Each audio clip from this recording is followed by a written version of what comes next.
what is my favorite holiday every single year, the 4th of July. It is the only holiday guaranteed to be in good weather, the only holiday that carries the inherent barbecuing, which is the best food on the planet. James, what'd you get up to? You know what? It's funny you say that because it is my favorite holiday as well. For a lot of the same reasons. You also don't have the pressure of having to get anybody a gift. I like that. So yeah, it's high on my list. We had a good time. I was actually in Charleston, South Carolina for the holiday and watched the fireworks out over the harbor. They got to go all out there. It was unbelievable. The show went on for probably 30 minutes. And the other cool part of it was just being down there. You're in the South. Everywhere we went, there were American flags all over the place. They had bunting hanging out all over. It was really, really cool. So it made for a great place to spend Independence Day, and it was a ton of fun. What was on your agenda? This was the first real party we had at my house since I bought it. So we had a bunch of people over. I live in a area by Mile High, and there are a lot of people lighting off fireworks to the point where I had multiple people at my house go, "This is better than any city fireworks show I've ever seen." Really? Okay. Yes. I got to tell you, it felt a little like Pompeii at my house for a little bit. There was ash actively falling on my house. Okay. So I had the hose out. I was being very careful. I had not lit off any fireworks, but we were watching. We were enjoying, and then it got a little bit scary. Now, correct me if I'm wrong. All of these fireworks shot up by your neighbors. Totally illegal, correct? Yup. Okay. I watched the fire department go by twice and do nothing. I'm like, what are we doing here? What are we doing? But did they have like Mile High and the Rapids? I saw the Rockies. I know they did theirs. Those all weren't canceled because of the drought and the dryness and all the rest of it. No, and I think there were some at Ed Sheeran too at Mile High as well. And the Rapids didn't play because of the World Cup. They're on World Cup break, but the Summit did the Rapids fireworks show on the 3rd, and then the Rapids hosted some rugby games, which is like the largest fireworks show in the state. The Rockies, I was actually downtown on the 3rd, and the move is I'm not spending $78 for a bad seat at a Rockies game. I'm at a bar across the street. You walk outside the bar, you watch the fireworks. Yeah, no doubt. They're right above you. It's a perfect spot to do it. But no, it made for a great holiday weekend. It was great having it fall on a Saturday because then you had Sunday to kind of recover because you're up late watching fireworks and, you know, doing the barbecue and all the rest of it. So it was perfect. Back at it today. And then we get to keep the patriotism going today because we're all rooting for Team USA. You're decked out in red and blue. I'm decked out in red and blue. I saw Drew in it. Kevin Kistner doesn't have red, white, and blue, but he's got an American flag on his shirt. So, yes, I'm with you. I have never looked forward to a soccer game as much as I am looking forward to tonight at 6 o'clock. Can't wait. The fact that there's a little controversy with it just adds more drama to me. Sign me up for it. I'm sure we'll talk about it over the course of the show, but can't wait for 6 o'clock tonight. Text line or YouTube chat. Tell us what you did over the holiday weekend and tell us where you'll be watching the U.S. men's national team play tonight. And look, I am someone who was on the U.S. men's national team beat for the Denver Post in the build-up to the 2022 World Cup in Qatar. And I covered a lot of these guys, and I'm also a Tottenham Spurs fan, so Poach is my guy because he got us to the Champions League final. And the fact, like you said, that today feels like, I wanted to go back and forth with this on with you throughout the show. 1994, you were in college. Correct. That was always like, oh, America could be interested in soccer. It's coming, it's coming. Today is the day it felt like it finally arrived. Not only do we have 25 million to 31 million people tuning into all these World Cup games, but we have an international controversy to the point where our president's getting involved and potentially overturning years of laws in international football. And this is the type of corruption, perhaps, that is akin to real footballing nations. And the I can't say this word on radio, the poop housery is the way they call it in England, right? Okay. I am so obsessed with the fact that we have a star striker who was only born here because someone would not let his mom on a plane, And now we have him playing in a round of 16 World Cup game because our president was just like, yeah, we're not accepting a red card. Like, this is awesome. Like, we've arrived as a soccer nation. Well, yeah, exactly. That people care that much about it, right? And that there's all this conversation, and that, yes, the highest office in the land got involved with it. To what extent, who knows? But the fact that there's even that conversation is just great from a drama standpoint. There's all the debate last night on X, people going back and forth. The people in Europe, the fans in Europe are all upset. I'm again here for the banter. I think it's fantastic.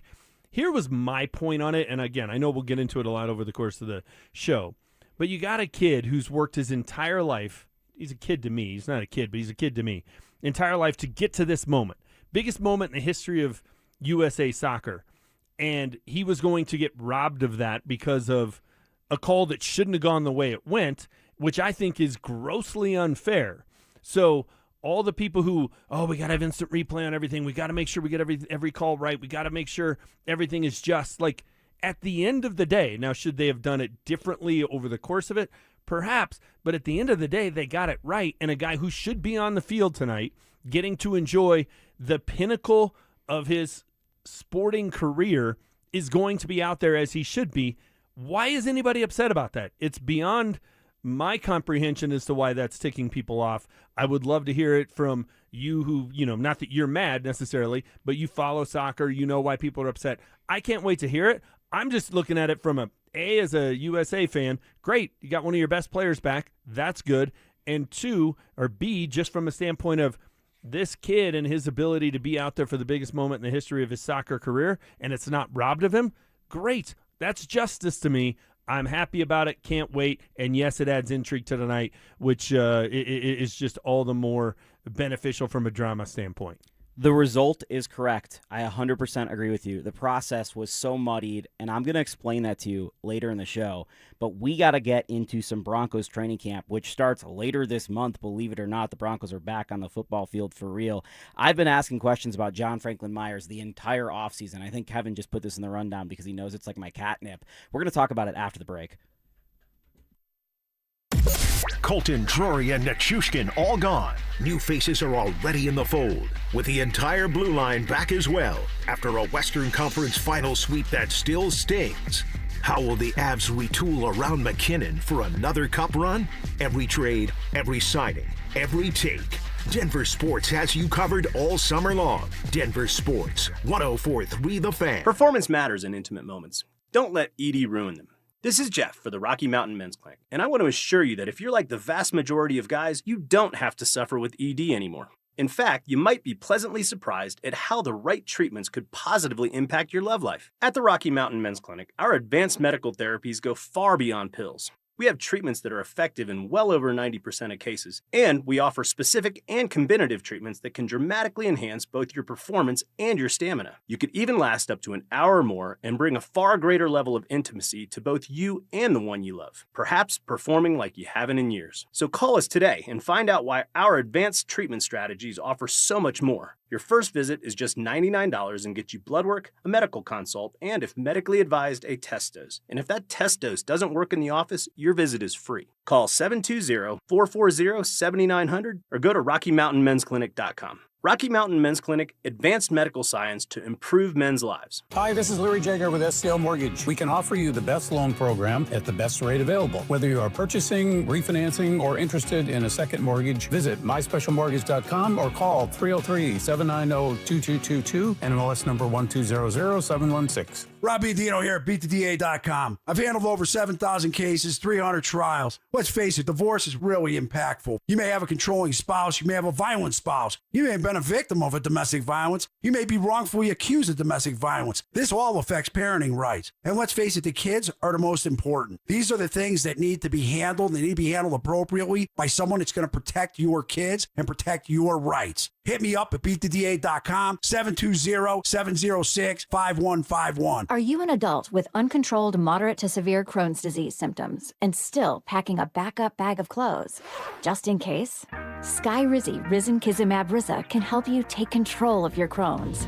Feel significant symptom relief, including less abdominal pain and fewer bowel movements at 4 weeks. Plus, Skyrizi is proven to help people achieve remission and visibly improve damage of the intestinal lining. Individual results may vary. Skyrizi is a prescription injection medicine. Don't use if allergic to Skyrizi. Serious allergic reactions, increased infections, or lower ability to fight them may occur. Before treatment, get checked for infections and tuberculosis. Tell your doctor about any flu-like symptoms or vaccines. Liver problems leading to hospitalization may occur when treated for Crohn's. Ready to take control of your Crohn's? Ask your doctor about Skyrizi, the #1 prescribed biologic in Crohn's disease. Control is everything to me. Learn more at skyrizi.com or call 1-866-SKYRIZI. Guys, are you looking for a simple solution to hair loss this summer? Get Advanced Hair's breakthrough one-day treatment during their once-yearly summer savings event. Your own natural hair begins to regrow the very next day, and Advanced Hair guarantees it will grow. Take advantage of your flexible summer calendar and get the most hair for your dollar during Advanced Hair's best offer ever. For details and a free consultation, call 720-459-HAIR or at advancedhair.com. Mike Rowe here with another random fact. Those cracks on your walls aren't just cosmetic. They could mean your home is sinking. Whether it's drywall cracks, exterior cracks, or sticking doors or windows, do yourself a favor. Call Groundworks. I spent some time working with these guys, and they're the real deal. Their people are trained and certified to stabilize your foundation. Schedule a free inspection with Groundworks, the foundation and waterproofing experts. Licensed in all states where work is performed. See website for details. Is your health telling you it's time to lose weight? High blood pressure, rising cholesterol, joint pain, or more medications don't have to be your future. Colorado Fat Loss can help people lose 20 to 40 pounds naturally in about 60 days and keep it off. Schedule a free consultation at coloradofatloss.com. That's coloradofatloss.com. Stream Stokely and Evans with Mark Schlereth, Dover and Cecil, The Drive, and all your favorite shows on the Denver Sports 104.3 The Fan app. Powered by Advanced Tax Solutions. Denver Sports 104.3 The Fan. Denver Sports 104.3 The Fan presents Dover and Cecil.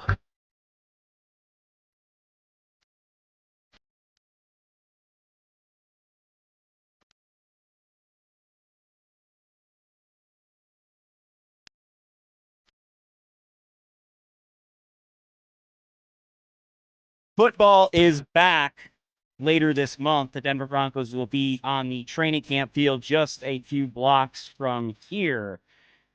And we want to know if the Broncos will have any glaring weaknesses heading into camp. I don't think this is a weakness per se, because it was literally the strength of their team last year and pressuring their quarterback. But I am of the belief, Jake Shapiro, as I sit in with James Merilatt for Dover and Cecil, that their defensive line and getting pressure to the quarterback was the thing that hinged their entire team. It was what made them so good as a football team. It's the reason why they went to the AFC title game. And them coming back with basically the exact same team, minus John Franklin Myers, and now perhaps minus Jonathan Cooper. At the very least, he'll probably be suspended a couple games, but we'll see how that plays out. I think that I have concerns with what their edge rushers with pressuring the quarterback, getting, towards the quarterback is going to look like, and it's going to put a lot of pressure on guys like Riley Moss and Jahdae Barron in the secondary who are unproven. So I'm not going to say this is a weakness, but it's a strength that's less strong, and that concerns me in a way too. Yeah, no, I think that's fair. I think we all kind of look at this defense and, on the surface, hey, all the big names are back. They're running it back. They've been really good the last few years. They were, top 5 a year ago. Led the league in sacks. They're going to be the same defense this year. But when you start digging into it, John Franklin Myers is a guy that's missing. Dre Greenlaw, I know he didn't play a ton last year, but he was one of their 2 starting middle linebackers a year ago. He's not back. And Jonathan Cooper, one of their 2 best edge rushers, he's number 2. He's behind Nick Benito. Likely won't play for at least some games. So of your front 7 from a year ago, 3 of them, opening weekend, we know 2 won't be there, but probably 3 won't be there. And the other issue with that is, okay, yeah, they got guys that can step up. Malcolm Roach is a nice player, and You still got DJ Jones, still got Zach Allen. That's your starting 3 defensive linemen. All right, and maybe you're a believer in Jonah Ellis taking the next step, and he can fill in for Jonathan Cooper for a couple years. But like depth are a couple games, but then depth becomes an issue too, right? Like, okay, then if anybody goes down, who's behind him? And they start to get pretty thin. So I have questions about Justin Sternad being a starting middle linebacker in this league, game in and game out. I have questions about the depth in terms of the defensive line. And then I have questions about the depth at edge rusher once you take Jonathan Cooper out of the mix. So I don't think it's a given this defense is going to be as good as they have been, because the number one thing that makes a defense great, the number one thing, is to be able to get consistent pass rush without having to blitz. If you have to blitz, then it becomes a chess match and a guessing game, and you're going to get burned here and there. If you can pressure with 4 and can keep 7 guys in coverage, you have the numbers advantage. They're blocking with at least 5, and the quarterback, at most, they're sending 5 receivers out into pass routes, and you've got 7 defensive backs. You always have the numbers advantage if you can get pressure with 4. I'm not sure this defense can consistently do it with 2 or 3 pieces not in the mix for the entire year or for part of the year, and I do think that's a concern heading into training camp. Last year, I think the genius of the defense was they were able to send 5 consistently at quarterbacks without repercussion because their secondary was so good. And I'm in agreement with you that ideally you want to be able to get pressure with 4, and I'll even give them pressure with 5 is fine as long as your secondary holds up. And I still think their secondary is very good as long as everybody is healthy, as long as you've got Surtain, as long as you got Jones and Hufanga out there. I feel pretty good. Obviously, the Moss Barron question looms, but I look at that front 7 like you, and I say at least 2.5, we'll call it, guys are going to be different on opening night in Kansas City. And I think it puts a lot of pressure on Alex Singleton, who we like as a guy, no doubt about it, and his story is incredible. But I can nitpick his game until the sun goes down, basically. He's a good player. He's not a great player. He racks up a lot of tackles, but a lot of them are 7, 8, 9 yards downfield. He's not a classic middle linebacker, run stuffer. You know, like, think back to the last 3 years. What have been the big Alex Singleton plays? Those signature moments. Doesn't mean he doesn't have a few here or there, but he doesn't dominate football games from the middle of the defense. He's not a sideline-to-sideline player like Danny Trevathan was back in the Super Bowl 50 team, like Brandon Marshall was on that team. He's just not. Now, he's active and he's around the ball, but to me, it's not in the right spot all the time.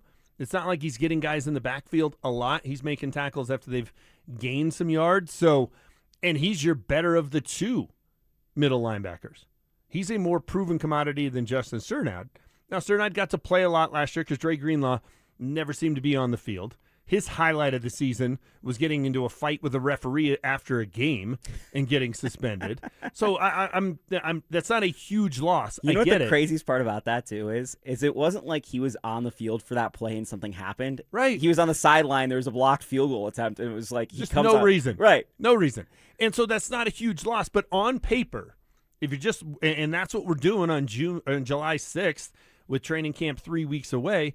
On paper, this defense was better a year ago because they don't have a big addition and they have a couple of subtractions in John Franklin Myers and Dre Greenlaw that make, and potentially Jonathan Cooper. That would be a huge subtraction and will be for whatever games he doesn't play.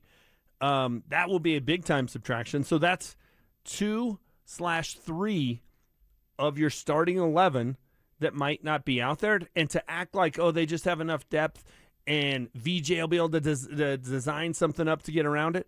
Maybe short term, but long term, is that what we're going to see?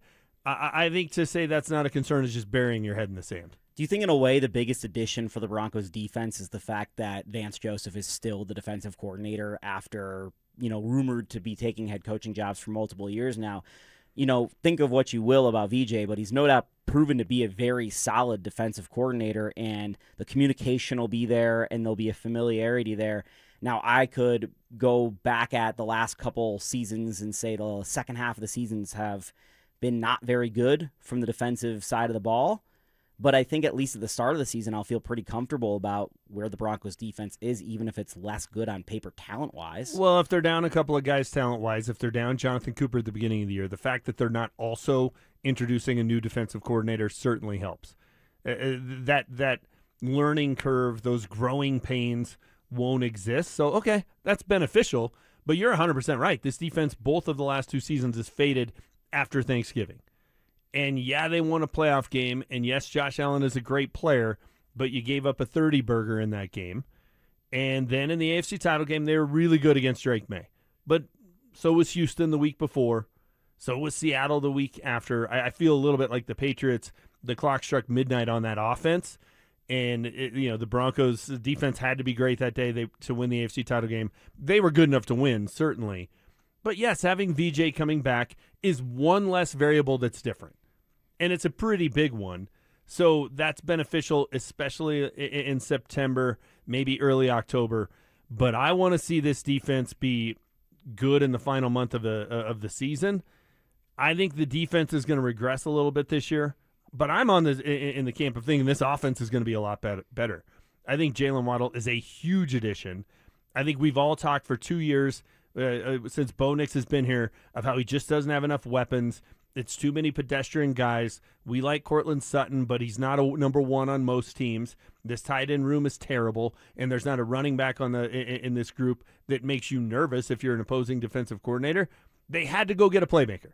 We could have debated, is it going to be a receiver, a tight end, or a game-breaking running back? They went receiver. I think that was the right way to go. Jalen Waddle is a guy that opposing defensive coordinators will worry about for 6 days leading up to Sunday. That's a big addition. Having Cortland Sutton be your number 2, which is what he is on this team. They may say he's not, but he is. I think that makes this offense so much more dynamic. So their offense will be better, but they are introducing a new play caller on that side. There's a new coordinator. There will be some growing pains with that in September. The fact that the defense doesn't have to deal with growing pains is a huge, huge benefit. I just look at the defense and I go, they didn't sign any key free agents. They drafted one guy in the top 6 rounds of the draft that is on the defensive side of the ball. And I looked at the back half of the last 2 seasons and I went, that defense wasn't good enough for where the Broncos offense was. So maybe you're right, James, in saying, it's a team. The offense will pull some of the slack up and be a little bit better. I have some concerns about Jalen Waddle as a true number 1 in the NFL. I think they're legitimate concerns. I also agree with you.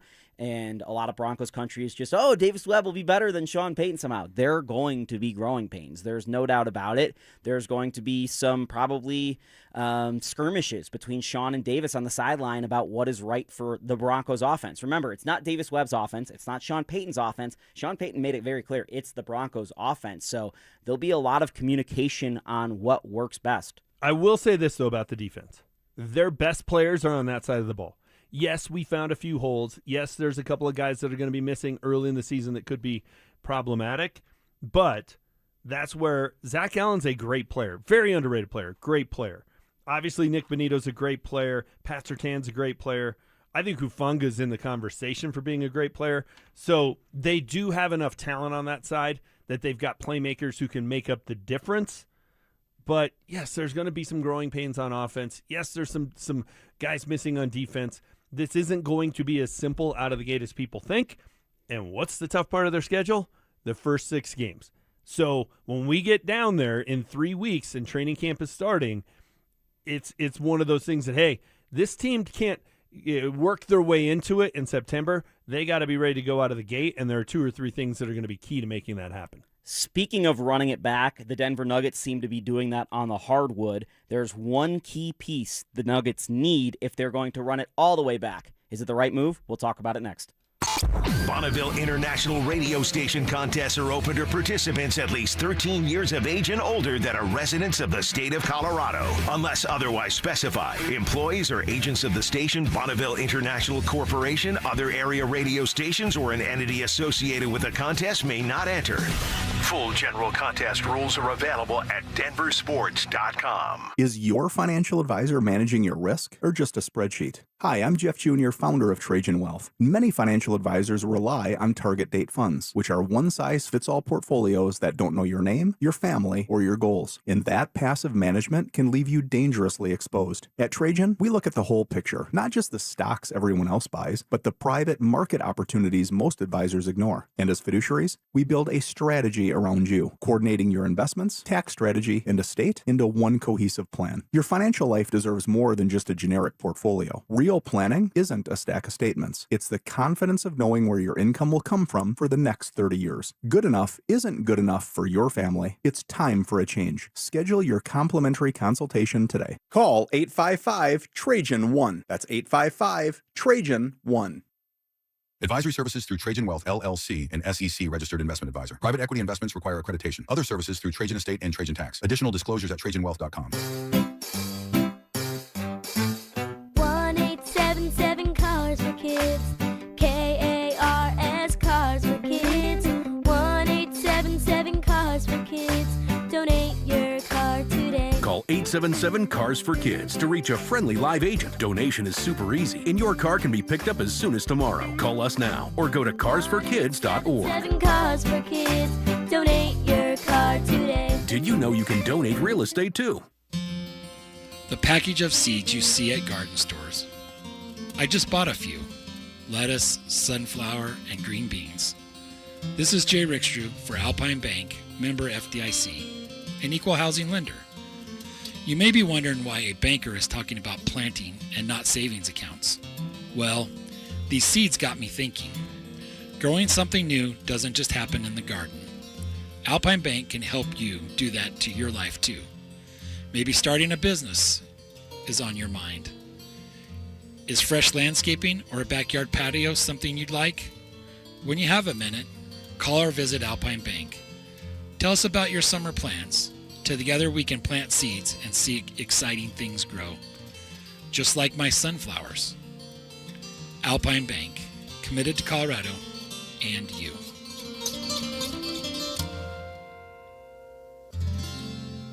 Hey guys, your boy Stink here, and if you're over 50, there's a good chance you're dealing with an enlarged prostate. Waking up at night, weak stream, all of it. Here's the good news. PAE, prostate artery embolization, is minimally invasive, done through a tiny pinhole, and you're home the same day. Most men who have PAE don't experience any sexual side effects associated with conventional prostate surgery. At Colorado Advanced Endovascular, their experienced team offers specialized prostate treatment with near zero impact on sexual function. Lakewood location, personalized care. Visit coloradoae.com. Back to school starts now. Get long-lasting battery life on the Dell XPS laptop powered by Series 3 Intel Core so you can work from anywhere. Now starting at $699 with exclusive student pricing starting at $599. Complete your setup with savings on select monitors and must-have electronics and accessories. Limited time deals and free shipping on PCs and more await you at Dell.com/deals. That's Dell.com/deals.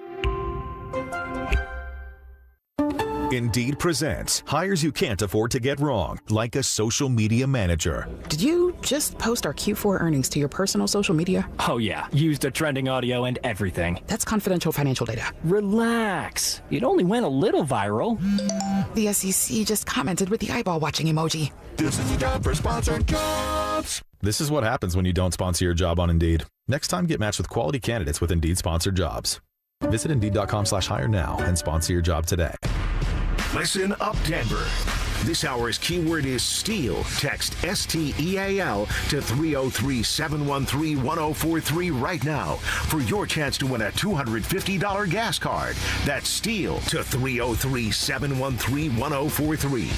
By texting, you agree to receive an automated marketing message from Denver Sports 1043 The Fan. Message and data rates may apply. For complete rules or to enter the keyword online, visit www.denversports.com/keyword. You're listening to Dover and Cecil on Denver Sports 1043 The Fan.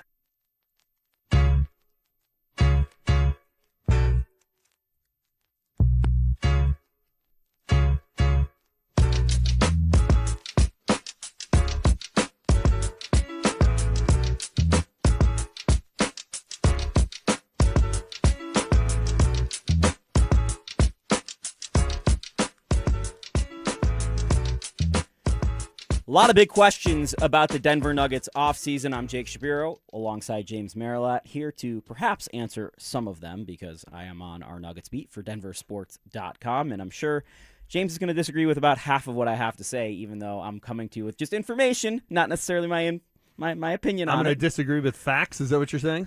You know, sometimes you like to poke holes in them. I'm curious to get your take on it. I was on with Dan Jacobs yesterday. I thought I was pretty level-headed in my opinion on the Nuggets offseason so far. I think if they retain Payton Watson and they run it back, okay, you can talk me into that.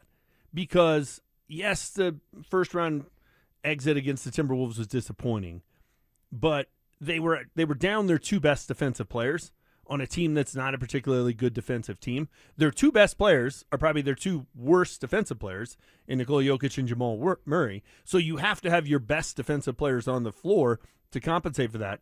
Aaron Gordon was hit or miss. He certainly wasn't 100%, and Payton Watson wasn't there at all. So you can talk me into if you bring everybody back. I know Big Val's not going to be back. I know Tim Hardaway Jr. is not back. But for the most part, core guys back. All right, they won 54 games, best road team in the history of the franchise.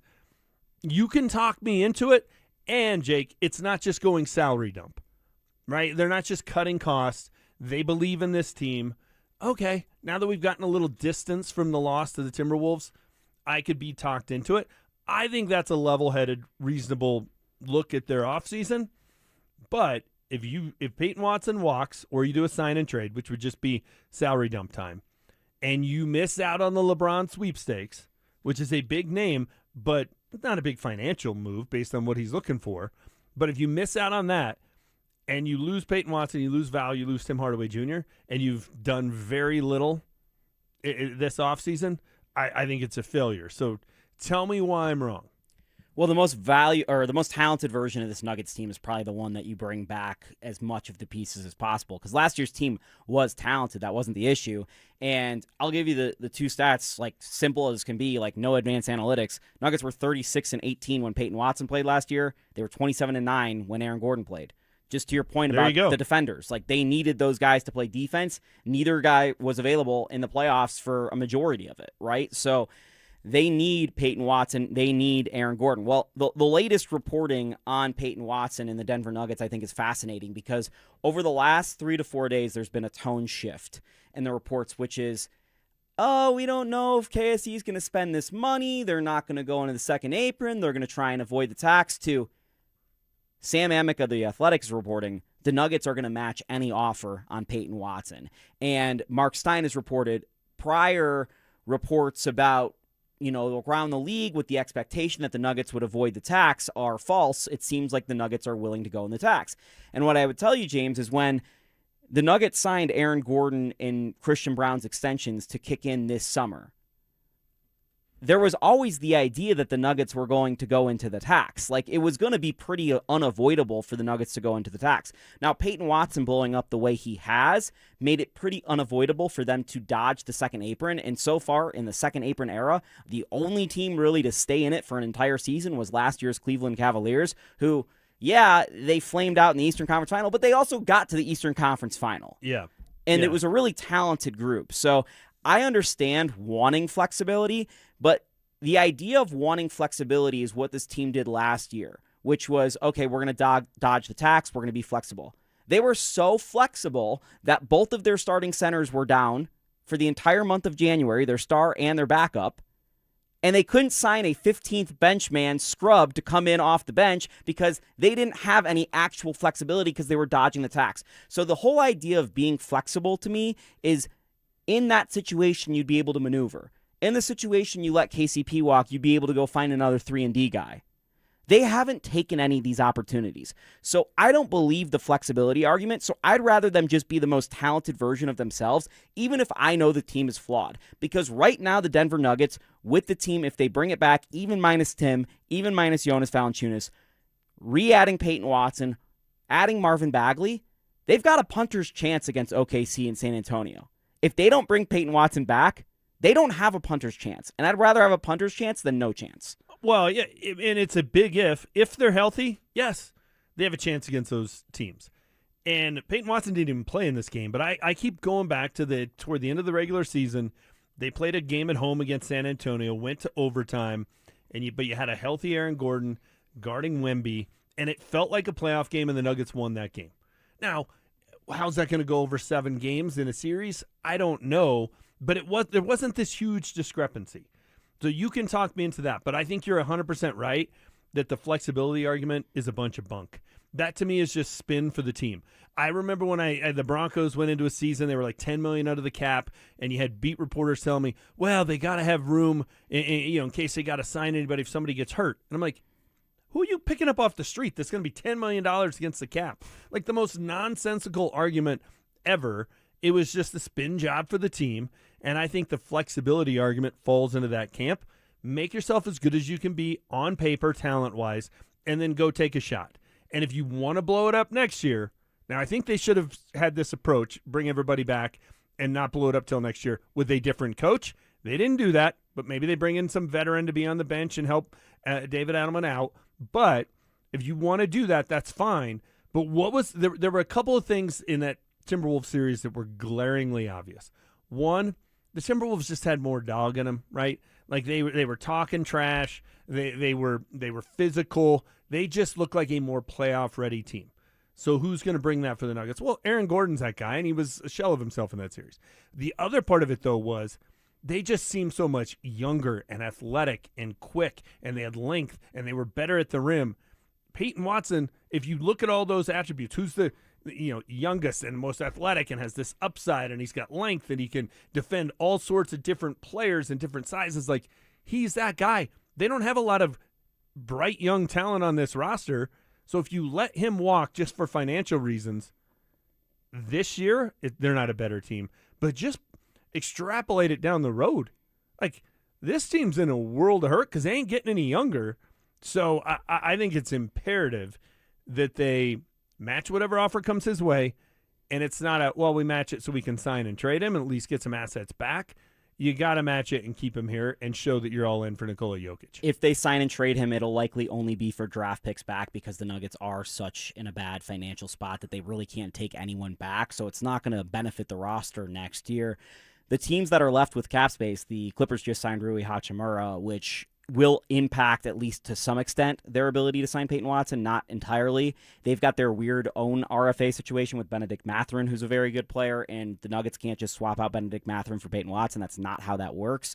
There are a couple other teams, the Bulls, the Nets, the Grizzlies, that can open up cap space, but we're now sitting here a week into free agency, and it's looking like it's developing to be a situation where even if Payton Watson signs an offer sheet, it's going to be in the ballpark in which the Nuggets would be foolish not to match. The numbers that were being reported earlier on in this negotiation where Payton could earn up to $30 million, I thought would have been crazy for the Nuggets to go to because, James, and I'll give you this stat, and it's shocking. Nikola Jokic, from the year he won the championship until this year, do you know how many minutes he's played in the playoffs? Do you want to just take a stab at it? Per game? No, total. I'd have to do the math. I'm guessing he's 42 minutes a game, though. So however many games they've played times 42 would be my ballpark guess. 2,000, which is about an entire season's worth of games. Yeah. Payton Watson in that same time, do you want to know how many playoff minutes he's played? 12. No, like total. Oh, 12 a game. I'm going to say it's 300. 303. Okay. Yeah. So to me, it's really concerning the idea that you're going to give $30 million a year to a guy who's literally played 300 minutes in the playoffs. And, oh, by the way, your best lineup, which probably is Christian, Payton, Nikola, Aaron, and Jamal, has only played 5 minutes together in their entire career. I don't even know how that happened. How that's possible is beyond me. And I get it of like 30, and he's not going to be at $30 million. And this goes back to the argument of should he play in the playoffs and how much money is he potentially leaving on the table. I do kind of feel like maybe the market for Payton Watson isn't exactly what his representatives thought it would be. But if that's what the market is, and you can pay it based on the rules of the league, you just have to go into an apron and pay a tax and all the rest of it, you don't have a lot of other options. You painted yourself into a corner with other bad moves you've made, giving up other players, giving up draft picks, giving up things that give you flexibility. it feels like we always have to have this conversation with the Nuggets. Like, they got to give Jokic a max deal before maybe they want to, and Jamal, they got to pay him before they want to. MPJ was the classic example where they gave him big money based on where they thought he was going to go. Who were you bidding against with Christian Brown?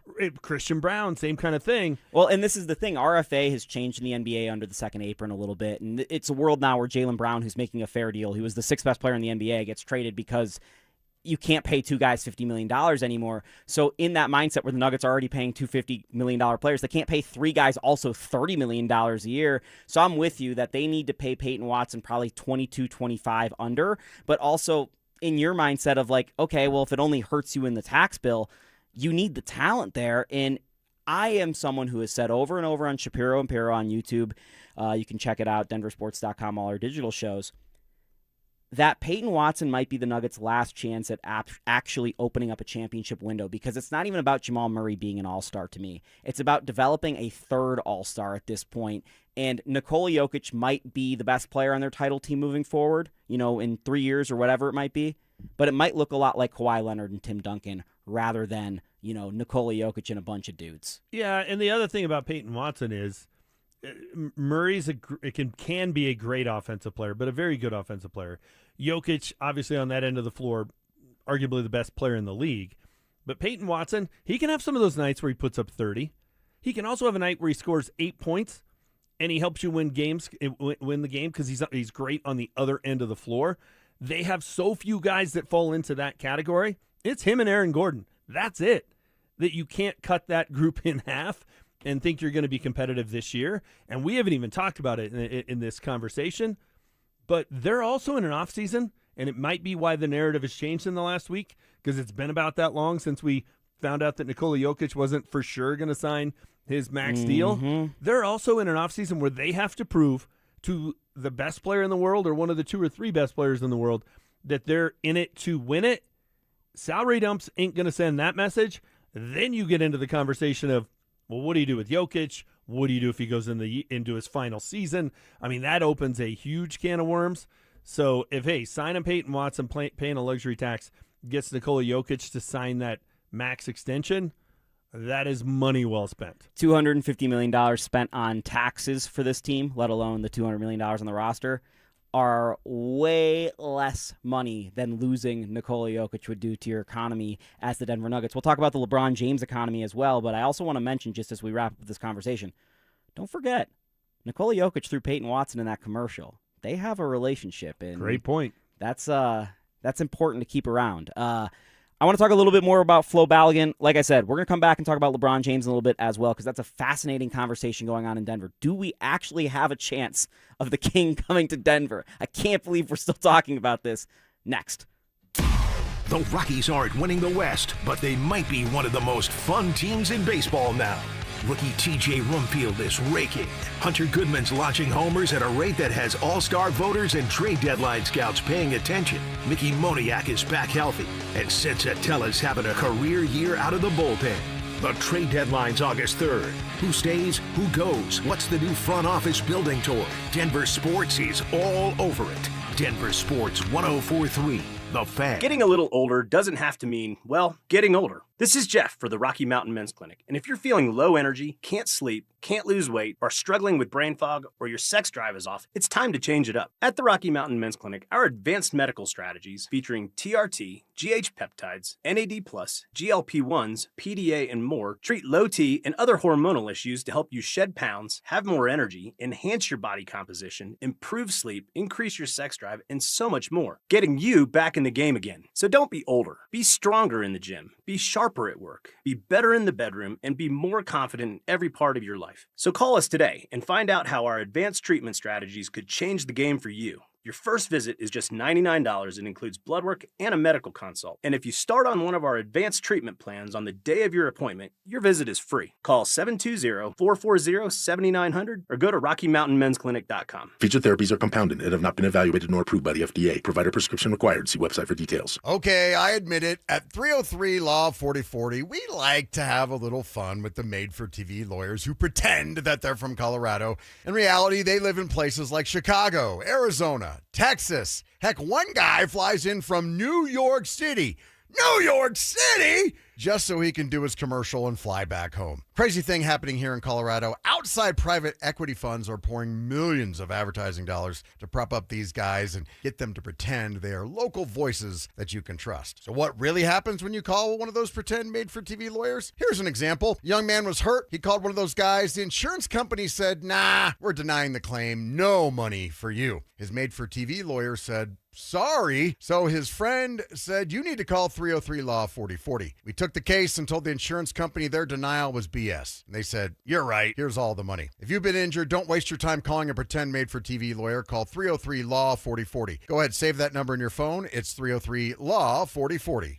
This July, make the most of summer adventures in the all-new 2026 Honda Passport from Champ Honda. Designed for drivers who want capability without compromise, the Passport is equally at home on Colorado back roads, weekend camping trips, or your daily drive across town. At Champ Honda, buying is just as easy, thanks to their one price, one person, 1 hour philosophy, giving you a transparent price, a single advisor, and a faster, more enjoyable experience. Plus, Champ Honda never charges dealer handling fees. There are so many out-of-state roofing companies and roofing companies claiming to be locally owned, yet owned by out-of-state private equity firms. Denver Roof Pros is the real deal. We are truly locally owned and operate right out of Denver. We've been serving the Front Range and the Eastern Plains from Fort Collins to Colorado Springs for 10 years. Choose local. Choose DenverRoofPros.com. No matter if it hails, rains, or snows, nobody knows your roof like the Denver Roof Pros. This is a special alert to all Americans who own a vehicle with less than 200,000 miles with an auto warranty about to expire or with no warranty coverage at all. Due to a decline in the economy, CarShield is announcing a low-cost month-to-month vehicle protection plan that is now available to the public to save any driver out-of-pocket expenses on future auto repairs. Call now to find out how you can pay almost nothing for covered auto repairs. Yes, you heard that correctly. Pay almost nothing for covered auto repairs. An open phone line has been established for all drivers to call for a free quick quote. Call 800-292-4541 now. Drivers who are covered will not have to pay for covered repairs again. This protection plan is at an all-time low. Additionally, drivers who activate this vehicle protection today will also receive free roadside assistance, free towing, and car rental options at no additional cost. Call us for your free quick quote today. 800-292-4541. That's 800-292-4541. What do you have to lose? Call 800-292-4541. Again, 800-292-4541. Your logistics business moves fast. Is your team keeping up? Express Employment Professionals connects you with qualified talent at expresspros.com. Express, respecting people, impacting business. This segment on 104.3 The Fan is brought to you by TradeGen Wealth, your trusted local fiduciary advisors. One Wheel Broncos talk. Cecil Lemmy and Andrew Mason bring the heat on Orange and Blue today. The most passionate intelligence and in-depth Broncos coverage in the game. Weekdays at 5 p.m. on the Denver Sports 104.3 The Fan YouTube channel. Hit subscribe at Denver Sports 104.3 and never miss another take. Orange and Blue today, powered by Ramos Law, official injury law firm partner of the Denver Broncos. Denver Sports 104.3 The Fan. It's Dover and Cecil on Denver Sports 104.3 The Fan. It's not Dover and Cecil today. Well, it is, but with different faces and names. It's Jake Shapiro, James Marilat, and the biggest game in the history of U.S. men's soccer is tonight against Belgium. And I got to tell you, I haven't been eating waffles. I haven't been eating chocolate. I'm all in on the Belgium hate. I'm with you. Now, were you watching Belgium and Senegal, hoping Senegal pulled that out? Yeah. Because that makes the route easier, right? Well, when it went to extra time, I was hoping for extra time because that's the best thing that can happen. It's like Nazem Kadri. It was like, I would just hope they go 7, right? I was like, well, it wouldn't be the worst thing with Belgium now because they're the older team and they're going to have more miles on their legs. So there's that factor. There is. They also have days off, so I don't know how much of an impact that has. But just from where they're ranked, worldwide, Senegal would have been a kind of a gift in this round. And they had that game won. Talk about just choking one away. One of the many fascinating games throughout this World Cup. Like, not only have the venues been great, not only have all the fans coming out to watch all these other countries just been fantastic, and watching them enjoy Buc-ee's and Walmart and Costco and everything else has been cool. The games have been great, and I hope we get another one tonight because, yes, this is the biggest game in the history of soccer in this country. And, yes, if they win it, it's only going to build from here. But if you lose, you know what everybody does? Everybody says, all right, it's 3 weeks till Broncos training camp around the country. All right, 3 weeks till the Chiefs report. All right, 3 weeks till the Patriots are back. Yes, they'll keep watching the games, but the interest is going to fall off. There's not 2 or 3 every day where you've got something to turn on in the middle of a Tuesday and open up an app and make it interesting. You know, when there's one game every 2 or 3 days, it's the enthusiasm is going to wane. I think it's obviously a big game from the standpoint of, you know, them trying to get further than they've ever gotten. It's a big game for this momentum to continue because Friday afternoon at 1 o'clock, how many people are playing hooky if Team USA is playing in a round of 8 game? And it's against either Cristiano Ronaldo or Lamine Yamal. Yeah, you're playing Portugal or Spain. Like 2 of the biggest soccer teams, 2 of the biggest soccer stars on the planet. I am just so hopeful that happens. And you're right. I think people will tune out a little bit if U.S. does not win tonight. But I do think that this has been a turning point because at no other point can I remember has everyone in my life been building their weekend and their summer around the entirety of the World Cup. Like there are people just, I got to watch this game at 5. I'll see it at 7:30.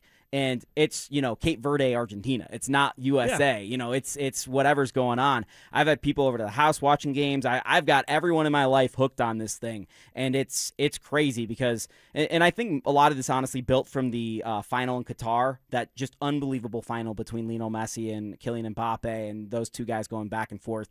And now we've got in this tournament, those 2 playing out of their mind. We've got Erling Haaland, who's one of the best players in the world, playing out of his mind. Harry Kane is right there playing out of his mind. And you've got these environments which are, Azteca last night was as cool of a sporting environment as you will ever see in any level of sport, at any type of sport.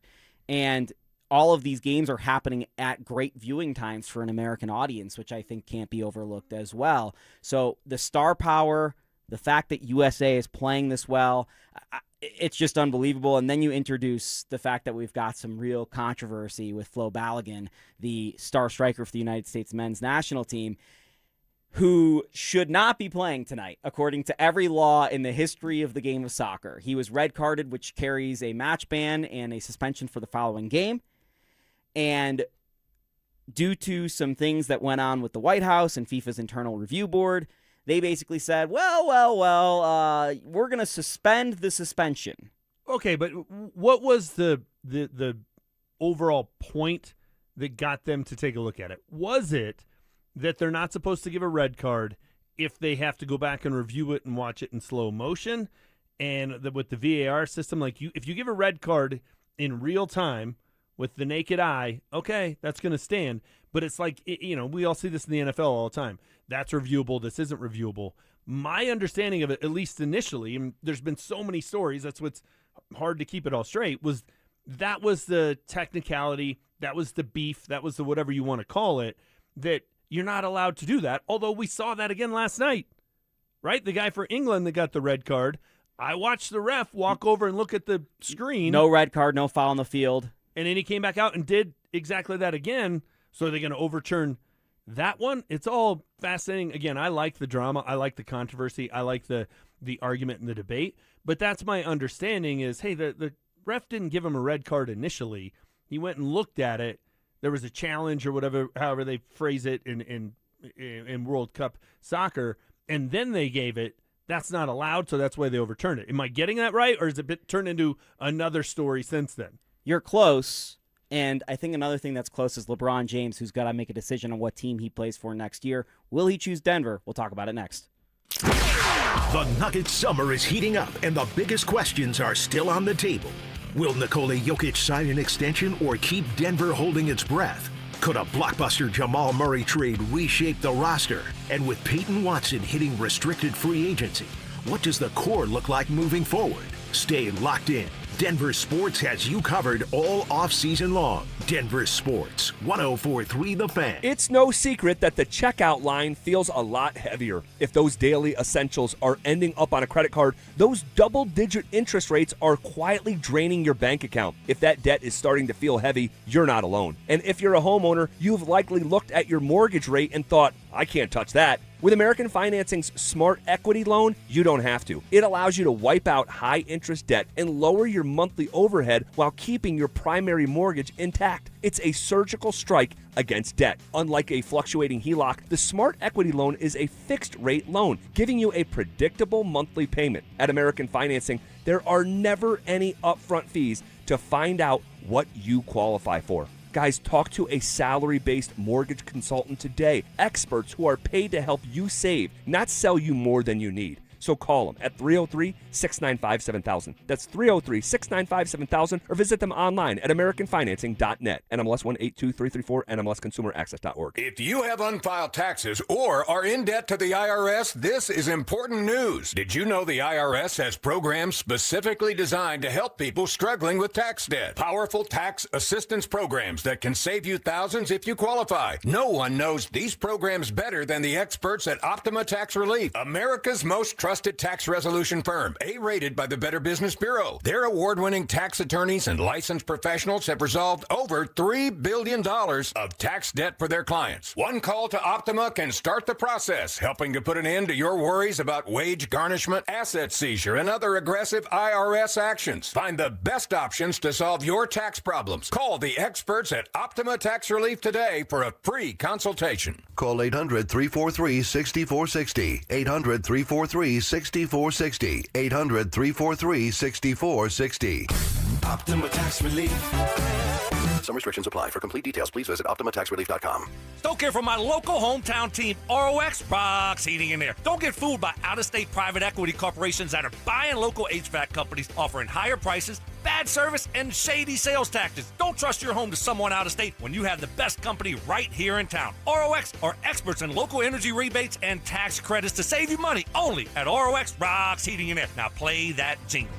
HVAC service, installation, repair. ROX Rocks Heating and Air. Every 40 seconds, a child is reported missing. Find the Children is a nonprofit organization dedicated to helping find missing kids. You can be a part of their mission by donating your unwanted car. Call 1-800-294-0222. You'll receive the maximum tax deduction, and we provide fast, free pickup. Call 1-800-294-0222. Donate your unwanted or unused car. Call 1-800-294-0222. This advertisement was paid for in partnership with Cars R Us and Find the Children. Refresh your yard this summer with 4th of July savings from the Home Depot. Choose your power starting at $99 with tools from trusted names like Ryobi and Milwaukee.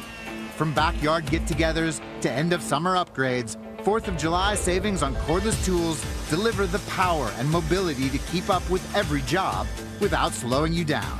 Power on the go is here, and summer projects are easier than ever with the Home Depot. While supplies last, see store or online for details. This is the sound of Lucy, staying on top of her spending. You see, even though she's buying a new pair of jeans, she knows that it fits within her monthly budget. Because Wells Fargo will send an alert if her balance drops below her set amount. Yep, nothing gets past Lucy, or Wells Fargo for that matter. However you make money work, Wells Fargo can work with that. Wells Fargo Bank, N.A., member FDIC. Mike Rowe here with a fun fact. Did you know that 50% of the air that you breathe inside your home comes from your crawl space? Yeah. Whether your crawl space is wet, musty, or your floors are bouncy, do yourself a favor. Call Groundworks. I spent some time working with these guys, and they're the real deal. Their people are trained and certified to repair your crawl space.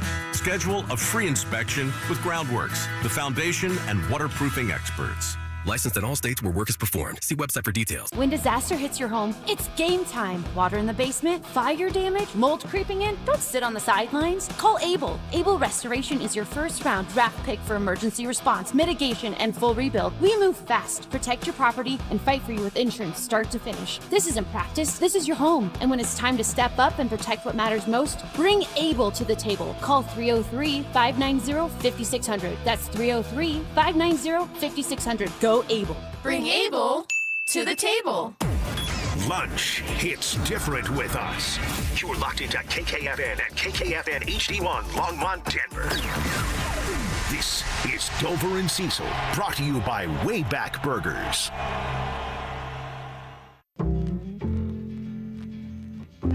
Denver Sports 104.3 The Fan presents.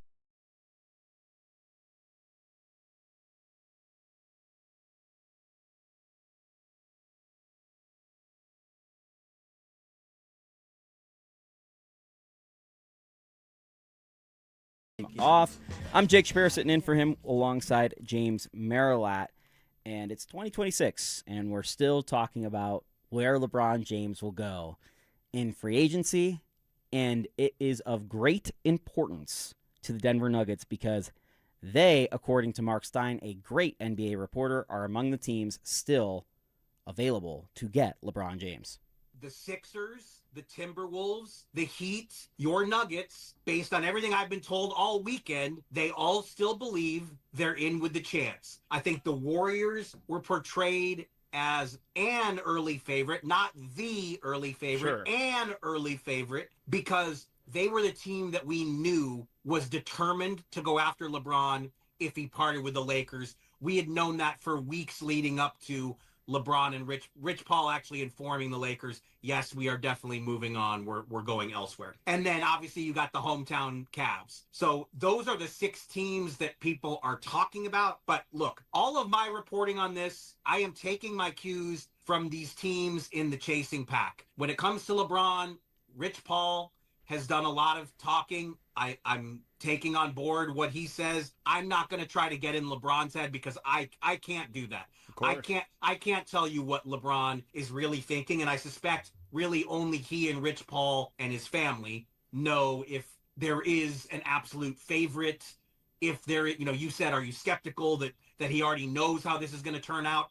Only they can know that. But the teams that are in this, they all still believe as we speak that they are still in this. So that's Mark Stein reporting on the team's perspective of where LeBron James is at. I want to give you Rich Paul, his agent's perspective of where LeBron James is at as well. Now, let's get over here to the mile high, right? Murray, Johnson, Gordon, Jokic. They got one big hurdle. They still got Payton Watson, who's a restricted free agent, right? Kroenke family, we're close to. So ownership, Harris. He's got the Midas touch, too, yeah, Kroenke. He's won in everything. Yeah. Is Denver actually a legitimate destination? It wouldn't be on the board. So that is pretty clear. His agent saying it's on the board because it's a legit destination. Peyton Watson is also who he represents, so it's pretty funny that he's like, Peyton Watson. He slipped that in there. Yeah, interesting. Kroenke has had the Midas touch in a lot of ways, in reality, of winning a lot, and Josh and LeBron have a well-established relationship. Now, it didn't help him get LeBron here in 2018, which probably would have won LeBron not one ring with LA, but probably 2 rings at least with Nikola Jokic. But in this context, and I've said to people all weekend, as people all across my life have gone, is LeBron really going to come to the Nuggets? Said probably about a 15% chance, which is a really high chance, and it would be on a minimum contract, which is insane to think about because he is still one of the 25 best players active in the NBA, if not even higher, and he'd be playing on the lowest deal possible. So it would be the best value contract in the NBA. Does that LeBron on a minimum contract in the Nuggets uniform with Peyton Watson, with Cam Johnson, Aaron Gordon still there, Jamal Murray, Nikola Jokic, Christian Brown, does that make the Nuggets a legitimate championship contender? Yes. I mean, if LeBron James was on the floor against Minnesota, who wins that series? The Nuggets win that series. Biggest problems were playmaking and rebounding. What does LeBron do? Playmakes and rebounds. Now, there's the aspect of it of, hey, is he going to be willing to defer? At best, he's the second best player on the team. You make the argument offensively, he's probably the third best player. And at times, if Aaron Gordon's having one of those nights where Aaron Gordon's hitting from 3, LeBron might be the 4th best offensive player on the floor. Is he going to be willing to take that role and do the things this team needs him to do because they were missing it clearly in the playoffs? If so, then yes, I think it makes them a really good basketball team that is a legit contender. Would I want him to go spend so much money to get him here that they couldn't do other things? Of course not. But on this kind of deal, it's a no-brainer. Clearly, LeBron James, if he's willing to play for that amount of money, he's doing it because he wants to make one more run at a title. So you start looking at that list of teams, and where could he get that done? To me, Cleveland makes the most sense. That's a really good roster. They got to the Eastern Conference Finals. There's the connection, obviously, with Cleveland, and he's from Ohio and all the rest of that. But based on how far they went last year, you look at that and say, well, that could be a missing piece. The Nuggets were really good in the regular season. They were the 3 seed, but they were so bad in the playoffs. There's more of a leap there to make. Philadelphia, it's this hodgepodge of guys. I know they added Jaylen Brown, but who knows what that team's going to be. I think the Nuggets make sense from a basketball standpoint and from a championship window standpoint.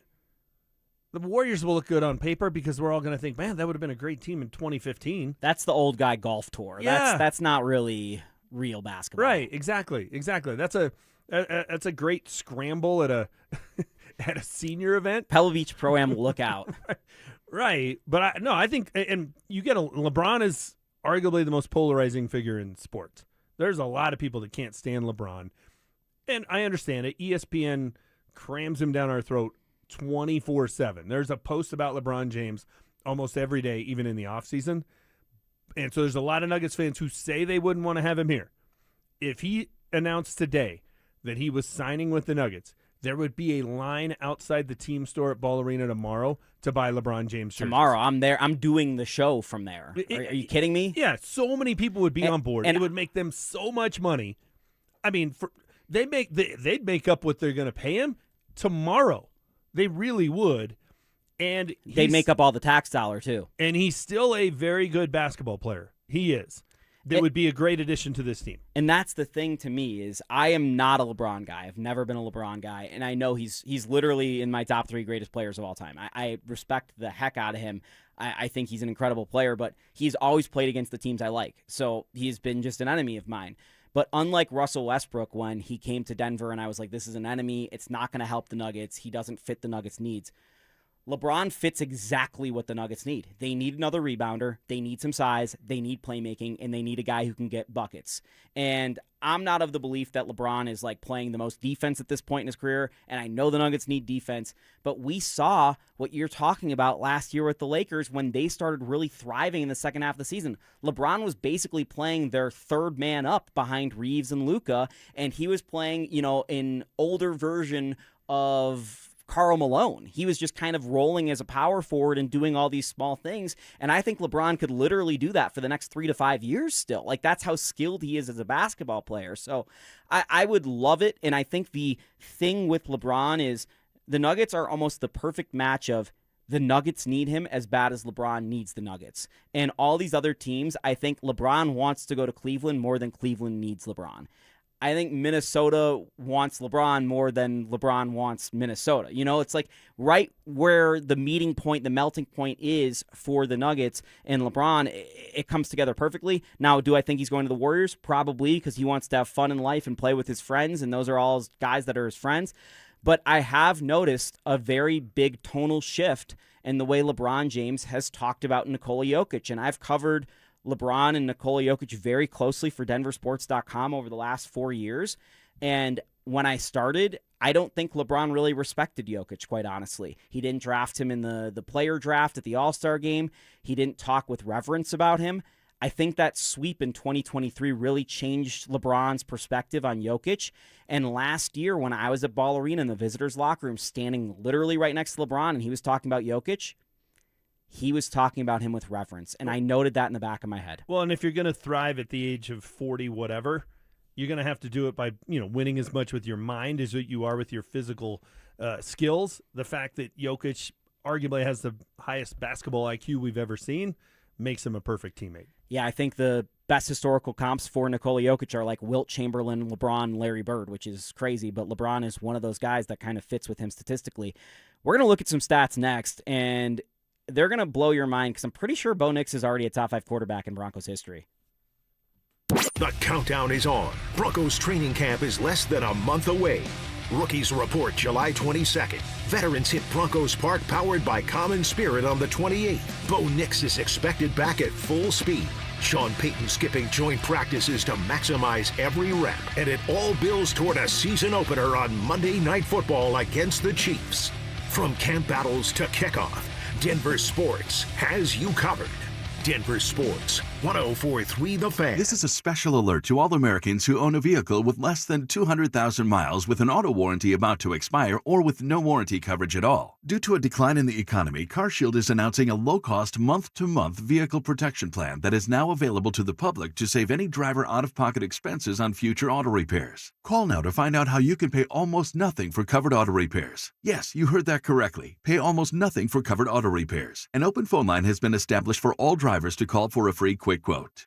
Call 800-330-8323 now. Drivers who are covered will not have to pay for covered repairs again. This protection plan is at an all-time low. Additionally, drivers who activate this vehicle protection today will also receive free roadside assistance, free towing, and car rental options at no additional cost. Call us for your free quick quote today. 800-330-8323. That's 800-330-8323. What do you have to lose? Call 800-330-8323. Again, 800-330-8323. Hey, what's up, guys? It's Zach here. Summer is here, and if you're planning a home project this year, windows, siding, or decking, now is the time to sign before the snow flies. Don't wait. Get the project you've always wanted and lock in a low-interest loan as low as 6.99% for 15 years. You deserve to enjoy your home, and 5280 Exteriors makes it easy with financing built for real Colorado homeowners. Call today or visit 5280exteriors.com to schedule your free estimate. Hey, Rob Biandino here at BeatTheDA.com. I've handled about 7,000 cases, over 300 trials. Man, I see so many bad stops on these DUIs, unlawful arrests, the police putting body cams off, the evidence is sketchy. We got to go get the evidence. We go find those cameras, the stores, the ATMs, the banks. We got the experts to challenge their breath tests, their blood tests. My office has over 100 years experience at this stuff. Hit me up at BeatTheDA.com or 720-706-5151. What's going on, guys? Philip Lindsay here, and I know there's at least 50 of you listening to me right now who are thinking about popping that question. And if you're ready for all that, you know you need a diamond. So let me save you time and money by telling you something as simple as this. Whether you're starting your next chapter with your perfect diamond engagement ring, or celebrating a new milestone, or finally just doing something special for yourself for once, this is where it's going to begin. Imagine the finest jewelry legends all in one store together, making you feel just like family, and their service is going to reflect that. So come shop the finest loose diamonds in Denver. They have every size, shape, and price range you can imagine, in the largest selection of engagement ring settings I've ever set eyes on. And not only are they going to share the secrets of the business with you, they're going to give you the best price in Colorado, guaranteed. So why wouldn't you want to create moments and memories for yourself and the ones you love by going to Williams Jewelers, the official jeweler of the Colorado Avalanche, Denver's first family of fine jewelers. Located in Cherry Creek North on 3rd Avenue, and also in Inglewood at Broadway and Bellevue. And don't forget to mention my name, Philip Lindsay, when you step through one of those doors. 1-877 Cars for Kids. KARS Cars for Kids. 1-877 Cars for Kids. Donate your car today. Call 877-CARS for Kids to reach a friendly live agent. Donation is super easy, and your car can be picked up as soon as tomorrow. Call us now or go to carsforkids.org. 7 Cars for Kids. Donate your car today. Did you know you can donate real estate too? Will your money last as long as you do? Retirement should be about enjoying life, not worrying about outliving your savings. At AJM Financial, we build retirement strategies to help protect and grow your savings, reduce risk, lower taxes where possible, and maximize your income in retirement. Schedule your complimentary retirement confidence review at 800-467-0737, 800-467-0737, and tune in to Adam Moeller's Mile High Money Radio Saturdays at 8 a.m. on 104.3 The Fan. Stream Stokely and Evans with Mark Schlereth, Dover and Cecil, The Drive, and all your favorite shows on the Denver Sports 104.3 The Fan app. Powered by Advanced Tax Solutions. Denver Sports 104.3. The Fan. Denver Sports 104.3. The Fan.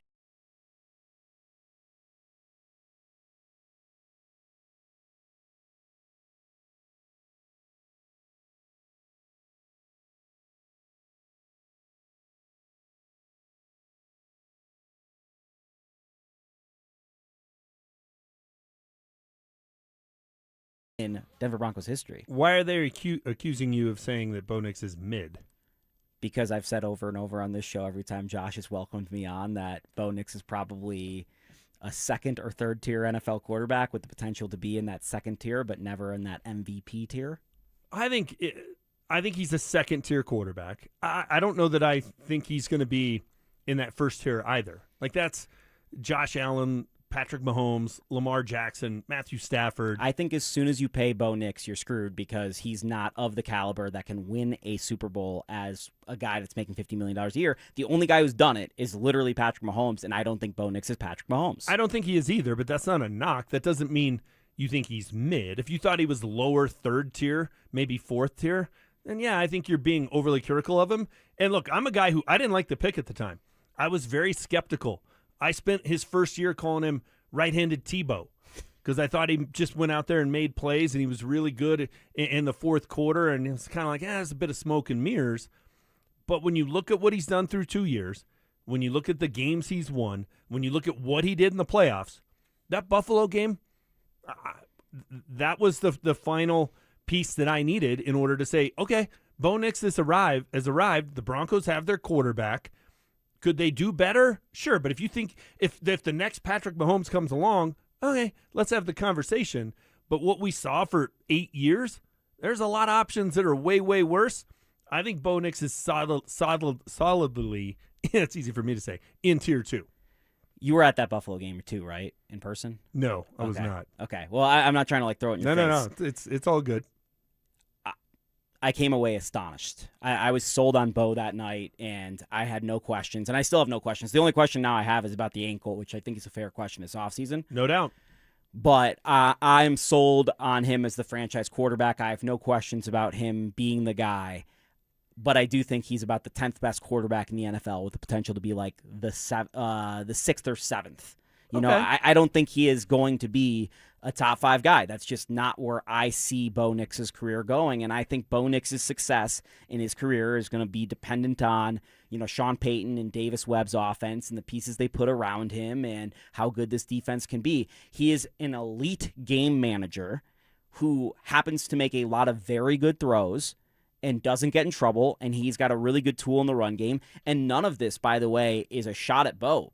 I think the Broncos can win and win a lot of games with Bo.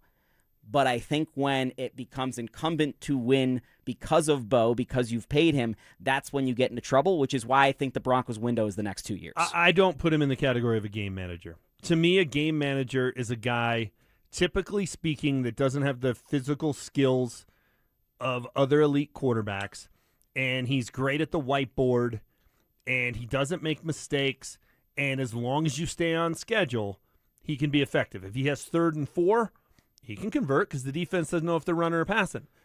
But Bo Nix is a guy that if it's 3rd and 14, it's not, okay, warm up the punter. They very much can convert that. He can make plays with his feet. He's got a big-time arm, way bigger than I thought he had coming out of Oregon. Some of the throws he makes, to the throw in Cincinnati a couple years ago to Marvin Mims, where it was the furthest the pass went in the NFL that year that was completed. Yeah. Like, okay, that's not a guy with a game manager arm, and he can make throws on the move. I don't know that there's skills that you're looking for that he doesn't have. To me, it's a trait, not a category. Like, I think Stafford has it, and Mahomes has the game managing trait. Allen and Burrow don't. They make mistakes that ultimately get their teams beat in big moments? Maybe. I think Lamar's in that same category too. That's why he said I would never call failures. him. Yeah, I would never call him a game manager. So game manager is one of those terms that it should be a compliment, but it comes across like it's a knock. Yeah. I just look at it and I take it as a knock because it feels like, yeah, he's got limited skills. Like Brian Griese, Trevor Siemian, those were guys who were game managers. Bo Nix has so much more talent than those guys. And it's not that Brian Griese was a good quarterback, but Bo Nix has a better arm. Bo Nix can move around better than either one of those guys. Like, he's got, and I didn't think he had it coming out of Oregon, but I'm also not going to watch 2 years of data put in front of me and continue to insist I was right on my assessment of what he was 26, 27 months ago. He's been light years better than I thought he would be. Came into the segment promising you a top 5 of Broncos quarterbacks, and James is a very good Broncos historian. You mentioned Brian Griese, 4th all-time in Broncos history in passing yards and touchdowns. Never won a playoff game. He doesn't sniff the top 5. He doesn't. We know the top 2. We can debate the order if you want to, but you know it's Elway and you know it's Manning. Those are the top 2. So then it becomes who else comes on that list. Craig Morton's the only other guy to go to a Super Bowl.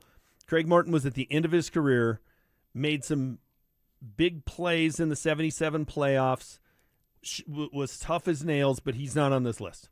3rd in franchise history in passing yards and touchdowns. Not top 5. He's not. No way. He's not. He's not top 5. So who's 3rd?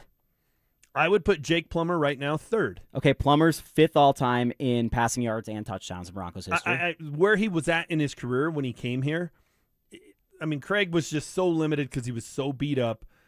Jake could make some plays. That they got so, and they got better when Morton came here too, obviously, but they got so much better when Plummer came here. That offense was more dynamic. I think he makes it ahead of Craig. I think Tebow has to be in the conversation for top 5. I don't care what his career stats were. You can't have Broncos history or tell the story of Broncos history without talking about that year. He won a playoff game. First guy before Bo Nix that they ever drafted that won a playoff game as a Broncos quarterback. I think he's in the conversation.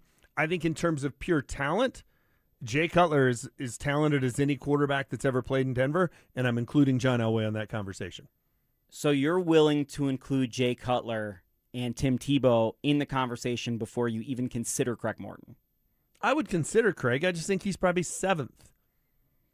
And he was good. But that team was the Orange Crush defense is why they went to the Super Bowl in 1977. That's the reason why they went. They didn't have a great offense at all. They didn't have a great running game. Again, Craig made some plays. Craig finished twice in the top 4 of MVP voting as a Bronco. 77 was one year. And then 81. And 81 was the year Steve Watson burst onto the scene, and he had the 2 90-plus yard touchdowns to Watson. But, I mean, Craig he made the most of what his limited physical skills were at that point. I just watched him play every single game. Craig Morton wasn't as good as any of those other guys. I just think you win 2 playoff games versus, 1 playoff win for Jake Plummer or, no playoff appearances for Brian Griese. And it's hard to dispute the fact that his contributions for maybe Broncos history might be greater. I think his contributions, sure, they'd never been to the playoffs until he became their quarterback. They certainly had never won a playoff game, and they'd never been to a Super Bowl. And maybe I still hold that Super Bowl against him when he had 7 or 8 turnovers and he was playing. He shouldn't have been playing. He was so beat up. He's literally coming out of a hospital bed, and he deserves a ton of credit for that. But I'm just saying, if I had to play a game tomorrow with Craig Morton in 1977 or Jake Plummer in 2006, I'm taking Plummer. Craig Morton in 1977 or Jay Cutler in 2008. If Mike Shanahan hadn't gotten fired, Jay Cutler's name would be up on the Ring of Fame. It would be. I agree with that wholeheartedly. He had unbelievable talent. I was in the building in Arizona when he's rolling to his left and hits Javon Walker on a post route 60 yards downfield, right in stride. There are 2 guys in the history of Broncos football that can make that throw. It's Jay Cutler and John Elway, and I think Jay Cutler could make it every bit as well as John Elway. I think if he doesn't get hurt in the 2010 NFC Championship game and then gets called out for basically not caring after, which he was hurt, he had a sprained MCL, I think he might end up being like the first 4,000-yard passer in Bears history and go down as like a Hall of Fame type quarterback. There's 2 turning points in his career, Shanahan and the 2010 NFC Championship game. I mean, he goes to Chicago and has immediate success, right, with the Bears. Was that the Packers that beat him in the NFC title game that year? So he's playing against a very good Packers team. MVP Rodgers. And they had a chance to win that game if he doesn't get hurt. Jay's biggest problem was Jay's demeanor. Like, he just came across like he doesn't care. And once you get that reputation, and it's funny how that reputation comes to be. and this isn't a chance to take a shot at Jokic, and I'm not comparing him to Jay Cutler, but think about the conversations we have with Jokic. I saw last night on Twitter, people posting him with his horses again, and he's in his happy place. Like, basically, the conversation is, does this guy give a hoot about basketball? But nobody gives him a hard time. But Jay, because the media disliked him, and for good reason, Jay Cutler, when he was in Denver, let's just be honest, he was a jerk. And that's why he didn't get the benefit of the doubt, and he got criticized for things he shouldn't have got criticized for. I think Jokic constructs the idea that he does not care about basketball, whereas the idea about Cutler not caring about football is constructed about him. And that's a key characteristic, because as someone who's covered Nikola Jokic very closely, he cares so much, guys. I can't even explain to you how much he cares. He just does not care about all the hoopla around, whereas Cutler kind of cared about the hoopla around and maybe not football as much. I'm going to get James's third best quarterback in Broncos history at some point in today's show. It won't be right now. We're going to talk about who's going to play with Nikola Jokic on the Nuggets next. Colton, Drury, and Nichushkin all gone. New faces are already in the fold, with the entire blue line back as well after a Western Conference final sweep that still stings. How will the Avs retool around McKinnon for another cup run? Every trade, every signing, every take. Denver Sports has you covered all summer long. Denver Sports, 104.3 The Fan. From the people who brought you It's the Dog Park comes. It's a hot spot on your dog's leg. But the internet says you can treat it at home. You're not sure though, 'cause now it's oozing. Protect your dog from injury and illness with Progressive Pet Insurance. Ooh, he's licking it.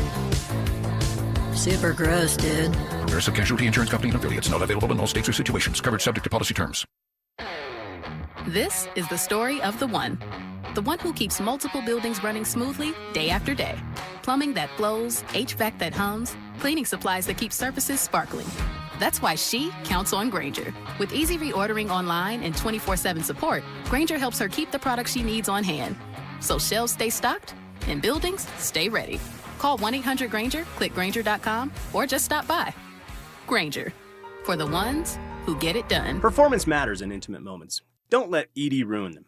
This is Jeff for the Rocky Mountain Men's Clinic, and I want to assure you that if you're like the vast majority of guys, you don't have to suffer with ED anymore. In fact, you might be pleasantly surprised at how the right treatments could positively impact your love life. At the Rocky Mountain Men's Clinic, our advanced medical therapies go far beyond pills. We have treatments that are effective in well over 90% of cases, and we offer specific and combinative treatments that can dramatically enhance both your performance and your stamina. You could even last up to an hour or more and bring a far greater level of intimacy to both you and the one you love, perhaps performing like you haven't in years. So call us today and find out why our advanced treatment strategies offer so much more. Your first visit is just $99 and gets you blood work, a medical consult, and if medically advised, a test dose. And if that test dose doesn't work in the office, your visit is free. Call 720-440-7900 or go to RockyMountainMen'sClinic.com. Rocky Mountain Men's Clinic, advanced medical science to improve men's lives. Hey, it's Philip Lindsay here. Do you need a new roof, gutters, or exterior needs? Monarch is your one-stop shop, backed by 16 years of experience and over 10,000 satisfied customers. Their in-house insurance team fights for you, and their white glove service means every detail is handled with care. Competitive pricing, award-winning craftsmanship, and the only roofer the Denver Broncos chose to endorse. A proud member of Team Dave Logan, make the call to your home team, Monarch Construction and Roofing, the official roofer of the Denver Broncos. I'm Rob Wilhite, and for nearly 50 years, my firm has been fighting for seriously injured car accident victims in Colorado. Serious accidents demand serious representation. We dig into every detail of your case, and we don't back down until we get you the maximum compensation you deserve. If you or someone you love has been seriously injured in a car accident, call the Wilhite Law Firm today at 303-GOOD-LAW or visit wilhitewins.com. That's 303-GOOD-LAW or visit wilhitewins.com. Cecil Lammy here from my friends SodaDietAndNutrition.com. They've got a big summer offer. You can get 4 weeks free. Call 866-800-SODA and mention this station, 104.3 The Fan. 866-800-SODA. Mention this station to get 4 weeks free. Their big summer offer going on right now. It's Soda, Diet, and Nutrition. I want you to call up 866-800-SODA. Listen, 5 years ago I lost 60 pounds with soda, and I'm never going back. Why? Because they taught me how to eat, what to eat, and when to eat. And having those tools is amazing for your weight loss journey because it's about knowing what you need every single day and then having your own nutritionist, a personalized nutritionist with a personalized plan for you, the dynamic diet for you, custom built for you so that you can lose weight and you can keep it off. And that's the main thing. 5 years have gone by and those 60 pounds are not coming back. They'll never come back because I learned how to eat, what to eat, and when to eat, all thanks to Soda. SodaDietNutrition.com. Soda is, say it with me, state of the art. Free battery testing, free battery charging, and replacement batteries that fit your needs. That's what makes AutoZone America's #1 battery destination. Get in the zone. AutoZone. Listen up, Denver. This hour's keyword is volley. Text volley to 303-713-1043 right now for your chance to win a $250 gas card.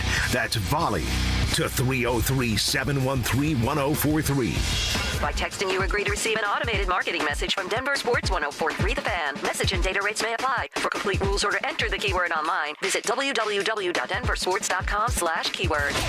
You're listening to Dover and Cecil on Denver Sports 104.3.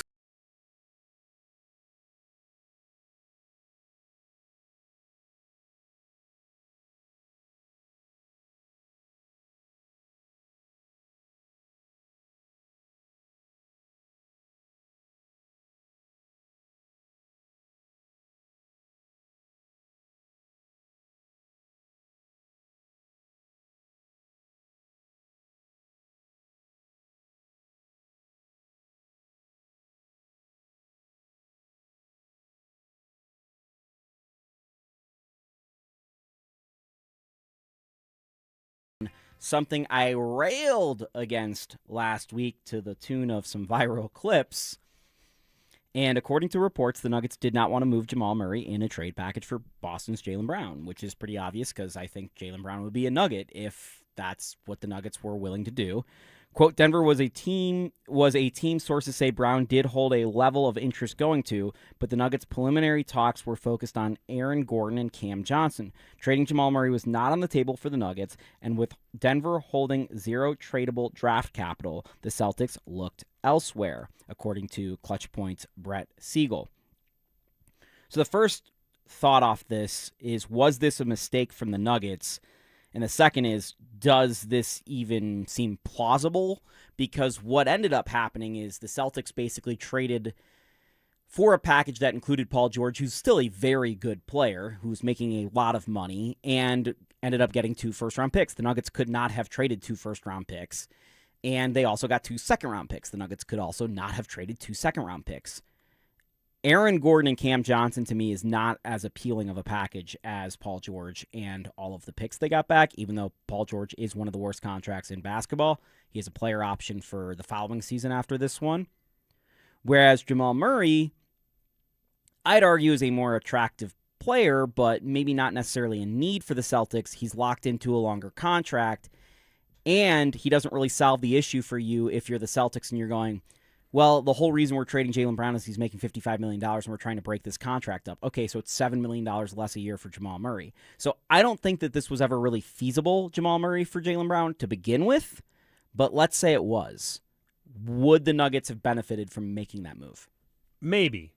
And I'm not trying to hedge here with my answer. I just think the question isn't necessarily whether or not that would have been a move that makes them better. I think the question starts with, do you think the roster as it's currently constructed, when they're healthy, if they're healthy, can contend and compete with San Antonio and Oklahoma City? If you do, then you don't make this trade. You don't. If you don't, then I think you make it because what other move are you going to make? If you don't think this team can compete and can contend, and you have one of the 2 or 3 best players in the world on your roster, you have to do something to try and mix it up. You can't just say, well, we don't think they're good. This is a good enough group to win it, but we're going to run it back. Like, that doesn't make any sense. So I think the debate of whether Jamal Murray is a better player or Jaylen Brown is a better player, I think you could go round and round and round. I really do.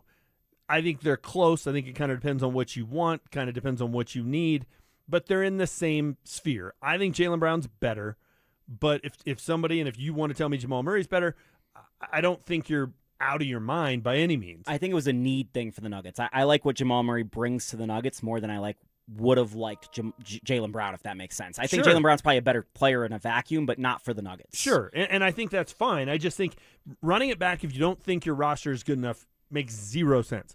I'm also not in the camp of you just make a trade to make a trade and you blow it up and you bring in a bunch of random pieces here. I have zero interest in that.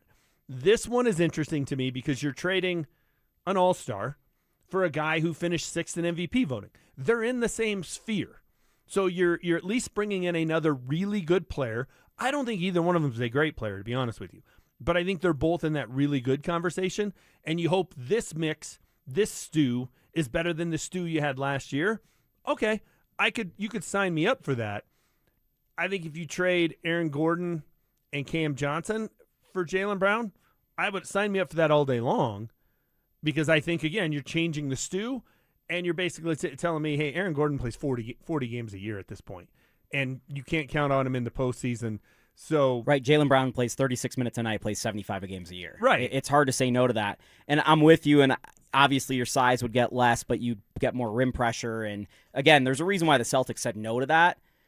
And also from the Nuggets' perspective, I don't know that it would have been right from a team-building perspective to have Jokic making 60, Jamal making 50, and Jaylen Brown making $55 million.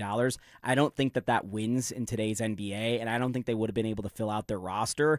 But from a talent perspective, obviously getting one guy in basketball and Jaylen Brown is more valuable than having those two guys. So it would have been an interesting trade, but I understand from both perspectives of why that didn't happen. Well, and the other question you got to answer with either trade is, well, what happens then with Payton Watson? Like if you bring back Payton Watson and your starting lineup is Jokic and Murray. I can cut you off right now because there was no Payton Watson in either scenario because the cap rules. Then it probably didn't make sense in either scenario because you don't have a good enough roster at that point. Either way, you were likely losing 2 to 3 starters for Jaylen Brown. You're better off with Jamal Murray and Payton Watson than you are with Jaylen Brown. You're better off with Aaron Gordon, Cam Johnson, and Payton Watson than you are with Jaylen Brown. You just are. If you could have re-signed Payton Watson and added Jaylen Brown, and then he's out there with, it's those three guys. It's Aaron Gordon.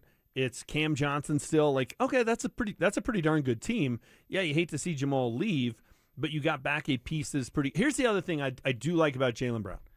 The biggest thing that bothered me in the loss to the Timberwolves, it wasn't that they were so bad defensively because their two best defensive players didn't play. No dog. No dog. No dog. Nobody who said, oh, you're going to talk trash in a post-game press conference? I'm going to show up the next game and answer the bell. Jaylen Brown's that guy. You know what we did instead? We put our finger to our nose, put up our glasses, and go, well, analytically, our defense has been better than people think. The Nuggets don't have a jerk. They kind of need a jerk. I think every team needs a guy that's just like, oh my gosh, he's a pain in the neck. He gets under people's skin. Sometimes that's even his own coaches and his own teammates.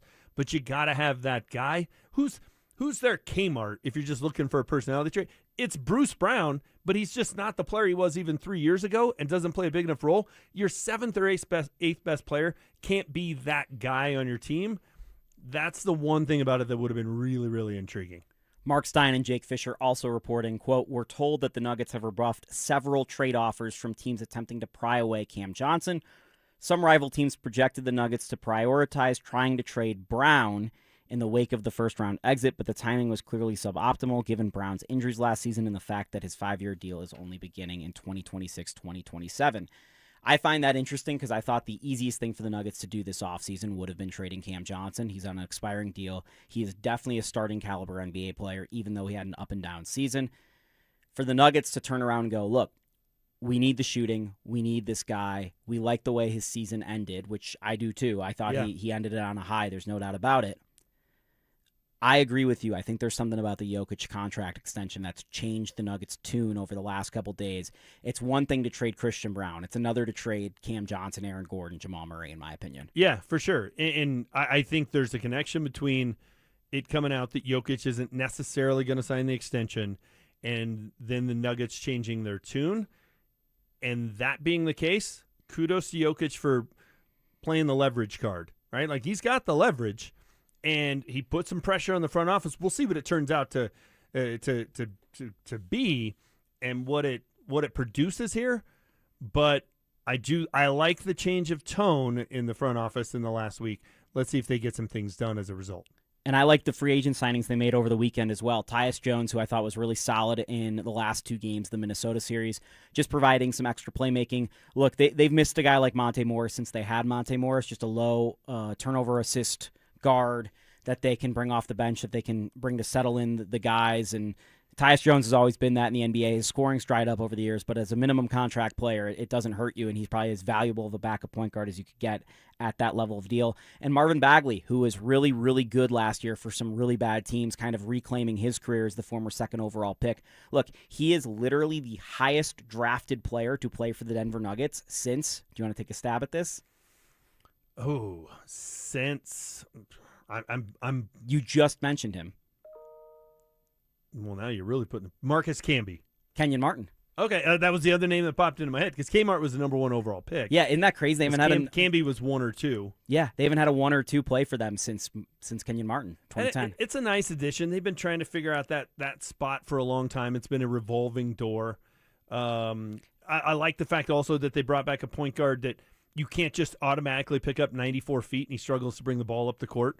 Right, like that is a problem with Jamal Murray. He's not a speed point guard necessarily, for lack of a better expression. They end up having to use AG and Jokic to bring the ball up, and because Christian's lack of ball handling, yeah, you need another guy who can do it. Yeah, so that gives them some flexibility. I thought David Adelman at least gave him a card to play in the postseason. He probably should have played it a little bit more, but those aren't bad signings. But they're also not signings that make this team significantly better. I'm not even sure they replaced the guys that left. And the guys that left weren't great players either. So they're not better right now than they were the day the series ended against Minnesota. They still need to make a move. They will be better than they were at that point if they keep Payton Watson, because he didn't play in that series.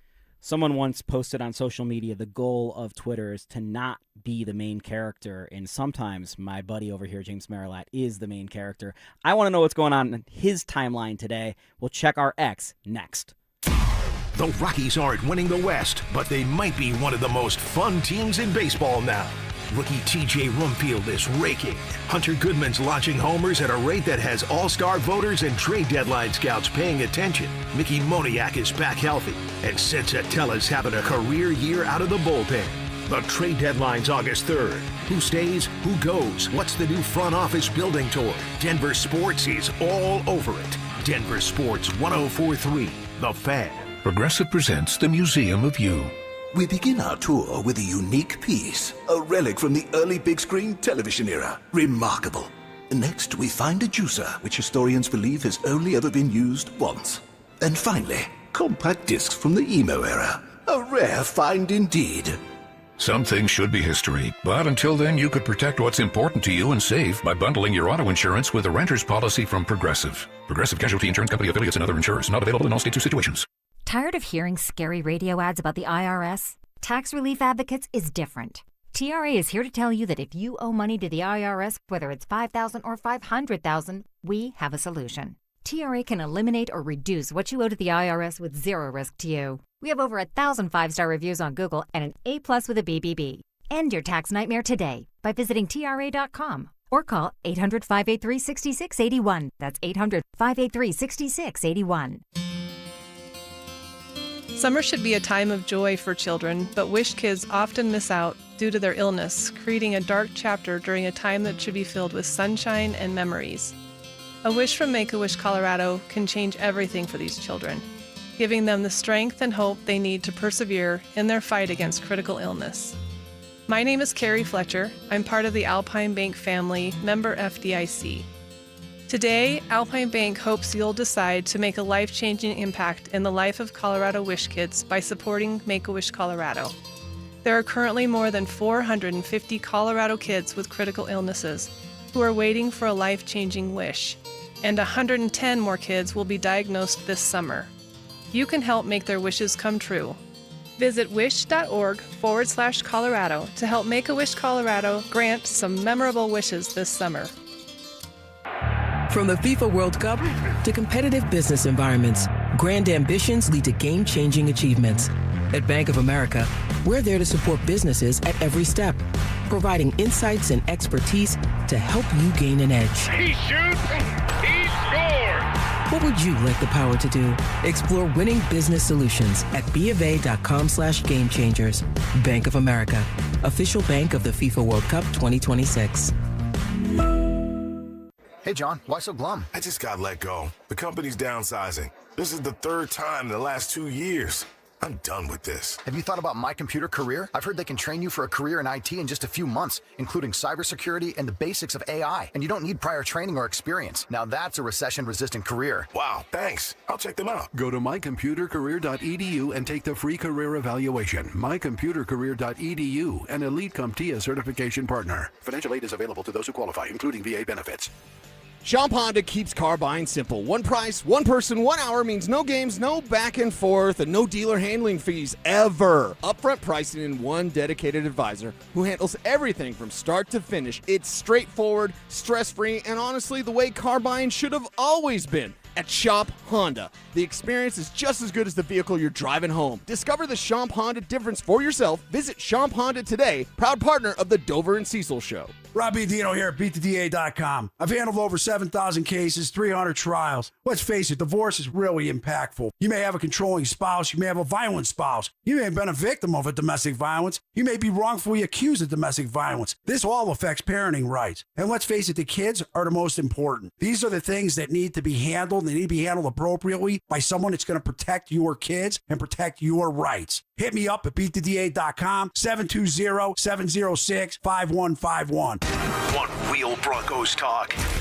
Cecil Lammy and Andrew Mason bring the heat on Orange and Blue Today. The most passionate intelligence and in-depth Broncos coverage in the game. Weekdays at 5 p.m. on the Denver Sports 104.3 The Fan YouTube channel. Hit subscribe at Denver Sports 104.3 and never miss another take. Orange and Blue Today, powered by Ramos Law, official injury law firm partner of the Denver Broncos. Denver Sports 104.3 The Fan.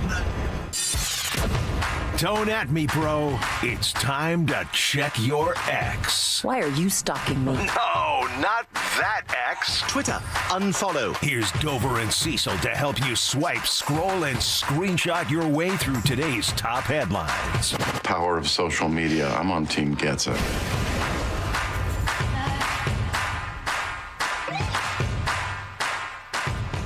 Oh, we're checking our ex. Jake Shapiro, James Marilat, and one of the first things I pulled up over the weekend was from @TaylorRay33 on social media, casually sitting behind Jared Bednar at Ad Sharon, #GoHavsGo, and it's a picture of Bedsy enjoying his time. Not the best seats for Bedsy No, here. he's kind of got that. I mean, he's lower level, so that's good, but it's side view. It's like on the side of the stage. It's not like he's down on the floor. It's not like he's even, maybe at a 45-degree angle. He's right on the side of the stage. And again, he's not like he's down on the field either in that spot. So I have heard that. I haven't heard anybody talk about this show, but my kids went a couple years ago when he was here. Said it was fantastic. Said it was awesome. I'm sure it is. Biggest crowd in Mile High history when I think your kids went. So I'm sure Bedsy saw a fantastic show. I love you guys. There were fireworks as well, right? So that makes for a nice night out. His seats gave my wife wanted to go here, and I was just okay with it. Yeah, it's I mean, Bedsy's look, he's Teflon Bedsy at this point. He can do no wrong. Doesn't matter when they get bounced. Doesn't matter how talented they are. You can be the favorite to win the cup every year, and you're still coming back even if you flame out in the playoffs. So hey, good for him. He's just out enjoying life, living large. My first chance. The biggest thing on my social media of the weekend was not Ed Sheeran, though. It was someone who opened for Taylor Swift. It was Ed Sheeran opening for Taylor Swift the last time I saw Taylor Swift at Ball Arena in 2013. Okay. It was Taylor Swift and Travis Kelce's wedding was the big thing. It was everywhere. Everything I saw on social media, every person in my life was talking about who went, who was going to the wedding. Yeah. And Peyton Manning was there. So, saw that story at DenverSports.com. Yeah, we covered that because it's very important that we get Peyton Manning and Taylor Swift into a headline. It wasn't a big news weekend, so it made the cut. But I found the funniest person who was at the wedding and also maybe the funniest outfit in there in one picture together. I think I know what you're talking about. I saw this as well. Okay, so now, this all goes back to the fact that everybody always has the memes of the referees being on the Chiefs team week in and week out, correct? Okay. And Dean Blandino from NFL on Fox, their rules analyst, was at the Taylor Swift-Travis Kelce wedding, maybe the most random person ever. And in the same photo as Dean Blandino is Greg Olsen wearing one of the stupidest hats I have ever seen in my life. Yeah, it's a little bit of a Doc Holliday hat, right, from Tombstone. But Val Kilmer pulls it off a little bit better. But it's the same kind of thing. It's a black hat. It's the brim is not bent at all the way around. But it's sort of it's a Western hat. It's a 1800s kind of hat. But yeah, weird look. So someone said Cam Newton got to him. I mean, look, if you're at that wedding, you're trying to push the fashion envelope. I get it. That's fine. It's not terrible. It's not too ridiculous. It's a goofy hat. I think it's just more goofy how it fits him. But the fact that anybody associated with NFL officiating was invited to this wedding, I just think the irony is so rich. It's so good. I didn't even go there. It is funny that you instantly go to Tinfoil Hat James, which you go to very quickly. That's why it's hilarious to me. Like, of course, I mean, was Mike Pereira there? Like, who else was there that's associated with NFL officiating? The Hockuleys yeah, were both the Hockuleys were there. They were why would the NFL rules analyst guy be invited to this wedding? Why was the whole NFL on Fox team there? Why was Burkhardt there? Why was Greg Olsen there? Well, there is that rumor. That's a tinfoil hat, too, because I don't think there were a bunch of guys from CBS or NBC. So it's, hey, when Kelce's finally done, is he going to Fox? Well, the invite list would suggest that's going to be his next football family. That's a good point. Also on my social media, and this is my last one, I want to know if there's anything on yours, and this just came out an hour ago, breaking according to The Athletic. FIFA Appeal Committee has rendered requests by Belgian FA as inadmissible, as Belgium, quote, not a party to the proceedings, and as such has no standing to appeal the decision, end quote. That means Flo Balogun, the star striker for the U.S. men's national team, will be playing tonight after his red card has been suspended. The appeal from the Belgian FA now has been revoked. And I guess my question to you, James, is someone who's managed, your teams, you've coached a lot of your sons and stuff like that. They were preparing for this game without their star striker, Flo Balogun, and he's been their best player.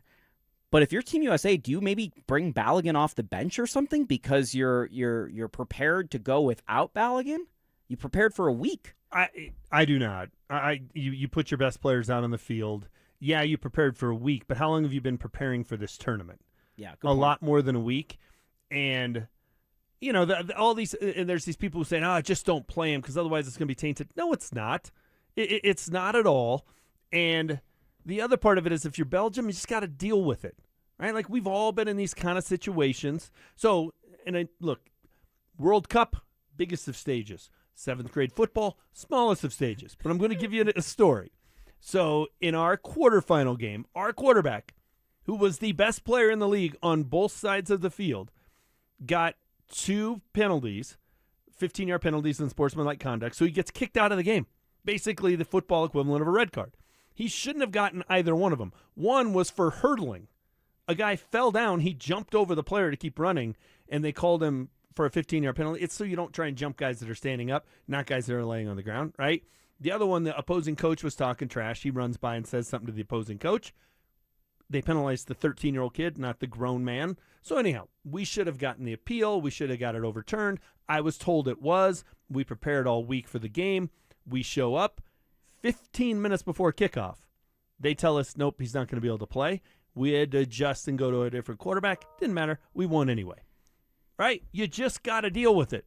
You go through the process, you make your appeals, and until the game kicks off, you don't know what those factors are going to be. So I don't feel sorry for Belgium. Had this knockout overturned, I wouldn't feel sorry for Team USA. Shouldn't have been a red card, right? It just shouldn't have been. Shouldn't have been reviewed the way it was in the game. So the U.S. is right in this. Anybody who's complaining about it, I just don't get your beef. I think you just want to be anti-Team USA. But this is good for the American team. It's good for Balogun, good for him. His big moment, the biggest sports moment of his life, doesn't get robbed from him on a bad call. That to me is the biggest story of it. So yes, I think this is great. I don't feel sorry for Belgium. I don't. Next time you need us to come liberate you from somebody, don't call. The result might be right. The process and the rules that were followed might be wrong. And who likes the rules guy anyway? Apparently Taylor Swift, because Dean Blandino was at her wedding. We're going to come back and talk about the Broncos training camp ramping up. We're about a month away. Well, it's later this month, but still about a month away. And Payton Watson, there's some stuff that happened within the last hour that's going to affect Payton Watson and the Nuggets. We'll talk about it next. The Nuggets summer is heating up, and the biggest questions are still on the table. Will Nikola Jokic sign an extension or keep Denver holding its breath? Could a blockbuster Jamal Murray trade reshape the roster? And with Payton Watson hitting restricted free agency, what does the core look like moving forward? Stay locked in. Denver Sports has you covered all offseason long. Denver Sports, 104.3 The Fan. Summer hailstorms bring in the 3-ring front porch roofing circus. In ring 1, there's We're Doing Bob's Roof Down the Street. And in ring 2, there's We Will Cover Your Deductible. And in ring 3, What Do I Need to Do to Get You to Sign Today? Send those clowns to the curb. Don't turn your home into a circus. Call the pros, Denver Roof Pros. Check us out at DenverRoofPros.com. No matter if it hails, rains, or snows, nobody knows your roof like the Denver Roof Pros. Hey, it's Mike Evans with all these Bluebird days in Colorado. Enjoy the view through energy-efficient windows from Bluebird Windows and Doors. Through July, it's their Buy More, Save More event. Save up to 20% on your window and door projects. And when you mention you heard it from me, you'll save an extra 5%. Bluebird's family-owned, serving the Front Range for over a decade with windows, doors, and siding built for Colorado's harsh climate. Financing is available. Visit gobluebirdco.com. Bluebird Windows and Doors. Make today a Bluebird day. Tom's Garage Doors, Tom's Garage Doors. When it comes to garage doors, no one knows more. I started my first business at 12 years old, mowing lawns for about $5 a yard. I thought I was crushing it until my buddy down the street undercut me by $2. But he didn't just cut the price, he cut corners too. That's when I learned if you do the job right, people trust you, and integrity beats profit. People care more about how you show up and whether you do what you say you're going to do. Hi, I'm Tommy Mello, owner of Don's Garage Doors. From garage door repairs to upgrades, we show up, we crush it, and we stand behind every job. We only use the best parts, and the spring's guaranteed to last a lifetime. Because when you care about the people you serve, you work harder, and it shows. From repairs to upgrades, call Don's Garage Doors today or schedule online at donsgaragedoors.com. And yeah, we still beat the other guy. Tom's Garage Doors, Tom's Garage Doors. When it comes to garage doors, no one knows more. Hey guys, it's Mark Schlereth. I just made one of the best decisions of my life. I got rid of my glasses. I went to Cutarelli Vision and had refractive lens exchange, RLE. I wore glasses for distance vision, but I got to that inevitable point in life where I was always needing those reading glasses just to do about anything, and half the time I couldn't find them. Seeing menus, texting, reading my computer, or studying film, it was a struggle. But now I see the world perfectly, near and far, without any glasses, thanks to Cutarelli Vision RLE, the perfect permanent solution to spending your good active years not needing reading glasses. And here's the cherry on top. You'll never develop a cataract. Dr. Cutarelli is Colorado's most experienced with over 90,000 vision correction procedures. You can trust him to know if it's the right time for you and RLE. Schedule your free Zoom consultation at coloradorle.com. Cutarelli Vision, RLE, no readers, glasses, or contacts, or cataracts. coloradorle.com. When an 80,000-pound semi-truck collides with a passenger vehicle, the results can be devastating. I'm Rob Wilhite of the Wilhite Law Firm, and for nearly 50 years, my firm has been fighting for seriously injured truck accident victims in Colorado. These are complex cases that require serious resources and experience. We bring both to every case to get you the maximum compensation you deserve. If you or someone you love has been seriously injured in a trucking accident, don't wait.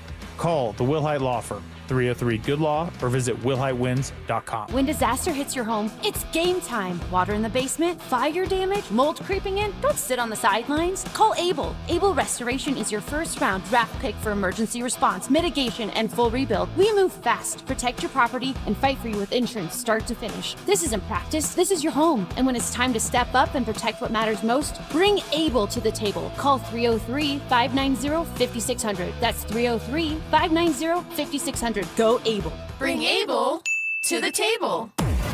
Lunch hits different with us. You're locked into KKFN at KKFN HD1 Longmont, Denver. This is Dover and Cecil, brought to you by Wayback Burgers.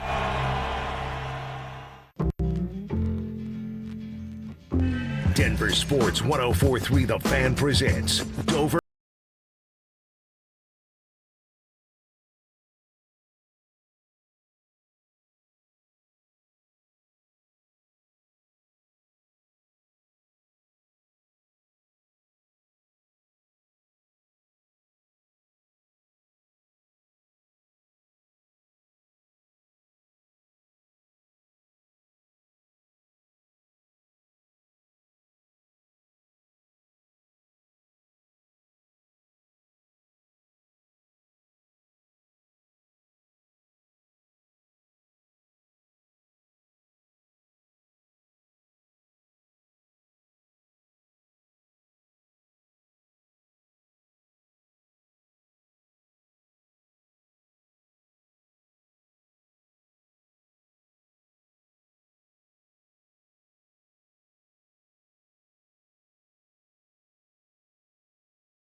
Being underway.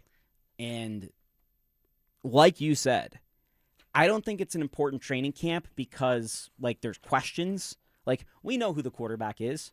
We know who the star offensive players are. We know what the running back room's supposed to look like. As long as no one gets hurt, we have the depth chart pretty filled out. Like, the questions about this team are nil, and not nil, but very small. And I think normally the way I analyze sports and the way I've come to in a decade of doing this is the less questions I have about a team or an organization, generally, the better that team or organization is. I don't have that many questions about the Broncos. Now, I say this training camp is important not because of the questions I want answered, but because, oh boy, are the first 6 weeks of their schedule a bear. So the Broncos need to hit the ground running, and I'm not saying they need to come out on July 31st looking like a team that just came off the AFC title game and they're at that level. But by the time we hit August 14th and they play their first preseason game at Mercedes-Benz against Atlanta, they better be looking pretty good at that point. Yes and no. I get what you're saying, and this is a team that, the head coach is back for his 4th year. The quarterback's back for his 3rd year. They're not having turnover in most important spots. Yes, they have a new offensive coordinator, but he's been in the system. He's not a new person to the organization. The defensive coordinator is back. They had their offseason was primarily run it back, right? A couple of small departures, which maybe were bigger than people think, and John Franklin Myers, at least on paper, Dre Greenlaw. But one big addition, I think it's a huge addition, but Jalen Waddle, for the most part, it's the same team. So, yeah, you shouldn't look disorganized. You shouldn't look discombobulated. You shouldn't be a mess. Let's just not put too much emphasis on the result of a preseason game, not only the final score, but let's say Bo and company even play in that game, which I'm not sure they will, and they don't go out and they play one drive and they get one first down, then it fizzles out and they punt. I'm not going to hit the panic button. But, we've watched enough training camps. We've watched enough preseason. We know when a team looks like, all right, they're ready to go. See you on September 14th for the opener at Kansas City. Or, ooh, boy, don't know what we're going to get here. Prime example, Russ's first year, Nathaniel Hackett's first year. Russ didn't play a single play in preseason. They go up to Buffalo. it doesn't matter that they lost. They got destroyed to the point where their head coach in the press conference afterward had to apologize to the fans for their performance in a preseason game. That's a sign that, okay, things aren't on the rails here. They're probably pretty far off the rails. Barring something like that, Jake, I'm not going to worry too much about preseason, and I don't think you'll ever see that kind of performance from a Sean Payton coach football team in anything. Preseason game, a mini camp practice, it's just not acceptable. Barring something like that, though, I'm not going to get too worried about how they look in August in Atlanta. But it also better be trending in the right direction as they come back and play 2 preseason games at home. Yeah, I'm not going to be going, they need to crush this bad team Atlanta 35-7 in a Correct. preseason game and need to have a first half. I do find it interesting that Sean Payton already said about the team and what they expect from preseason snaps, especially with no joint practices and a new offensive coordinator, that we should expect about the same amount of participation in the preseason. So might mean just Bo plays week 2 against Green Bay, a couple drives, and that's about it based off what we saw last year. And I'm not even saying I need to see a lot then, but in terms of where the team's level is at, and I think we'll have a good feel for it watching training camp, it needs to be intense because I look at Kansas City, hosting Jacksonville in L.A., at San Francisco, at L.A., and then a Thursday night game at Seattle, and I go, there's real potential they start 2-4 or 1-5. Like, that's real. And I'm not saying, like, I believe that per se, but that's on the table. And if you're starting the year 2-4 or 1-5, it's over. Like, you're not coming back from that, even if the schedule softens up. So they need to come out firing, which is one of the things that makes me feel a little bit better about them bringing back all these pieces and the coaching staff and all this stuff, is they should have a pretty clear idea of what their identity is as a football team, and it should just be supplemented by guys like Jalen Waddle. Agreed. Kansas City will have the biggest question mark of either team on opening night. What's their tight ends mentality after such a big party? That'll be number 2. Number 1 is, hey, what's our all-world quarterback going to look like coming off of an ACL? I don't expect him to play in the preseason, so that'll be his first live action, which is different than, wearing the bib to where nobody can touch you during the play, and when you're not having to escape and move and make quick movements when somebody misses a block. They don't just blow the play dead. So that will be the biggest question mark. I think that gives the Broncos a big advantage in that one. Yes, the schedule is tough. It is. It's a tough stretch. But if you're in Jacksonville doing what we're doing right now, and you're looking at the Jaguars' schedule, you don't think they're going to go 17-0, and you're looking at week 2 at Denver. Okay, I know Jacksonville came in here and won last year, but you're saying, are they going to do that twice? It's a 14-3 football team. It's their home opener.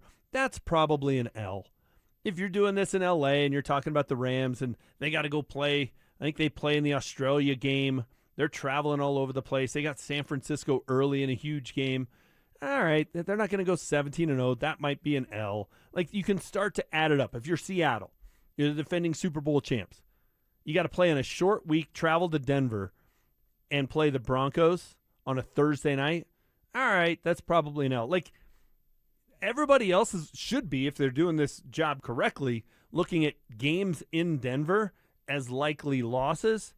And then you're talking about the 3 road games. So I already told you why I think Kansas City's not a bad matchup. Week 1's the best time to get them. San Francisco, week 4 is tough. It's hard to find a rationale for why that could be a easier game than people think. And then you're at the Chargers. It's going to be half full of Broncos fans. Like, what are we talking about here? I think people need to not look at it as what the Broncos have been, but what they are. They were 14-3. They were the number 1 seed in the AFC. They would have been to the Super Bowl if Bo Nix hadn't got hurt in the last minute of the divisional round win over Buffalo. Everybody in those first 6 should be fearing the Broncos, not the other way around. I'm going to take a little spin down Marilat positivity lane here. Okay. San Francisco. They've got Arizona the week before and at Seattle the week after. Both divisional games. Broncos could be a trap game. Okay. At Seattle's a huge early season game for them. And like I just said, San Francisco is playing Seattle in Seattle the week before the Broncos play Seattle. Correct. So they're coming off their biggest game, perhaps, of the early portion of the season, then go on a short week to play the Denver Broncos. Yeah, they play the Niners at home and then travel, and 4 days later play in Denver. That's not – if you're looking at Seattle's schedule, which you are right now, but if you're in Seattle doing this job for our sister station up there, you're looking at that going, that's probably a loss. Doesn't mean it is for sure, but it probably is a loss for the Seahawks. They're not going 17-0, so anybody doing this realistically would say, okay, that's one that we're probably going to drop. Rams week 3. They're coming off a week 2 Monday night game. I know it's against the New York Giants, but it's still a short week, Monday night. And then the following week, they're in Philadelphia in a huge game, Philadelphia against the Rams. And what's their week 1 game? Are they the Melbourne game? They are Thursday against Seattle or San Francisco, which I think is in Melbourne, right? I think it is. I think that's actually I think, so they're Melbourne, then Monday Night Football, and then Denver, Correct. and then Philadelphia. So you open in Australia, you have this weird, nearly 2-week gap. That's why they gave them a Monday night game. And then you're coming off a Monday night game and having to come to Denver. So not a great spot for them either. Jacksonville, this is where the argument ends a little bit. They've got Cleveland week 1 at home. Okay. And then they're in Denver, and then they're hosting the New England Patriots. So that's the team I look at and they go, okay, that's the schedule situation that maybe it doesn't behoove you, but they've got the defending AFC champs the next week at home. It's in Denver. Obviously, they're going to be up. It doesn't matter that it's Cleveland. It's a season opener. It's a home opener. They're going to be ready for that one, and they got a big week 3 game. Week 2 in Denver. If you're the Jags, you're looking at that game saying, if we can win that one, if we can steal that one, that's a bonus. But Jacksonville doesn't have to win that game to have a really good season. And on the same point, I think a lot of Broncos players are going to be up for that game because they saw them beat them in Denver the last time these two teams played, and it's basically the same Broncos team. Like that's going to stick with you. I mean, heck, just ask Mark Schlereth about Jacksonville. You know, and there are some teams that are going to come crashing back down to earth this year. There are some candidates for that. That's a prime one. Jacksonville's certainly on that list. I think New England's another team that is on that list. If I was a Patriots fan, and this is going to sound funny because they went to the Super Bowl, but if I'm looking at their performance in the playoffs against the Chargers, Houston, and Denver, 2 of those games at home, one of them against a backup quarterback who hadn't played all year, yes, you won all 3, but the game against the Chargers was the worst game of Wild Card Weekend. Houston, I mean, the Texans tried to give that game away. C.J. Stroud could not have played worse in that game. I think if that game's in Houston or with a competent quarterback, that game is won by the Texans. That was one of the worst games I've seen in the playoffs by a starting quarterback ever, and it's still a relatively close game until late. And then you win 10-7 at home or on the road against the Broncos against Jarrett Stidham. I'd be kind of worried if I'm a Pats fan. So those are teams that should come back to the pack. Honestly, the Broncos are going to come back to the pack a little bit. They're not going 14-3 again. They're going to be a better team and not going to go 14-3. So you're with me. I actually think the Broncos are going to be better and have a worse record. Yeah, I think they could be significantly better and go 12-5. They caught a lot of green lights last year with the schedule. Only having to play 7 road games. That's a benefit. They had 9 at home and a neutral game because the game against the Jets in London was supposed to be a road game. That's a break. They didn't play a very tough schedule. They won a lot of one-score games. You know, the law of averages, that's going to even out. So, yeah, they'll probably lose more games, but I think they'll be a better team. I think they'll be better offensively, probably as good, maybe not quite as good defensively. Let's just be honest. It kind of depends on what happens with Jonathan Cooper.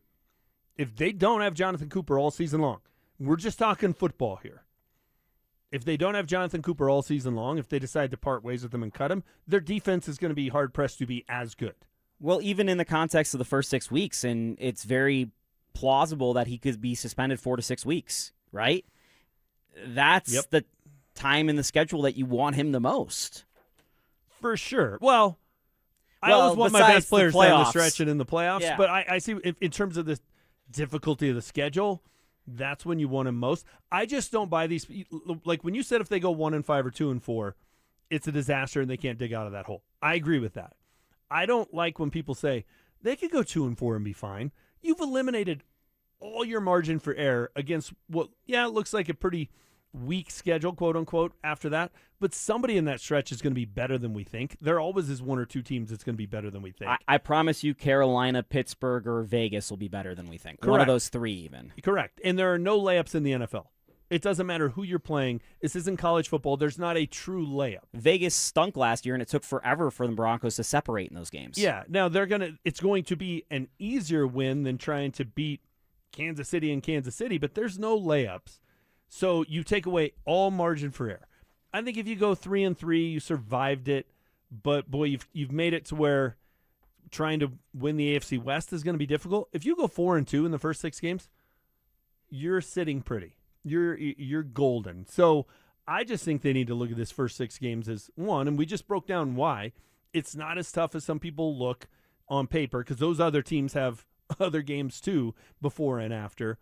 And I think you just got to look at it as like, yeah, we're up for the challenge. They're going to have to play them at some point. So if you spread those games out over the course of the season, I don't know that we'd look at it and say, well, if they go 2-4, it's going to be fine. I don't think that's how we'd look at it. 3-3 should be the bare minimum.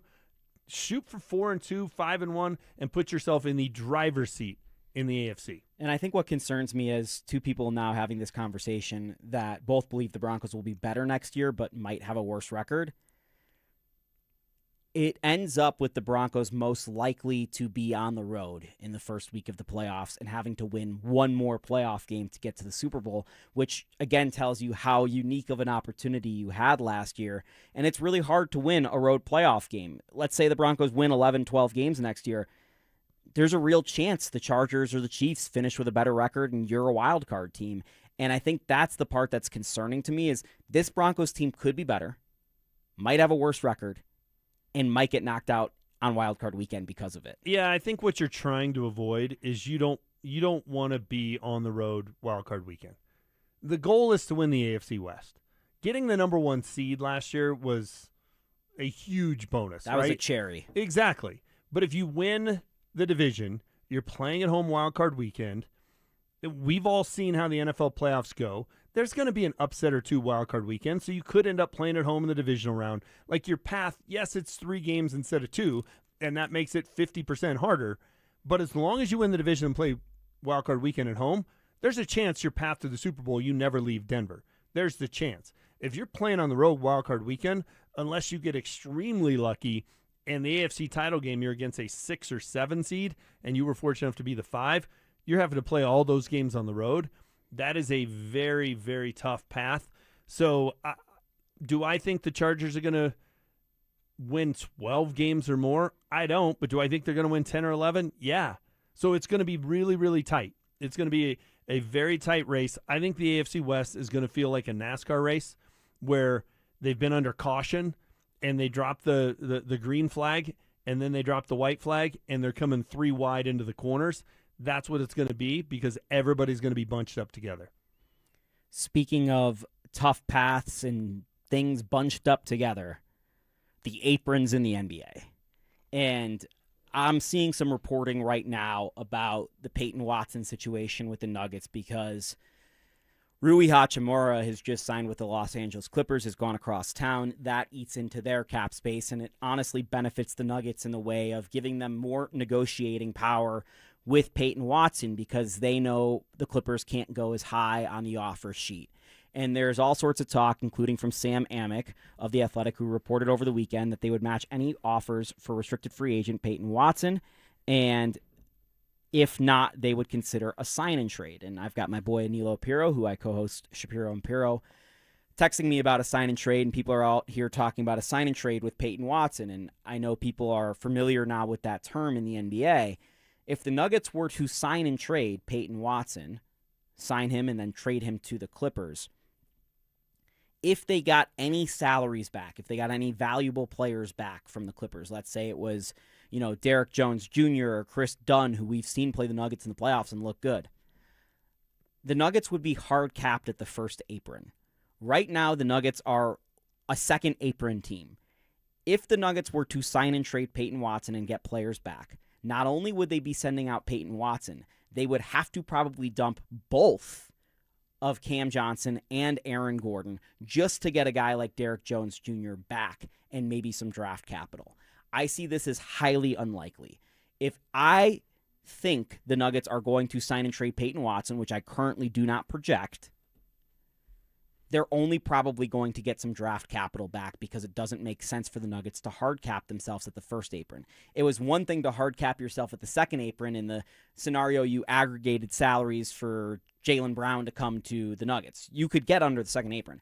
I don't know how the Nuggets get under the first apron this year, and I know this is convoluted, but all of this is to say is I think the Nuggets are in a really opportune position to bring back Payton Watson as of right now, midday on July 6th. Cap space is dried up all across the NBA. Teams are looking elsewhere, and this restricted free agency is dragging out. Last couple of years, Josh Giddey, it dragged out with the Bulls. Jonathan Kuminga, it dragged out with the Warriors. Look, Jonathan Kuminga is a free agent right now. That situation went awry, and it went really poorly for the Warriors. There is a scenario here where the Nuggets re-sign Payton Watson, and the sides can't mend the fence. I don't think that's going to happen here. But because of the way the aprons are in the NBA and the new salary cap and the CBA and all that type of stuff, the Nuggets are playing this the best way they can, which is just let's see what the market tells us what Payton Watson is worth. And once it decides what Payton Watson is worth, we are going to match that deal. And I think that's the smart way to do it. The Nuggets, to me, this offseason, their entire approach is let's see what goes on around the league, let's see what the market is, and then act. Last year, they had a plan. They acted right away. We all praised their offseason. Turned out it didn't matter at all. This year, they're reacting. Yeah, and you end up overpaying if you don't let things just kind of shake out a little bit, right? And we talked about this in the offseason with the Broncos when they jumped at signing J.K. Dobbins, where the year before they didn't sign him. And it's like, why are they in such a hurry? Man, did they overpay for him? Well, then you find out there were other teams interested in him. Jacksonville is the rumored team. It's like, okay, the market was set. If somebody else was going to pay him what you wound up paying him, might as well jump at it. There's no reason to wait. I do think there's a lot at play here. I think the Nuggets, in part, are saying, hey, we're going to match the offer. It's basically telling other teams, don't bother. Well, that drives his price down. So, okay. I also think it also ties up your salary cap space for 48 hours, which prevents you from doing anything else. So if it's the Nuggets' rival and the Clippers, right, and you're going to say, we're going to give him $25 million, the Nuggets go, we're going to wait 47 hours just to screw you over so you can't make any other moves. So you have to wait because you can't do anything until you know if that hits your books or not. Right. So I think that's a smart play on the Nuggets' part. That's a really smart way to play it. I also think the more we talk about this, the more I think the supposed interest in LeBron's camp with the Nuggets is just a way for his agent to put, because it's also the same agent as Payton Watson, to put pressure on the Nuggets to give Payton Watson as much money as possible. Hey, Payton Watson, if you keep him, then the Nuggets are even more attractive to LeBron James. That's just a strategic play on his part. Smart, but I think that decreases your 15%. And I was with you earlier in the show when we talked about it. 15% chance he's going to sign here. The more we talk about it and think this through and all the moving parts, I think it's probably lower than that. I think they're being played a little bit here.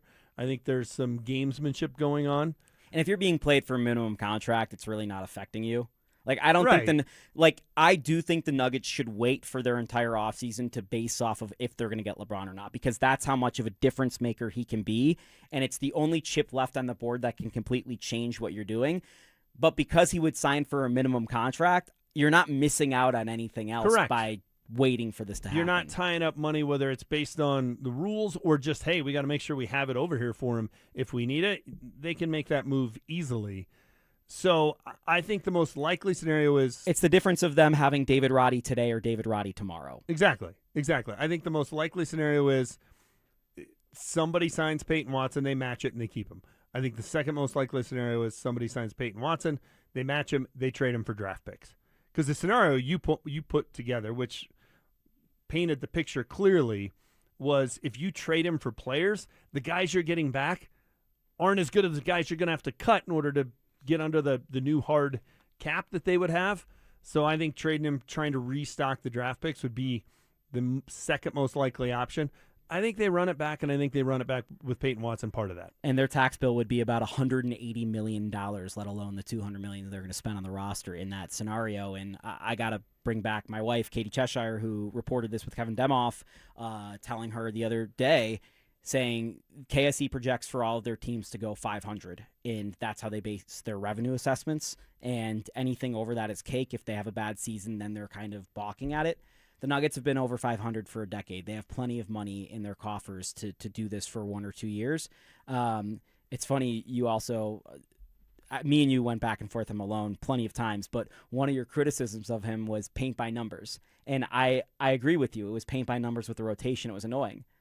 But the front office management of rosters in the NBA is literally paint by numbers because the roster and the rules are so constrictive that you can kind of figure out what teams are going to do. At the deadline, it's like, oh, who are the Nuggets going to trade for? Well, there's really only 7 guys in the league that you can really trade for because it's paint by numbers. Right. And there's only 2 of them that make sense, so it's going to be one of these 2 guys. Like, I was sitting here and Sheldon Bagley listed as our best options for backup center because there's not really that many options that fit the exact parameters of what the Nuggets needed. Yeah. And look, I get why they've put all these rules together.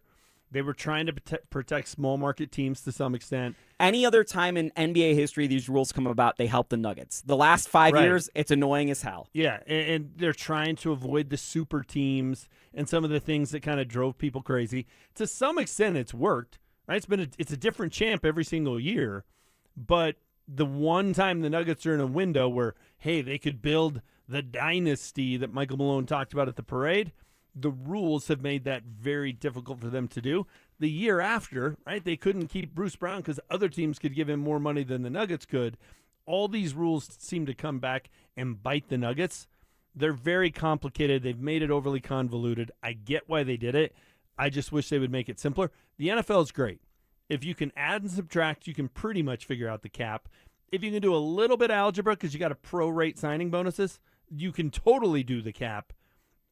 The NBA's made it unbelievably complicated, and it really is too restrictive on teams. There's one thing that's not complex, which is one move the Denver Nuggets could make, which makes them title contenders tomorrow if they make it. We'll talk about it next. The countdown is on. Broncos training camp is less than a month away. Rookies report July 22nd. Veterans hit Broncos Park powered by Common Spirit on the 28th. Bo Nix is expected back at full speed. Sean Payton skipping joint practices to maximize every rep. And it all builds toward a season opener on Monday Night Football against the Chiefs. From camp battles to kickoff, Denver Sports has you covered. Denver Sports, 104.3 The Fan. If the amazing regenerative treatments at QC Kinetics provided relief for former pro football player Bobby Carpenter, imagine the potential for your aching joints. So my knee had been bothering me for a while. I played football for a number of years. I looked at talking to some doctors when I need to potentially have surgery, and I decided hey, let's check out QC Kinetics. I go in there and they look at the knee. Hey, here's the program that we can put you through. That treatment takes your body's own healing properties and concentrates them at the root of the pain. No surgery or downtime. The best part was there's no recovery until one day I felt like, hey, this feels like my old self again. I feel better. It's helped me. It's helped my dad. Hopefully it will help you in the same way. My message to them is do not wait. So you can go out and play golf and do the things that you love and enjoy. Take it from Bobby Carpenter. Call QC Kinetics now for your free consultation. Call QC Kinetics, 303-900-8986. That's 303-900-8986. 303-900-8986. Colorado, it's time to take our recycling to the next level. That's why Recycle On Colorado is bringing you more curbside and drop-off service from peaks to prairies. Guidelines as clear as our skies, so you know what goes where. And the price? As free as gawking at bighorns on I-70. You deserve a recycling system you can count on, like your puffiest winter coat. And we're here to give it to you. Learn more at recycleon.org/Colorado.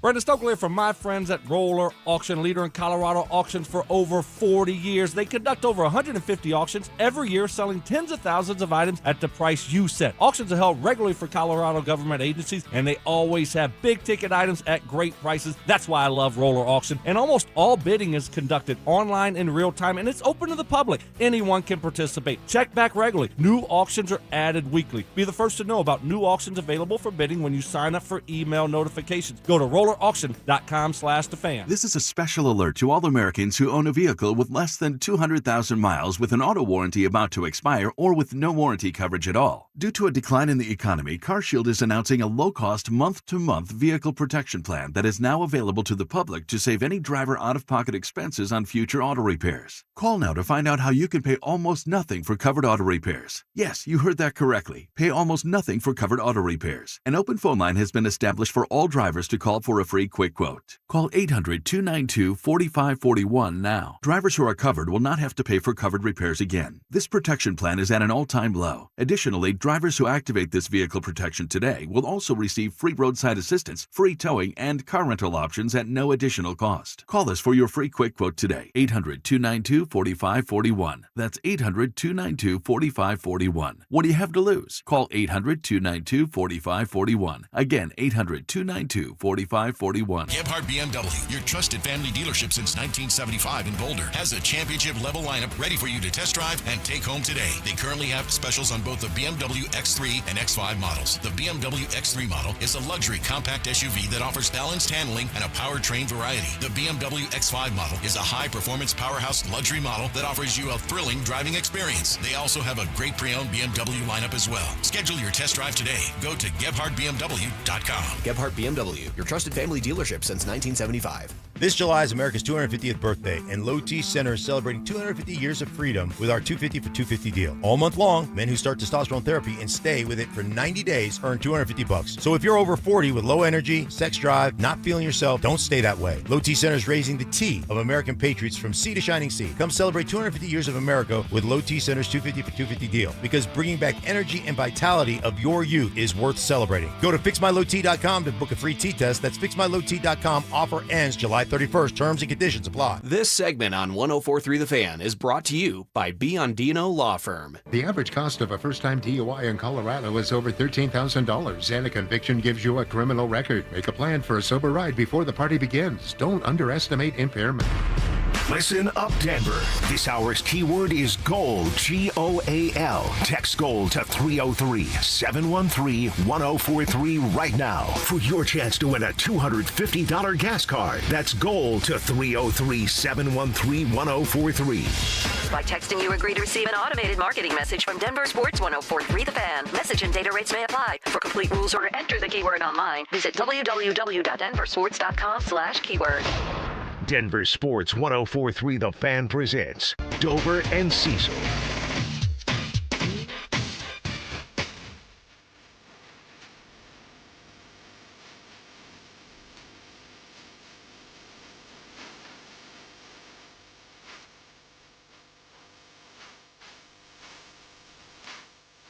Nikola Jokic and Team Serbia up 22-15 after one quarter in a very famed arena in Serbia against Bosnia and Herzegovina. That's happening right now, a game that's important for World Cup qualifying.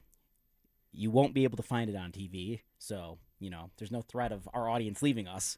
So don't even try. We'll continue to give you updates throughout the show, but Jokic was awesome in his first game on Thursday against the Swiss. Almost had a triple-double, which is really hard to accomplish in international play because the games are only 40 minutes long. It was the first game he captained Team Serbia. He earned the armband going into this World Cup qualification process. He said it was a game he'll remember for the rest of his life. You could tell it was really meaningful to him. He told FIBA.com, the International Federation for Basketball. And this is now 2 games in a row that are very important for Serbia in their World Cup qualifying. Half of the World Cup qualifying basically happens during the NBA season. So these games are really important for guys like Jokic to kind of lead Serbia to make sure that they end up in the tournament for next summer when he would participate. So basically a must-win game today for Serbia. They've got 2 more coming later this summer. And this is the same tournament Jamal Murray is not participating in right now for Team Canada. He was actually at the Serbia game on Thursday, which I thought was a really interesting sign for the Nuggets offseason. And look, I love that Jokic is playing basketball. I know maybe not everyone is the biggest fan of Jokic playing basketball in the offseason, but I'd rather be seeing videos of him playing basketball than with his horses, quite honestly. I'm with you on that front. I like the fact that all right, hey, he's playing basketball. He doesn't have as big a problem with this as he did early in his career, but early in his career, he would come in to the start of the season completely out of shape, and it was, hey, try and be in shape by Christmas. That doesn't happen anymore, but he's still, I'd like him to be a little bit more game ready for right at the start of the year. So the fact that he's participating, playing basketball, that's a good thing. I always look at this, though, and I had the same take when Melo used to play for Team USA. You can make the argument Melo's the best USA Olympic basketball player of all time. I think until the last Olympics where Durant scored another Olympic gold, because he's added 2 since Melo retired. So he's in the conversation. But though. Yes, it's top 5, no doubt. But I always held my breath. I didn't like it because the risk and reward just wasn't there. If something happens because Nikola Jokic is playing in a game that means nothing to the Nuggets, means nothing, they're devastated. So there's this huge risk to it. I don't even know if it's a huge risk, but the risk is much bigger than the reward because there's no reward other than, okay, he's playing a little bit of basketball and getting in shape. You could do that in a less risky way. Would I rather see this than him cheering on his horses or doing barrel rolls off of a whitewater raft? Yes, of course I would.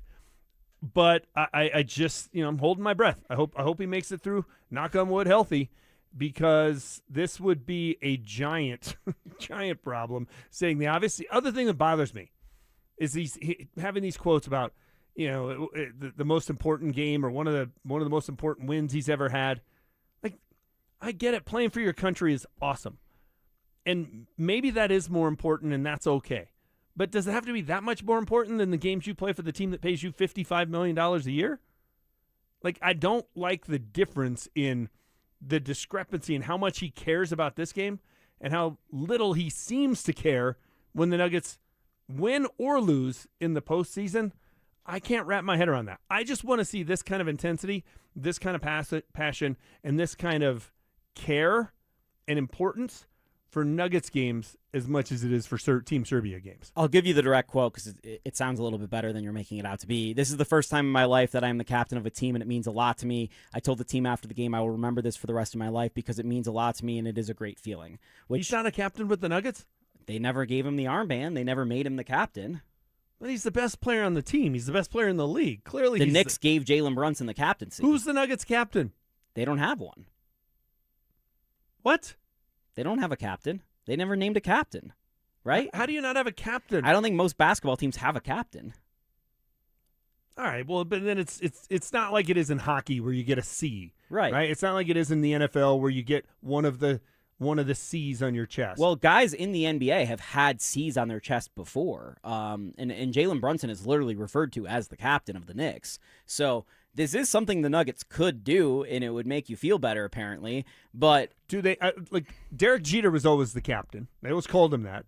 Is it a baseball thing? Like, who's the Rockies captain? Do they have one? Name 6 Rockies. Come on, man. I'm just saying. Well, who was their captain back when they were good? In 17 and 18 when they went to the postseason back-to-back years. I would say Nolan, but he wasn't the captain. Charlie Blackmon, but he wasn't the captain. Neither guy was the captain. How do you not have a captain? I mean, the Nuggets kind of have felt like a rudderless ship the last 3 years. Now maybe we know why. Who's the captain? I can't believe this is the first time. Also, the first time I've ever been a captain. Okay, you don't think of yourself as the captain of the Nuggets? What? No one told him he was the captain. Oh my goodness. All right, I got finish the quote. I got hung up on that part of it. It was a great feeling. That's all he said. And then they're playing today in Alexander Nikolic Hall, which he has not been in 10 years. It's a very famous arena in Belgrade, one of the greatest arenas in basketball. So, yes, while this might be meaningless to the Nuggets and meaningless to a lot of us over here, to Nikola Jokic, this is like playing a game at his version of Madison Square Garden with the craziest crowd, and he's literally playing a country his country was at war with when he was a child. This is a huge rivalry, Bosnia versus Serbia, and it's a very important game for their World Cup qualifying stats. And Jokic, as he furthers his legacy with Team Serbia, you can't forget the 2016 Olympics where he went silver. He went bronze in Paris. He's They got knocked out a little bit early in Eurobasket 2 years ago, so this is very important for him and his legacy and how he defines himself, and they're all building towards the 2028 LA Olympics and the Intuit Dome, which will be a good window for Team Serbia with some young players like Nikola Topic, Nikola Jovic, to go on. Yes, they all sound the same, but they're all three different guys. One's on the Thunder, one's on the Heat, to really take it to Team USA, because there was a real chance that they could have beaten Team USA if Bogdanovic had simply been a little bit better in that game, or Abramovich made a couple of those shots. So this is something that matters to Jokic, and because it matters to Jokic, it matters to me. But something that matters to the Nuggets just happened in the NBA, James, and you're going to love this. I'm not even going to tease the audience. I'm just going to go right into it. DeMar DeRozan was just waived by the Sacramento Kings, 6-time All-Star, really good scoring guard. Okay. Multiple reports already out there. The Denver Nuggets are expected to pursue DeMar DeRozan. And because DeMar DeRozan was waived and he was on a giant contract, that most likely would be a minimum contract guy.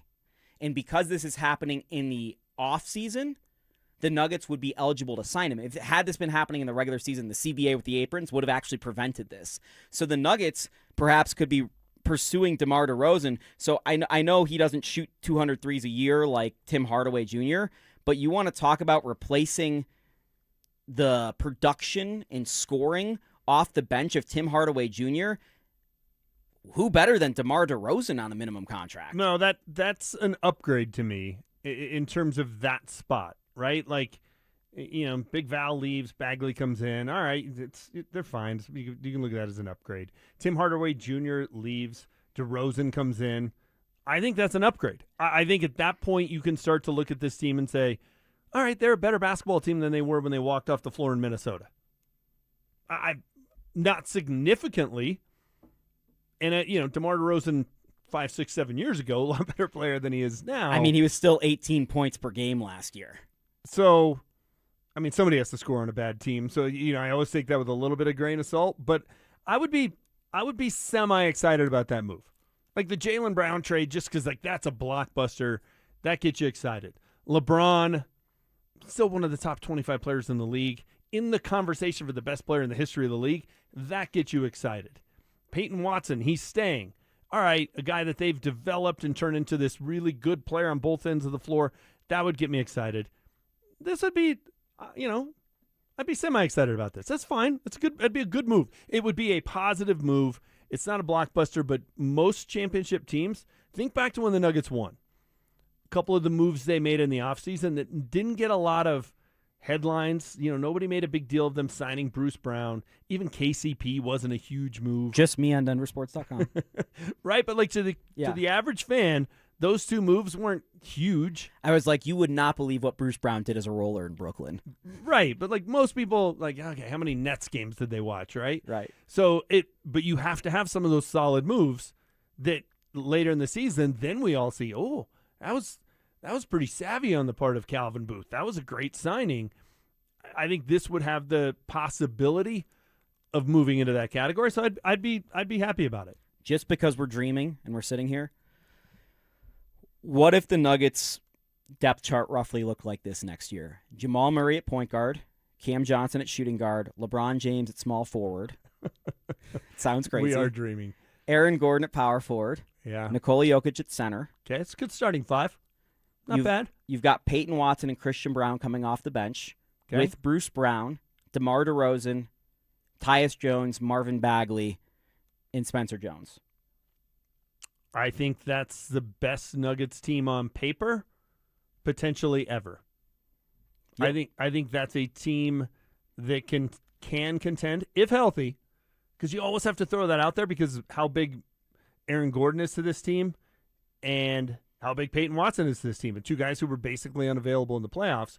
But on paper, because they're all healthy on paper, that is a team that can contend with San Antonio and with the Thunder. It certainly can.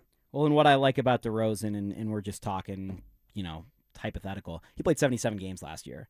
And LeBron last year was the first year he didn't play 65 games in his career. LeBron plays, even though it's less than he used to. A lot of these guys play. Peyton Watson's the only guy that we'd be talking about that doesn't really play. AG, questions. Cam Johnson still, I think there's a question of how much he plays. But, I do wonder about the coach. There's always that question, I think, and that might be the original sin of this Nuggets team. But in terms of roster construction, I think there are some fascinating things going on with the Denver Nuggets, and we'll get back to it a little bit later in the show. But we got to talk about the biggest thing going on in the world tonight, which is the World Cup and the U.S. men's national team. Flo Balogun, will he play? Won't he play? The star striker for the U.S. men's national team. We'll talk about it next. Colton, Drury, and Nichushkin all gone. New faces are already in the fold, with the entire blue line back as well after a Western Conference final sweep that still stings. How will the Avs retool around McKinnon for another cup run? Every trade, every signing, every take. Denver Sports has you covered all summer long. Denver Sports, 104.3 The Fan. Hey, what's up, everybody? Cecil Lammy here from my friends SodaDietAndNutrition.com. It's SodaDietNutrition.com, and right now, they got a big summer offer. You can get 4 weeks free. You call 866-800-SODA and mention The Fan. 866-800-SODA, mention me and 104.3 The Fan, and you get that 4 weeks free on the big summer offer. SodaDietAndNutrition.com online. You want to go check them out, see those thousands of before and after pictures, and soda was all the difference for me. I had wanted to lose weight for years. As someone who'd always been in shape, I let my body go, and boy did it go. 60 pounds? I lost 60 pounds, and I'm never gaining it back. 5 years ago, I lost 60 pounds because of SodaDietNutrition.com, and I've never gained it back because they gave me the tools. I know how to eat, what to eat, and when to eat, all because of Soda. And going through the Soda Dynamic Diet, custom built for me, they can custom build a plan for you as well that can get that weight off, and you can keep it off. SodaDietNutrition.com, because soda is, say it with me, state of the art. Hi there, I'm Kim Rudell, owner of Wills and Wellness Estate Planning. Summer is in full swing. Are you spending more time planning for your summer vacation than you are planning for your family's future and peace of mind? Your vacation planning checklist should include completing your estate plan. Let us help you check that off the list. Our process is streamlined so you can get back out there and enjoy the summer. Find us at willsandwellness.com or give us a call at 720-266-8190. When you decide to sell your home, don't settle for a good agent. Go for a great one. Go for a Weichert agent. A Weichert agent looks at you as a partner, not a transaction, and will work day and night to get you the results you're looking for. And your Weichert agent is backed by the Weichert brand. With over 50 years of experience, Weichert agents have guided thousands of buyers and sellers through every facet of home ownership. Don't settle for good, go for great. Work with a Weichert agent. Each Weichert franchised office is independently owned and operated. Fellas, what's going on? Josh Dover here to talk to you about something important and something that can change your entire sex life. I'm talking about what my team over at Rocky Mountain Men's Clinic can do to help you with erectile dysfunction. If you're dealing with ED and just putting it off and hoping that it's going to go away, well, guess what it's not going to do? Go away. You know what will go away? Your partner, because you're not having sex with them anymore. Sex matters in a relationship. Intimacy is one of the most important things in a relationship to keep that spark alive and the relationship healthy. So if ED is affecting you, it's time to get back to the sex, intimacy, and love that originally brought you closer together. First appointment, only $99. It includes a medical consult with the Colorado licensed medical provider. They're going to draw your blood, tell you what your T and PSA levels are, and if medically advised, they're going to suggest you take a test dose. If that test dose does not work in the office, your visit is free. But check this out. It works. They have treatments with success rates well over 90%. So stop with the excuses. Get your sex life back today at RockyMountainMen'sClinic.com. This is a special alert to all Americans who own a vehicle with less than 200,000 miles with an auto warranty about to expire or with no warranty coverage at all. Due to a decline in the economy, CarShield is announcing a low-cost month-to-month vehicle protection plan that is now available to the public to save any driver out-of-pocket expenses on future auto repairs. Call now to find out how you can pay almost nothing for covered auto repairs. Yes, you heard that correctly. Pay almost nothing for covered auto repairs. An open phone line has been established for all drivers to call for a free quick quote. Call 800-292-4541 now. Drivers who are covered will not have to pay for covered repairs again. This protection plan is at an all-time low. Additionally, drivers who activate this vehicle protection today will also receive free roadside assistance, free towing, and car rental options at no additional cost. Call us for your free quick quote today. 800-292-4541. That's 800-292-4541. What do you have to lose? Call 800-292-4541. Again, 800-292-4541. 41. The segment on 104.3 The Fan is brought to you by Roller Auctions. Stream Stokely and Evans with Mark Schlereth, Dover and Cecil, The Drive, and all your favorite shows on the Denver Sports 104.3 The Fan app. Powered by Advanced Tax Solutions. Denver Sports 104.3 The Fan. You're listening to Dover and Cecil on Denver Sports 104.3 The Fan.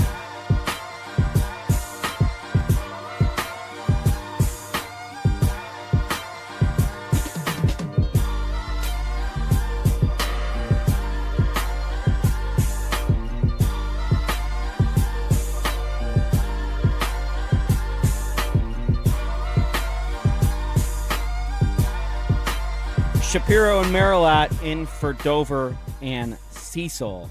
And look, I got to talk a little bit about this because the Rockies are 4-1 right now in July, and there's 2 explanation points in here from our boy Kevin Kistner, who does the rundown. Kevin, I don't think 4-1 is worthy of 2 exclamation marks. I think you're being a little too excited about the Rockies. Well, at 4-1, you have to be really excited. This is the most excited we've been in, 3 years? I hear your voice. You can't even keep it serious through this. To be fair, I always use exclamation points. I always use 2, even in a text. So hopefully it's not like I'm yelling at someone. It's just I always put 2. It's kind of a habit. I like the excitement.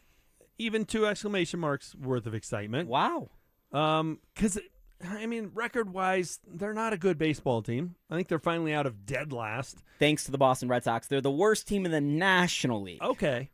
But last year, they were historically bad. They were the worst team by a mile. Now, you can at least, see the teams in front of them. They could pass them. They're at some point. You can see a little light at the end of the tunnel. And the other part of it is, even when they lose, and I'm not a moral victory guy, but you got to take this in stages. Even when they lose, they're entertaining. There are signs of the future being better. Like if you lose a game, but some of the young players, the guy hits 3 home runs, and you're like, okay, well, yeah, they lost, but that guy's going to be a part of the future. It's a lot better than they're terrible, and it's all these guys that aren't going to be around in 2 or 3 or 4 years, if and when they ever get good. There are positive signs. I was to the point in years past where I wouldn't have gone to Coors Field if you gave me a ticket. I would now. That's a step in the right direction. Not a huge step, but it's a step. And just think, if they didn't have Kyle Freeland or Lorenzen pitching this year at all, this team would actually be a lot better. They just give me 2 average 4th starting pitchers on other teams. This team would be so much better. Well, and that's a prime example of what I'm talking about. That's the 2 guys that shouldn't be pitching because, 1, they're not good. 2, they're not the future. So why are they pitching? If you roll out a guy who's 21 and he's getting shelled, all right, that's okay. But, hey, he gave up 6 runs and he walked 6 guys, but he also struck out 10, whatever, to balance it out so you have something positive. Kyle Freeland is not going to be a part of this team when and if they ever become a contender again. He's just not. So what's the point? 2 solid 4th starters, Kistner, would be the 2 greatest pitchers in Rockies history. What are we doing? Come on, man. Hey, we'll take you, right? I just, and I understand in theory, you're like, oh, why is Freeland, why is Lorenzen going out there?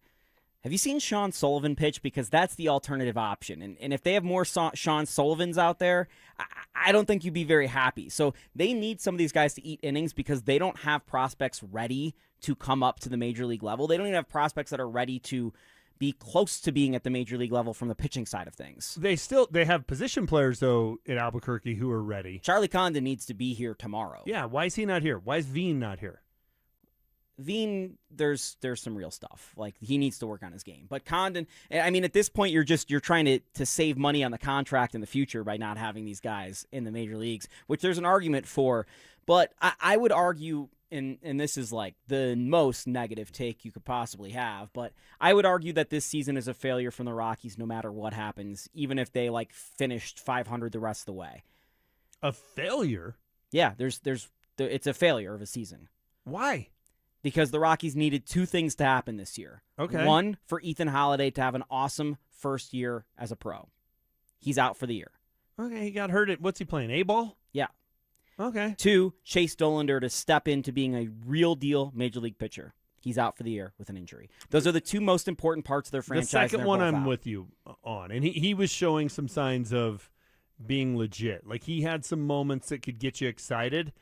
And when he goes out with an arm injury, you're like, okay. Ugh, it's so Rockies, right? Just their luck. Just when he finally starts to look like he's turning the corner, now all of a sudden he's out with an injury, and you never know how he's going to come back. That one I give you, but they can't control injuries. No, and I get that, but I thought that in the context of where they are in their franchise, it literally does not matter what they do at the major league level this year in terms of wins or losses. And I mean, I know people are like, oh, this Jake McCarthy thing is fun. If they can flip Jake McCarthy for prospects, he's a real contributor to the future. Jake McCarthy is not impacting their next contention window. Ezekiel Tovar has a chance to impact that window, and he has not been good this year. Cole Carrig is the only young guy on their team as of right now that I go, oh my God, that might be a real player that might impact their next window. Hunter Goodman, obviously, too. I mean, yeah, he's not that young. Hunter Goodman's like 27. He's also a catcher. They can play longer. If he's hitting like that, he will be able to. He's arguably the best catcher in the history of the franchise. He is the best catcher in the history of the franchise. Okay. Who else you got? Yorvit? He maybe is number one. Ionetta's probably number one. Really? Chris Ionetta's number one? 2 different playoff years. Jayhawk Owen's probably the most disappointing. Joe Girardi's the most notable. Girardi's in the conversation. He was, if not their first catcher, he's one of their first catchers. No, I think Goodman's the best catcher in the history of the organization. Will you be locked in? I think it's either next Monday or 2 Mondays from now when Hunter Goodman perhaps participates in the home run derby. I think it's next Monday, and if he's participating, I will tune in. I will. Now, they change the rules every year. I can never keep track. They change the rules again. I know. So I never know what's happening. I never know what's going on. I never know what he needs to do in order to advance. It seems like every year the guy who puts on the best performance doesn't win it because he hits like 25 in round 1 and cruises into the second round and gets to the third round, and then he runs out of steam and ends up getting beat by a guy who was mediocre throughout the whole thing. But no, I would tune in for that. That'd be fun. Well, when we come back, I've got an update on what's going on in Serbia. Nikola Jokic playing right now in Serbia. I've got an update on that, and we're going to talk more Broncos on the other side as well. The Rockies aren't winning the West, but they might be one of the most fun teams in baseball now.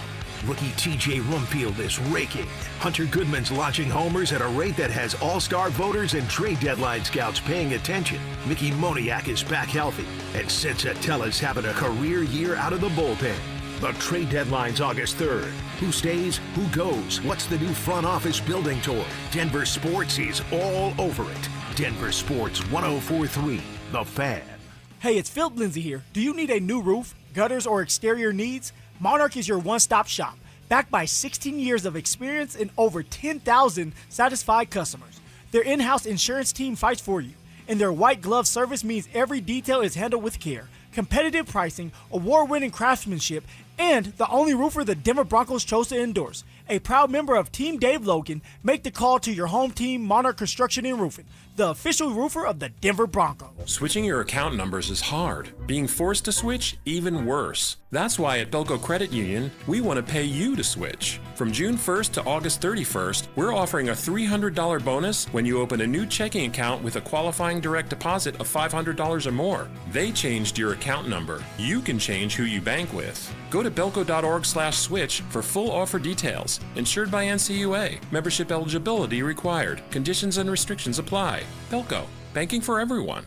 Running a small business means juggling a lot. Your network has to handle it all. That's where a fiber-only provider falls short. You deserve a partner who gives you a greater advantage. Introducing the Total Solutions Advantage only from Comcast Business. A first-ever combination of the largest, fastest fiber-powered network, the most reliable Wi-Fi, gig speeds with equipment and security included, and a 5-year price lock. Plus, it's all backed by a 30-day money-back guarantee. The Total Solutions Advantage only from Comcast Business. A new standard for small business with reliability, security, and savings in one. When you add it all up, no one does business like Comcast Business.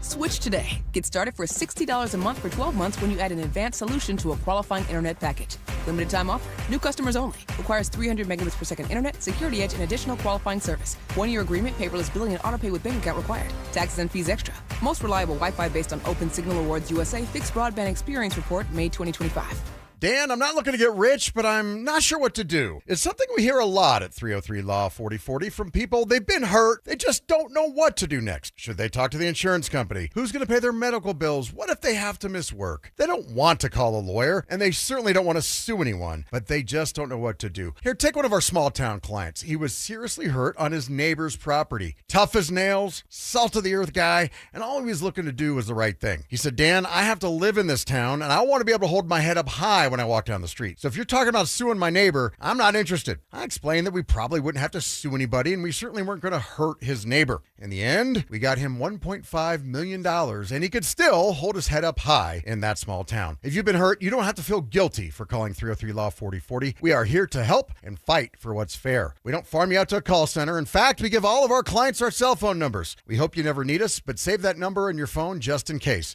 It's 303 Law 4040. That's 303 Law 4040. I joke around and with my wife and call it my bionic knee. But before Ernest became a patient with QC Kinetics, it was a different story. I'd go to bed with my knee throbbing, heat, ice.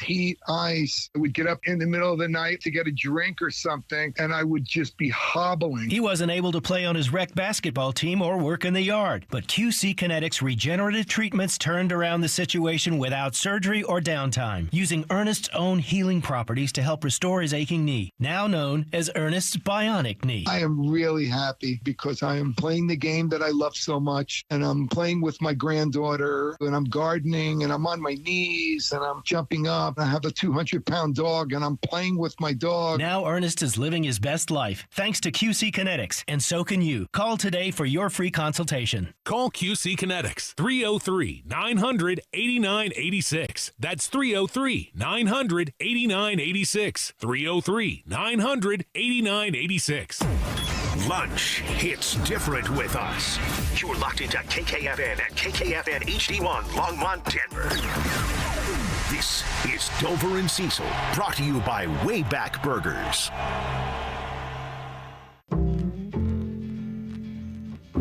Denver Sports 104.3 The Fan presents.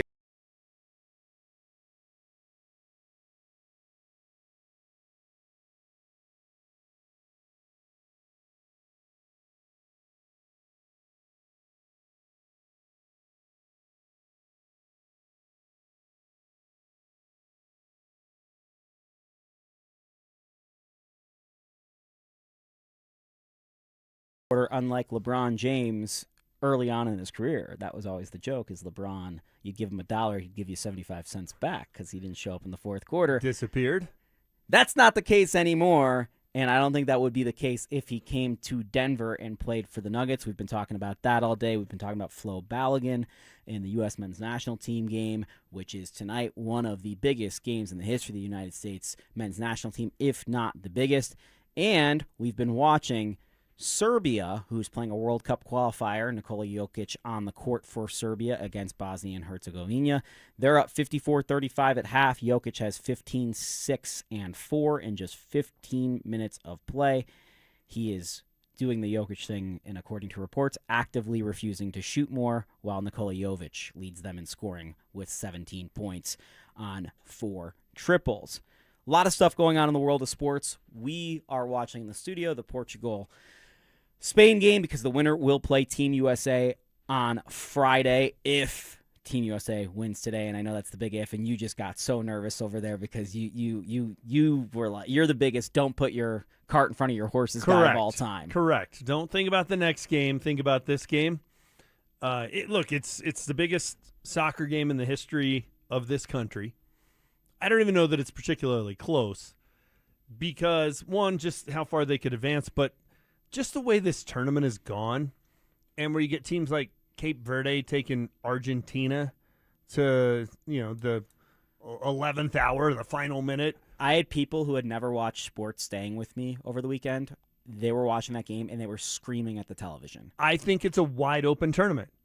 I do. Now, the U.S. will have a tough path, and they'll have to pull off some the next round whether they're playing Spain or Portugal would be a huge test. Belgium's a good test.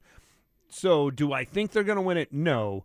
But do they have a chance in a wide-open tournament when we've already seen some upsets, when we've already seen some teams that nobody expected to do anything almost pull off one of the biggest upsets in the history of sports? And I mean, that would have been in the conversation. You look at yesterday, and Holland single-handedly pulled a huge upset over Brazil. Yep. I mean, so that's the way the entire tournament has gone. It's not like as though there's been just one or two games. Every game feels like it's that way. You got teams like Morocco advancing, who people didn't have going necessarily all that far. The U.S. can have a deep, deep run here, and there's all this excitement, and there's not a lot else going on in the sports landscape, so they're getting a ton of attention. Tonight is just huge in terms of keeping this momentum going, because I don't think it totally gets turned off. People will still be following the World Cup. We've kind of gotten into it with some of these teams. Last night, Mexico-England was as good a sporting event as you'll ever watch. It was that good of a game. So if the U.S. loses, will you adopt another team that you kind of follow? Yeah, probably, but you're not going to plan your weekend around it. You're not going to figure out how do I play hooky on Friday to go watch them. You will as long as Team USA is playing. Plus, it's been this great rallying cry. The team has been the World Cup in general. I know a lot of people have talked about this, but just seeing all these people from around the world come here and appreciate a lot of the things we take for granted. It's all happening on the 250th birthday of our country. It's been a great confluence of factors.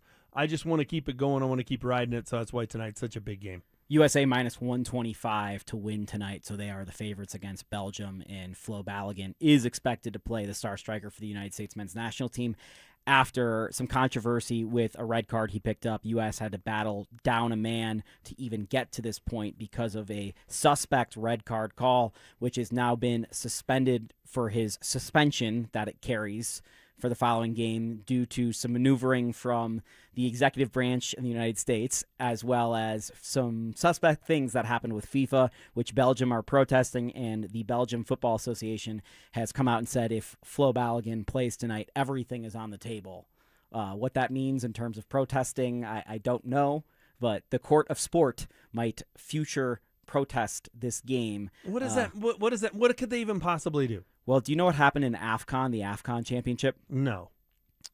So Morocco, I forget who they were playing, and I'm going to mess up the teams and everything that happened here. But basically, Morocco and another team were playing. There was a controversial call at the end of the game, and the coach pulled his entire team off the field and protested the game. And they had to replay the game. The game went to court. They had to go all through a whole process of who was the actual winner of the African nation last summer, because one of the coaches got upset with the refs and accused him of rigging the game, and then fans stormed the field and all of this stuff. But that's what happened during that game. Correct. And also it was a finality to it that needed a result and a judgment. Right. Whereas going into a game, it's not like, we revoked the Fab Five's championship. Or the Fab Five's Final Four. They didn't win a championship, but the Fab Five's Final Four. We all know they still went to the Final Four. It wasn't like we just wrote that off and we're like, Louisville actually went to the Final Four that year. So right. Go ahead, Belgium. My first reaction when you're telling me the story of a team just walking off the field is like, oh my gosh, talk about the prime example of take your ball and go home. But it's actually not a bad strategy because it forces people's hands. They got to do something. You play out the end of the game, you protest it. In the history of sports, that's never resulted in anything. I think only one protest in baseball, and it's so great when the umpire looks back at the press box and does the UP with his hand. This game is being played under protest. Right. It's only been overturned, I think, one time in the last 50 years has a under protest game in baseball been overturned. And in any sport, right? I remember when Buster Douglas beat Mike Tyson, Don King protested the outcome because in the 7th round, Mike Tyson knocked Buster Douglas down. And he was down for 14 seconds. The fight should have been over. But Mike Tyson didn't go to the right corner, and that took some time, and the ref was dealing with that. And then by the time he got back to Buster and started counting, it only got to 8 or 9 seconds, so the fight continued. And then Tyson wound up getting knocked out. Yeah, I guess they got it wrong, and it should have been the other result. But once the game is over, there's a finality to it, to use your word that you just talked about, which you hit the nail on the head. Nobody's going back and replaying it. if you don't finish it, I would love so much if the U.S. is up 2-0 tonight and Belgium walks off the field. Balogun scores 2 goals in the first half. We're not coming out for the second half.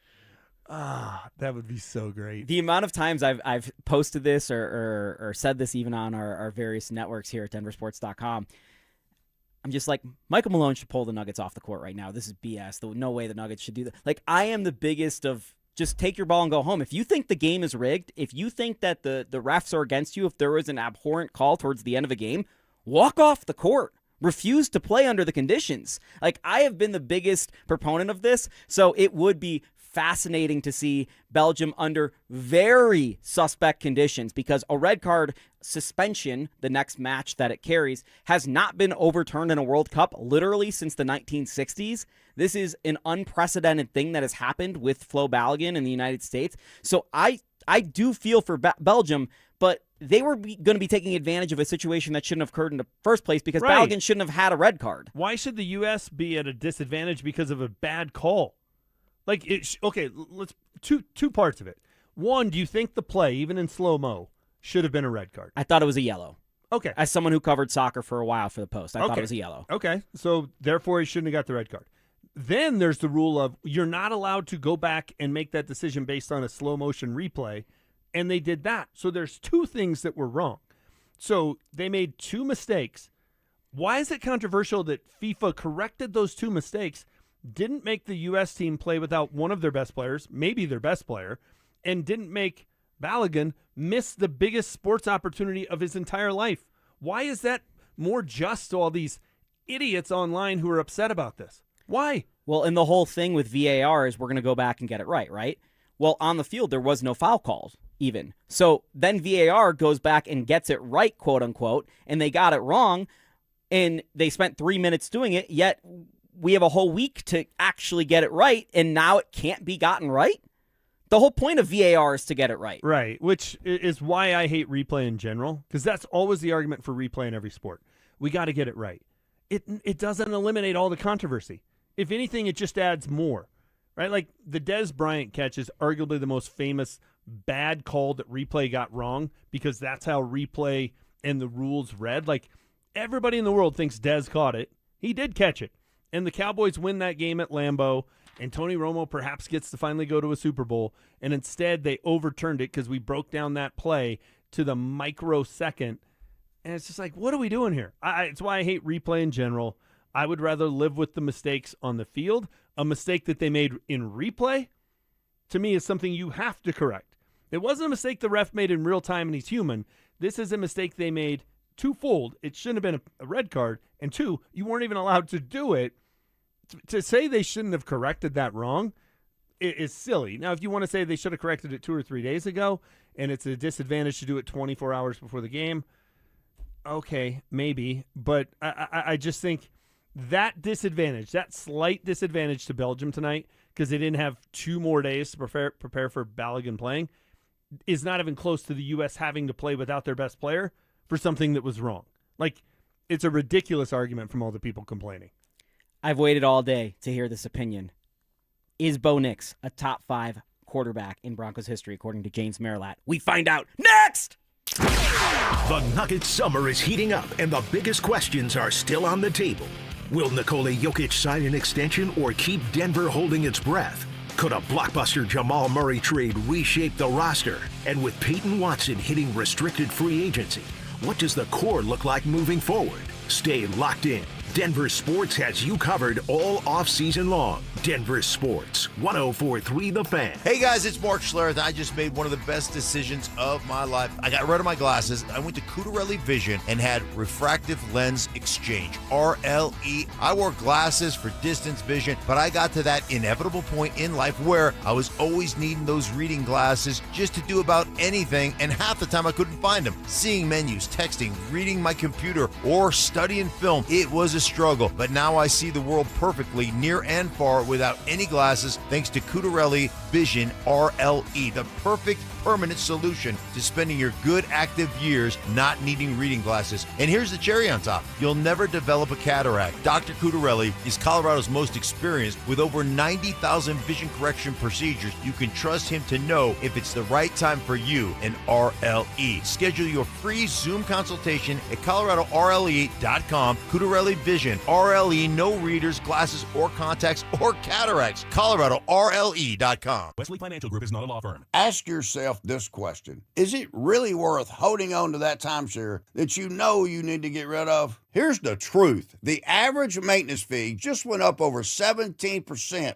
That could have been 117%, and there's nothing you can do about it. When you buy a timeshare, you give them a blank check for annual maintenance and assessment fees. I'm Chuck McDowell, founder of Wesley Financial Group. For 15 years, I've helped over 50,000 families cancel their timeshare. Not sell it, not transfer it, cancel it. Did you buy a timeshare because they told you it was a great investment and your maintenance fees would never go up? That's a lie. Are you ready to get rid of your timeshare once and for all? Simply call us and I'll send you our timeshare exit kit that explains all your options for cancellation. Call Wesley now for your timeshare exit kit. 800-822-1490. That's 800-822-1490. 800-822-1490. I started my first business when I was 12, mowing lawns for about $5 a yard. I learned if you do the job right, people trust you and customers care that you show up and do what you say you're going to do. Hi, I'm Tommy Mello, owner of Don's Garage Doors. From garage door repairs to upgrades, we show up, we stand behind every job. We only use the best parts and springs guaranteed to last a lifetime. When you care about the people you serve, you work harder and it shows. Call Don's Garage Doors today or schedule online at donsgaragedoors.com. When it comes to garage doors, no one knows more.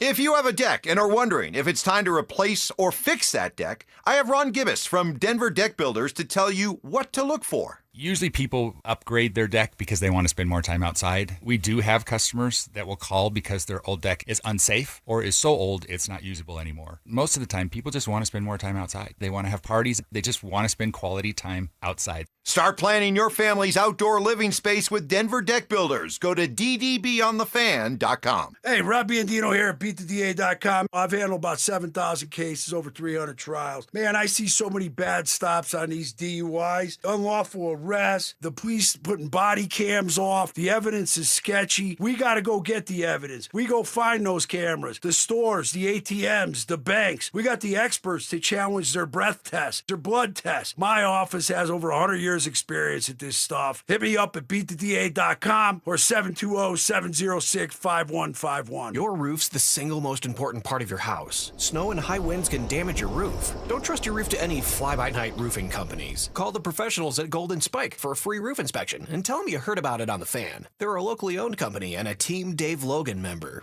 Call Golden Spike Roofing when your roof needs a fix. 303-942-1386. Golden Spike Roofing. All new drinks are now at McDonald's, with refreshers like the Strawberry Watermelon Refresher and the Mango Pineapple Refresher with popping boba, to crafted sodas like the Sprite Berry Blast with berry flavors and cold foam. Who knew ice-cold drinks could be so fire? 6 all-new drinks are here, now at McDonald's. Refreshers contain caffeine.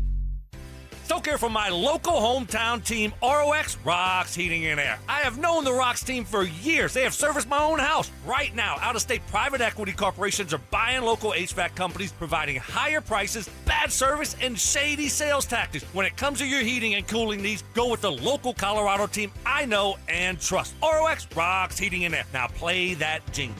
HVAC service, installation, repair. ROX Rocks Heating and Air. Want real Broncos talk?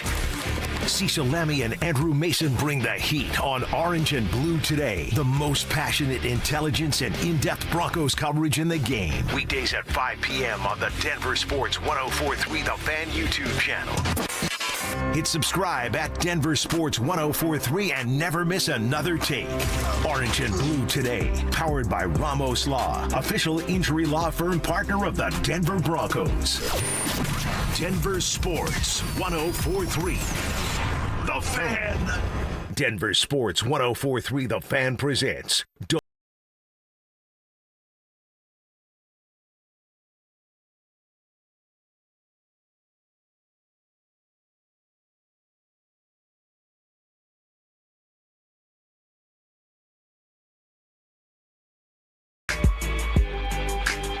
Flying high on a Monday off a holiday weekend. Jake Shapiro, James Marilat in for Dover and Cecil.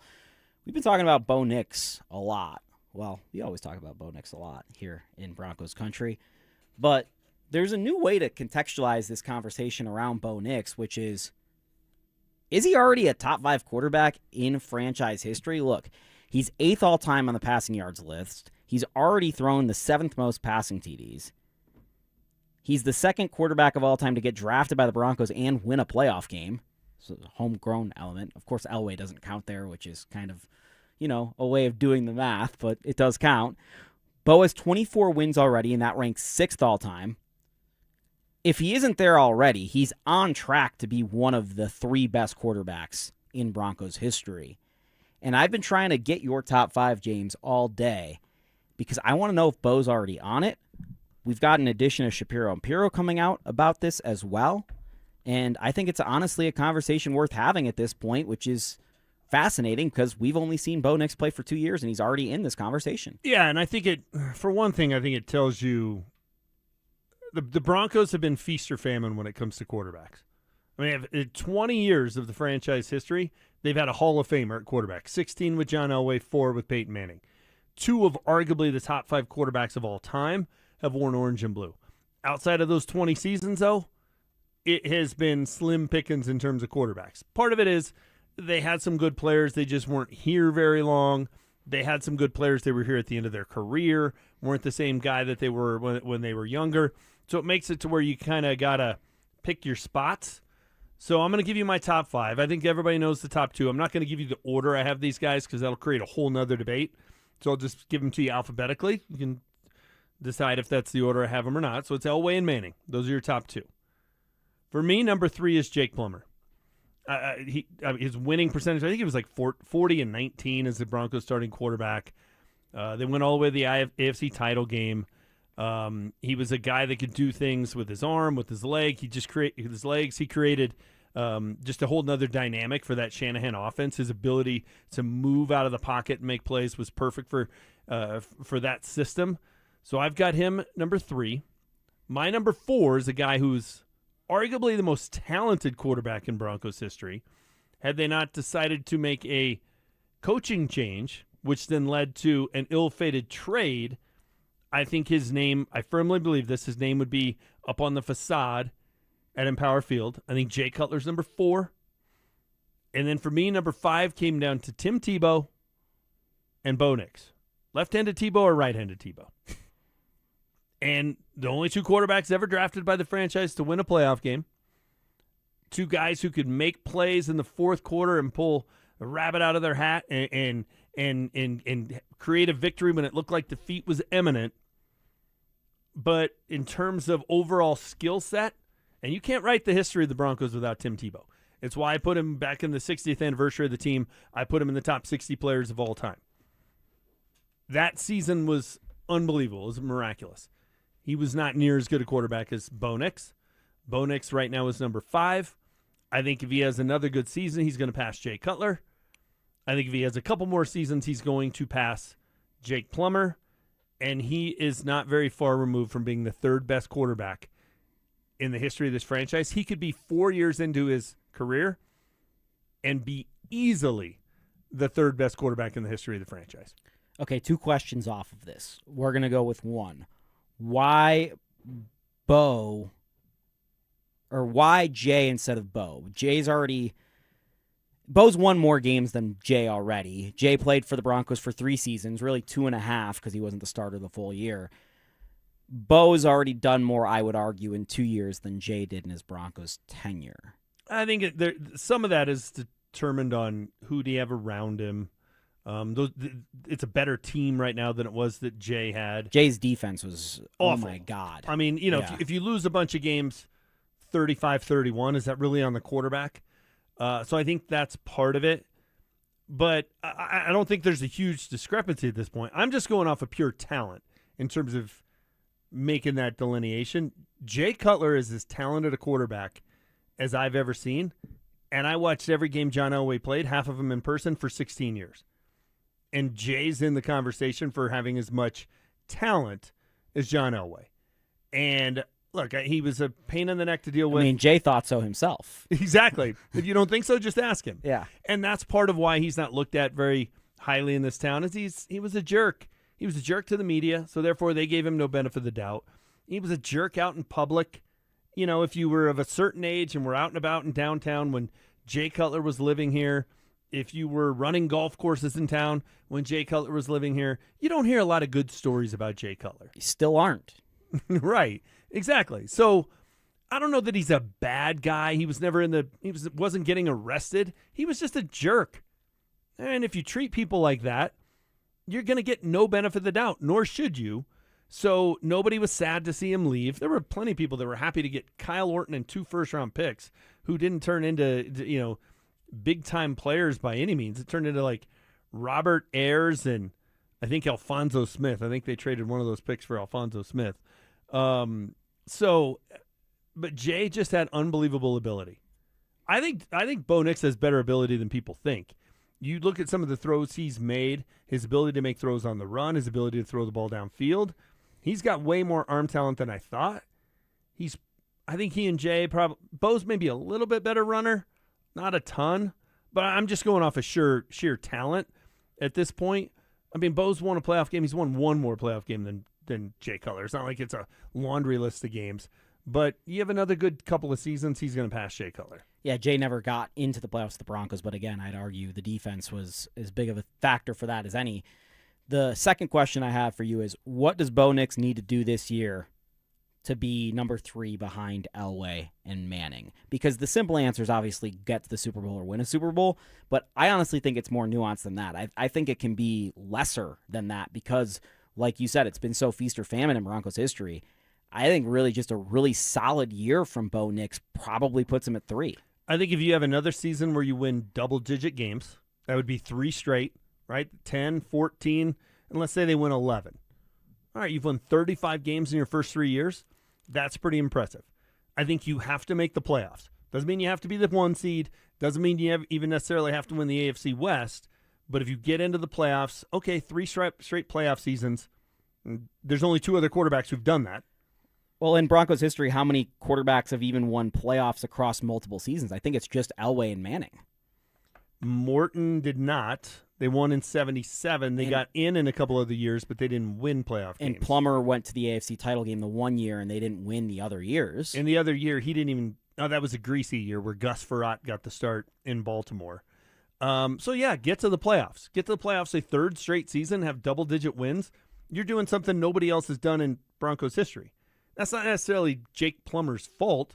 They probably would have got to the playoffs again if they hadn't decided to bench him for Jay Cutler. They were 7-2 when that news came out.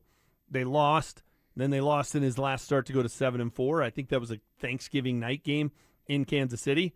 And then they didn't make the playoffs. They were 7-2 the year after going to the AFC title game. Yeah. They were going to the playoffs again with Jake Plummer, but Mike Shanahan decided to look toward the future and not the present.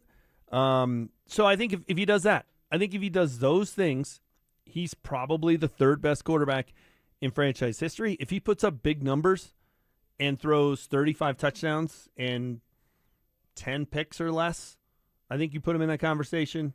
Obviously, if he goes to the Super Bowl, he's in that conversation. I think the bigger question is, what does he have to do to get to number 2 on that list? Obviously, you have to win a Super Bowl. But what do you have to do to get to number 2? Is it achievable this year? No. MVP in a Super Bowl. Unless he guides the greatest offense in the history of the league, wins the MVP, and they win the Super Bowl, he won't have the resume to get himself at number 2. But he's not that far removed from it. Let's say his first 5 years, they go to the playoffs all 5 years. He wins 10 games every year. Well, Manning was here 4 years. They won 10 games every year. They went to the playoffs every year. They were the 1 seed 3 times. Went to 2 Super Bowls. Like, that's a great run. Iconic teams. You won the MVP. You had the greatest offense in the history of the league. Then maybe the greatest defense in the history of the league. Like, that's a tough resume to beat, even though it was only 4 years. So I think it's going to take him 4, probably 5 before that conversation can even be had.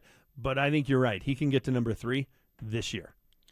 Speaking of number 3, the Nuggets' third best player, according to Jake Shapiro, is a restricted free agent. And there is some news going on with him, as well as Nikola Jokic right now. We'll talk about it on the other side. The countdown is on. Broncos training camp is less than a month away. Rookies report July 22nd. Veterans hit Broncos Park powered by Common Spirit on the 28th. Bo Nix is expected back at full speed. Sean Payton skipping joint practices to maximize every rep. And it all builds toward a season opener on Monday Night Football against the Chiefs. From camp battles to kickoff, Denver Sports has you covered. Denver Sports, 104.3 The Fan. Most families get their financial advice in pieces. A financial advisor here, a CPA there, an estate attorney somewhere else. Everyone means well, but nobody's talking to each other, and those gaps can work against you. Trajan Wealth's family office brings wealth management, tax strategy, and estate planning together, not as separate conversations, but as one coordinated system built around your life, your goals, and the people who matter most. Ours is a true family office, not one that refers you out because it's convenient. This kind of dedicated collaboration used to require a 7-figure net worth, but here's the game changer. Trajan kicked that door open. Trajan advisors are fiduciaries, always obligated, always honored to act in your best interest. Unlock your Trajan family office at TrajanWealth.com or call 1-855-TRAJAN-1. That's 1-855-TRAJAN-1. Advisory services through Trajan Wealth, LLC, an SEC registered investment advisor. Other services through Trajan Estate and Trajan Tax. Getting a little older doesn't have to mean, well, getting older. This is Jeff for the Rocky Mountain Men's Clinic. And if you're feeling low energy, can't sleep, can't lose weight, are struggling with brain fog, or your sex drive is off, it's time to change it up. At the Rocky Mountain Men's Clinic, our advanced medical strategies featuring TRT, GH peptides, NAD+, GLP-1s, PDA, and more treat low T and other hormonal issues to help you shed pounds, have more energy, enhance your body composition, improve sleep, increase your sex drive, and so much more. Getting you back in the game again. So don't be older. Be stronger in the gym. Be sharper at work. Be better in the bedroom, and be more confident in every part of your life. So call us today and find out how our advanced treatment strategies could change the game for you. Your first visit is just $99 and includes blood work and a medical consult. And if you start on one of our advanced treatment plans on the day of your appointment, your visit is free. Call 720-440-7900 or go to RockyMountainMen'sClinic.com. Featured therapies are compounded and have not been evaluated nor approved by the FDA. Provider prescription required. See website for details. Hi, this is Larry Jager with SCL Mortgage. It's home buying season in Colorado, and we can offer you the best loan program at the best available rate. Visit us at myspecialmortgage.com or call 303-790-2222, NMLS number 1200716. Party at your place this summer? Fix things up inside and out with July 4th deals, now at Lowe's. Get up to 45% off select major appliances and save up to an additional 25% off when you bundle select major appliances. Plus, save $80 on the select Charbroil Performance Series gas grill, now $299. Our best lineup is here at Lowe's. Valid through 7/8 while supplies last. Selection varies by location. See Lowe's.com for more details. From the FIFA World Cup to competitive business environments, grand ambitions lead to game-changing achievements. At Bank of America, we're there to support businesses at every step, providing insights and expertise to help you gain an edge. He shoots, he scores! What would you like the power to do? Explore winning business solutions at BofA.com/gamechangers. Bank of America, official bank of the FIFA World Cup 2026. T-Mobile has an exclusive bundle for customers 55 and up. I'm Sarah Bowl. Yeah, I'm Frank Bowl. A reliable network is key for us. And with T-Mobile, it's been wonderful. And going to the 55 plus plan saved us so much money. A lot. And that's important. Trying to keep costs down. The home internet's been perfect. It's fast, it's quick. The setup was so easy, it took less than 15 minutes. It was like, ta-da! If you want simplicity, coverage, reliability, you want the whole package, T-Mobile has it. Right now, T-Mobile customers 55 and up can get 2 phone lines on America's best network, plus America's fastest 5G home internet for just $30 each. $30 per month each line with autopay plus taxes and fees. Minimum age 55. Pricing for home internet rely on 2 lines of essentials. Choice 55. $35 connection charge per line required. Best mobile network and fastest 5G home internet based on analysis by Ookla of Speed Test Intelligence data 2H 2025. All rights reserved. Gebhardt BMW, your trusted family dealership since 1975 in Boulder, has a championship-level lineup ready for you to test drive and take home today. They currently have specials on both the BMW X3 and X5 models. The BMW X3 model is a luxury compact SUV that offers balanced handling and a powertrain variety. The BMW X5 model is a high-performance powerhouse luxury model that offers you a thrilling driving experience. They also have a great pre-owned BMW lineup as well. Schedule your test drive today. Go to GebhardtBMW.com. Gebhardt BMW, your trusted family dealership since 1975. Hey guys, you avoiding photos, not feeling confident in your clothes anymore? Maybe you just don't feel like yourself. At Colorado Fat Loss, we help people lose 20 to 40 pounds naturally in about 60 days. It's time to get your confidence back. Schedule a free consultation call at coloradofatloss.com. Results may vary. Need better rest? Let Mattress Firm's sleep experts match you with the perfect bed at the July 4th sale. They make sleep easy. Listen up, Denver. This hour's keyword is match. M-A-T-C-H. Text match to 303-713-1043 right now for your chance to win a $250 gas card. That's match to 303-713-1043. By texting, you agree to receive an automated marketing message from DenverSports 1043 The Fan. Message and data rates may apply. For complete rules or to enter the keyword online, visit www.denversports.com/keyword. You're listening to Dover and Cecil on Denver Sports 1043 The Fan.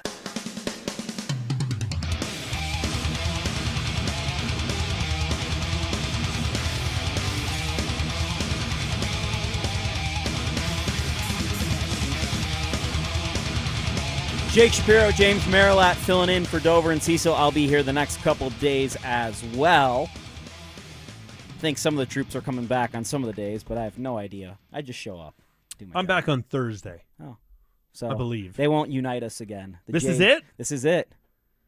Oh, it's been a great run, though. We've only worked a half decade together and never been on air together. It's crazy. No, yeah, I'll be back on Thursday. I have no idea who I'm with. That's part of the fun. Yeah. I didn't know I was with you today until last night. I showed up ready to talk about anything.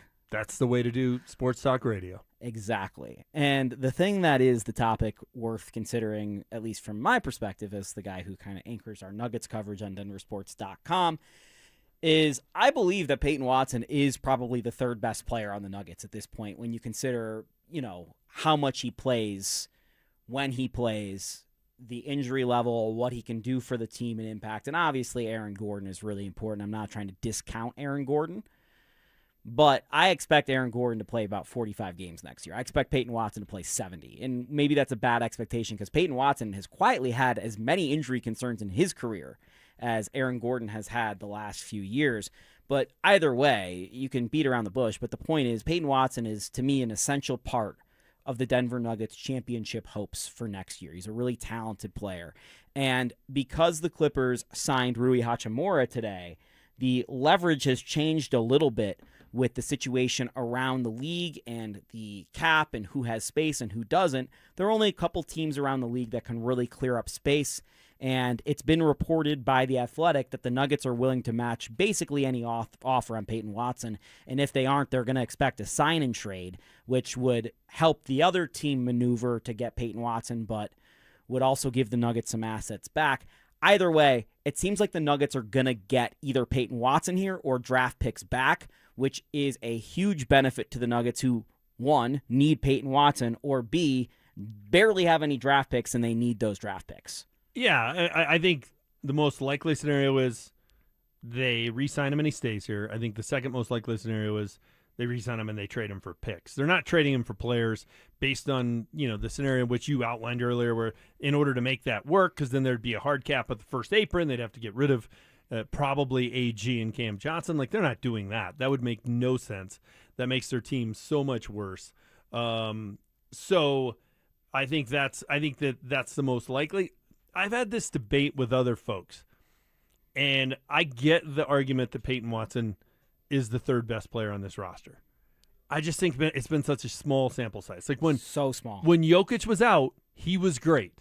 Well, when Jokic was available and they had no other wings in December, he was also great. Okay. He was really good in December with Jokic and Murray when they had no other wings. So he was great for 2 months, 3 months? Pretty much. And that's been it in his career. And he's shown flashes at other times. Look, I've written about him on DenverSports.com literally since 2023 when they won the championship. I was like, they got this secret little defensive piece that might come into the playoffs, but it's been flashes. It hasn't been consistent, and you're paying a guy $25+ million a year who's shown flashes, and I get where you're going. When he's that guy, when he's the guy he was in those 2 or 3 month span, he is their third best player. And take health aside, he's their third best player.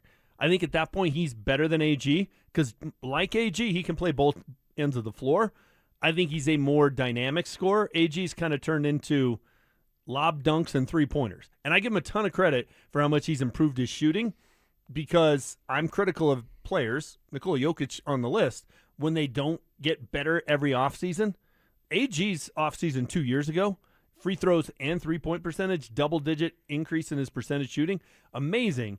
But that's kind of the two things he does well now offensively. AG's found a way to both age and find ways to improve his game every year while changing as a player, which I think is really important as a player. Agreed. And, Jamal Murray, I think, has gotten a lot better the last couple of years as well. And everyone just looks at the point per game number and go, oh, it's going up. He's better. The playmaking from Jamal Murray has been incredible, especially in that stretch without Jokic. He was commanding the team. They won a lot of games because of Jamal Murray and Payton Watson, and I think that's a thing here to keep in mind is Nikola Jokic is now a 31-year-old center in the NBA. James, you know the history of the NBA better than I do because you saw it. The history of big men over 30 in the NBA is not good. It's not. And I'm not trying to make people scared and crazy here, but it's likely we will see more Nikola Jokic injuries and mistimed in the future because of what we've seen in the past with centers, which means there's going to be more onus put on Jamal Murray, more onus put on Aaron Gordon, and more onus put on guys like Payton Watson. And we saw, because of this last year, when the onus has been put on Payton Watson, he can provide. And even that stretch he came back for like 5 games when he was coming off the bench between his hamstring injuries, he was fantastic off the bench in those couple games. So what he can add to the Nuggets is a three-point shooter, off-the-ball scoring that doesn't command the ball, as well as his rim protection as probably the Nuggets' best shot blocker, combined with the fact that he might be their best point-of-attack defender, too, because Christian can't get around a screen to save his life. It's just a bunch of things that every single team in the NBA need. And, oh, by the way, he's shown the ability where maybe he can develop a handle and have a mid-range game at some point in the future as well. This guy is so raw, James. He is the youngest player on the Nuggets roster until they drafted Trevin Brazil. That's how young he is. And I love his potential. I love what we saw in the 2 to 3 month window this year. And I love his potential because I think he can still get a lot better. I think right now it's probably a little unfair to put him ahead of AG, and this is not going to be a popular opinion. I think it's unfair to put him ahead of Cam Johnson. And Cam Johnson's a guy that drove people nuts in this town, but he plays both ends of the floor. He can shoot. He can get to the basket. Against Minnesota, he was the Nuggets' second best player. There were a couple of games where, for long stretches, he was their best player. And that was when Jokic was on the floor. He's a good basketball player. He's done it for a long time. His future, his upside clearly isn't what Payton Watson is. So if you made me say, hey, who do you want to give a 5-year deal to for, I don't know, pick a number, $100 million? Yes, I'm going to roll the dice on Payton Watson. But I think Cam Johnson's a very good player. I think he's underappreciated in this town. It's why I want to have them all back. But I think to right now say he's a better player than Cam Johnson, I think he has better potential. I think he has more upside. I think he's got a ceiling that is higher than Cam Johnson's ever hit. I don't know right now, over a course of 82 games, though, Jake, if he's a better player than Cam Johnson. I've said for a while that Payton Watson's ceiling could be a Kawhi Leonard type player. Like, I really do believe that when you look at some of the per 75 and per possession stats. But in the same sense, you're talking about who's better than him. Christian Brown's proven it more than Payton Watson has in his career. He's coming off a bad year. I get it. He signed a big deal. Everyone's upset because of the contract. I think if I gave you the option to have Christian Brown on your basketball team or not, you would take Christian Brown on your basketball team. If you took money out of it, yes. No doubt. He's For a sure. really good NBA player. The problem is they paid him too much money. That's not on Christian Brown, but in the context of what he was the year before he got paid in 79 games and what he did for the Nuggets as a guy who was scoring 15 points per game or 12 points per game, whatever it was, and being a really key defender, and he was good in that playoffs. And I know he's a shooting guard, and you want them to shoot. That is a key portion of his job. He's an imperfect basketball player, no doubt, but there is no disputing the fact that Christian Brown has done it at the NBA level more consistently than Payton Watson at this point. And I think that's part of the reason why I am a little concerned with once you start talking about above 25 with Payton, where I go, ugh. Well, because based on how small of a sample size it's been, and I'm not predicting this is going to happen, but there is a chance in 2 years we're ruining the day they sign Payton Watson to this contract as much as we are the Christian Brown contract. I'll give you context on this. I was told by someone from Payton's inner circle last year that this was after the firings had happened and everything had changed within the Nuggets, that had they not fired Calvin Booth was prepared to give them a 4-year, $80 million extension. My first reaction to that was, ugh. Exactly. And that was a year ago, and that would have been $20 million a year. Because you're giving him the contract based on the graph, right? And the graph right now is going up. But with certain guys, once they get paid, does that graph plateau? Does that graph go back down? None of us know. We have no idea. Just based on ability and how the trajectory is going up to this point, yeah, we think it's going to keep going up, but if it keeps going up, the contract's going to look good. But Christian Brown, he didn't take a huge step back this year. It sort of plateaued. And just that plateauing makes you look at it and go, well, that contract wasn't good. Because when they gave that to him, they thought it was going to keep going up. And so if it doesn't, there's a chance this deal looks bad too. Problem is you have to do it. You don't have any other options. You have to do it because of some of the other mistakes you've made in the past. This is likely the last asset the Nuggets have left to turn a piece into a game-breaking piece within the Nikola Jokic contention window. Speaking of game breakers, Flo Balogun, the star of the U.S. men's national team, is that. He will play tonight. Me and James are going to give predictions on soccer, and you're going to stick around and hear them later after this break. Colton, Drury, and Nichushkin all gone. New faces are already in the fold, with the entire blue line back as well after a Western Conference final sweep that still stings. How will the Avs retool around McKinnon for another cup run? Every trade, every signing, every take. Denver Sports has you covered all summer long. Denver Sports, 104.3 The Fan. Hey guys, Mark Schlereth here from my friends at Xfinity. And when it comes to your internet, you want the most intelligent, and that's what they provide. The most intelligent Wi-Fi that can hunt down and fix problems. Reliability, well, you want the most reliable Wi-Fi for streaming, gaming, working from home, and coverage that goes wall to wall in your home. How about security? Wi-Fi that's security blanket for your network, and reliability. Fiber-powered network with 99.99% reliability, built for speed so you can run multiple devices at once, and Wi-Fi that makes everything in your home tie and work together. Consistency, you can lock in 5 years of predictability. 5 years, the most reliable fiber-powered Wi-Fi with our best equipment. Plus, you can get online with minutes, same-day Wi-Fi. Hey man, that's the price lock guarantee. 5 years, same price, no contracts, no commitments. It's all included. Everything you need, including the data and equipment, the most reliable Wi-Fi. That's Xfinity, guys. Imagine that. The truck driver wasn't paying attention and crashed straight into you.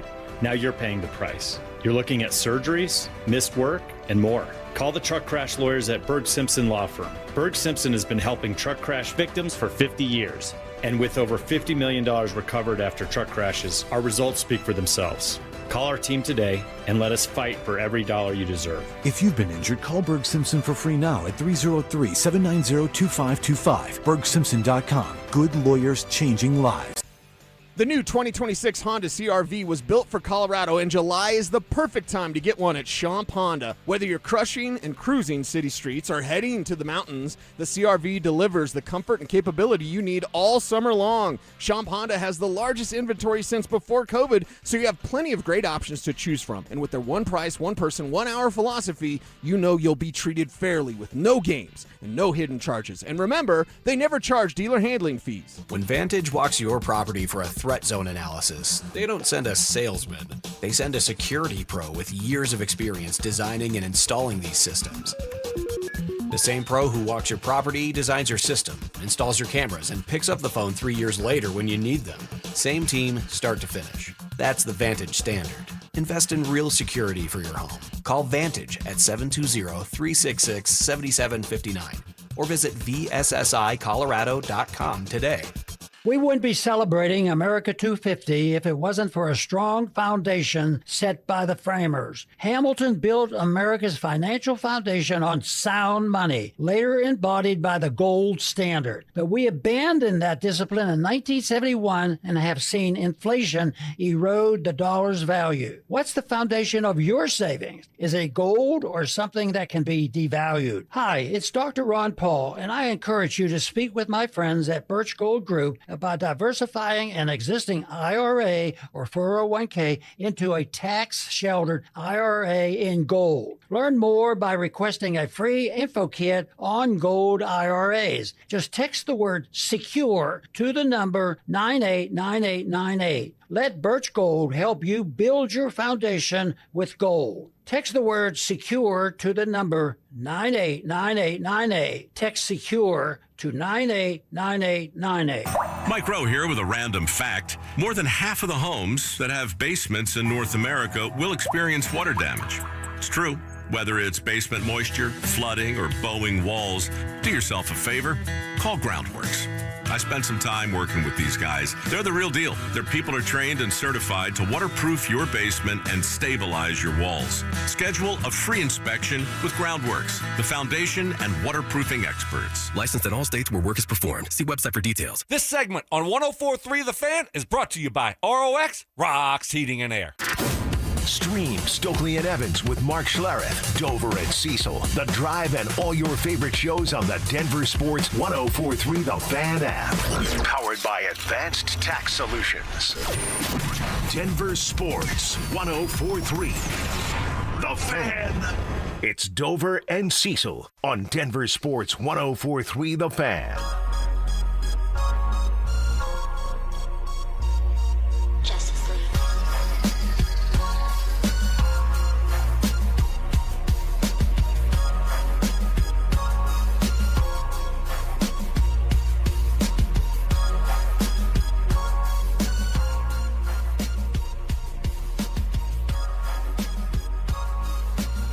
Could you tell me the name of this song, James Marilat?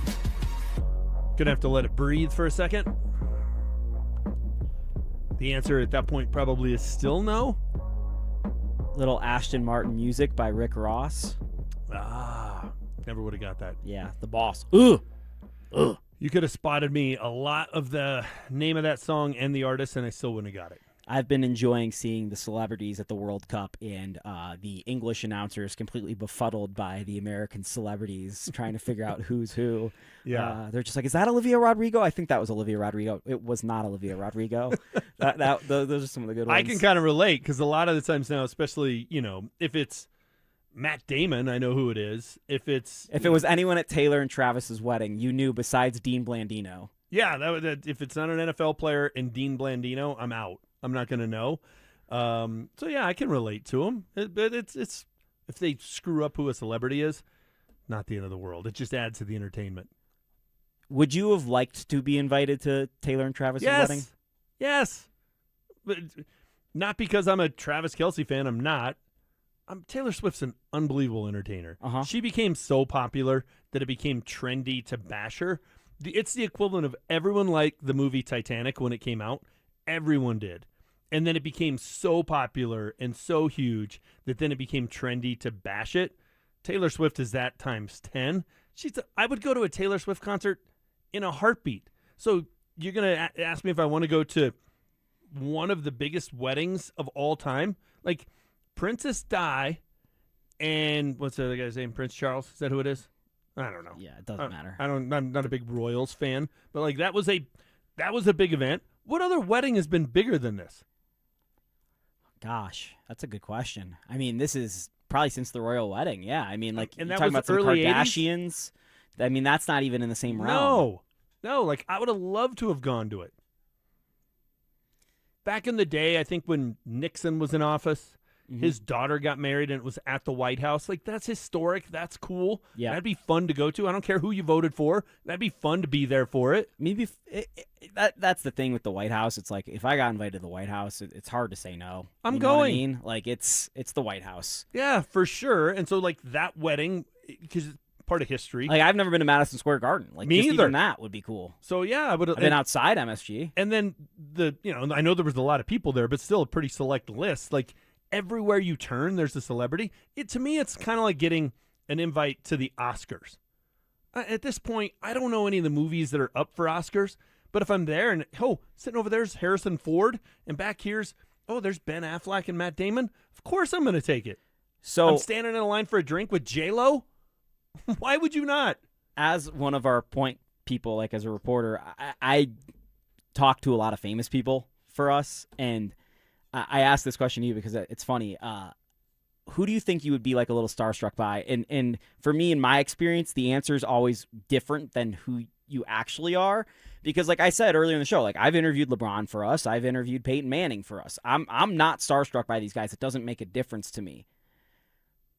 I go meet Pat Hughes, the WGN broadcaster for the Chicago Cubs, and I don't know what to say. Okay. All right. That I would not have gone that direction, but you're, big Cubs fan. Grew up listening to him. The business you're in. There are probably some media guys. A lot of them, unfortunately, have passed away, but like Dick Enberg.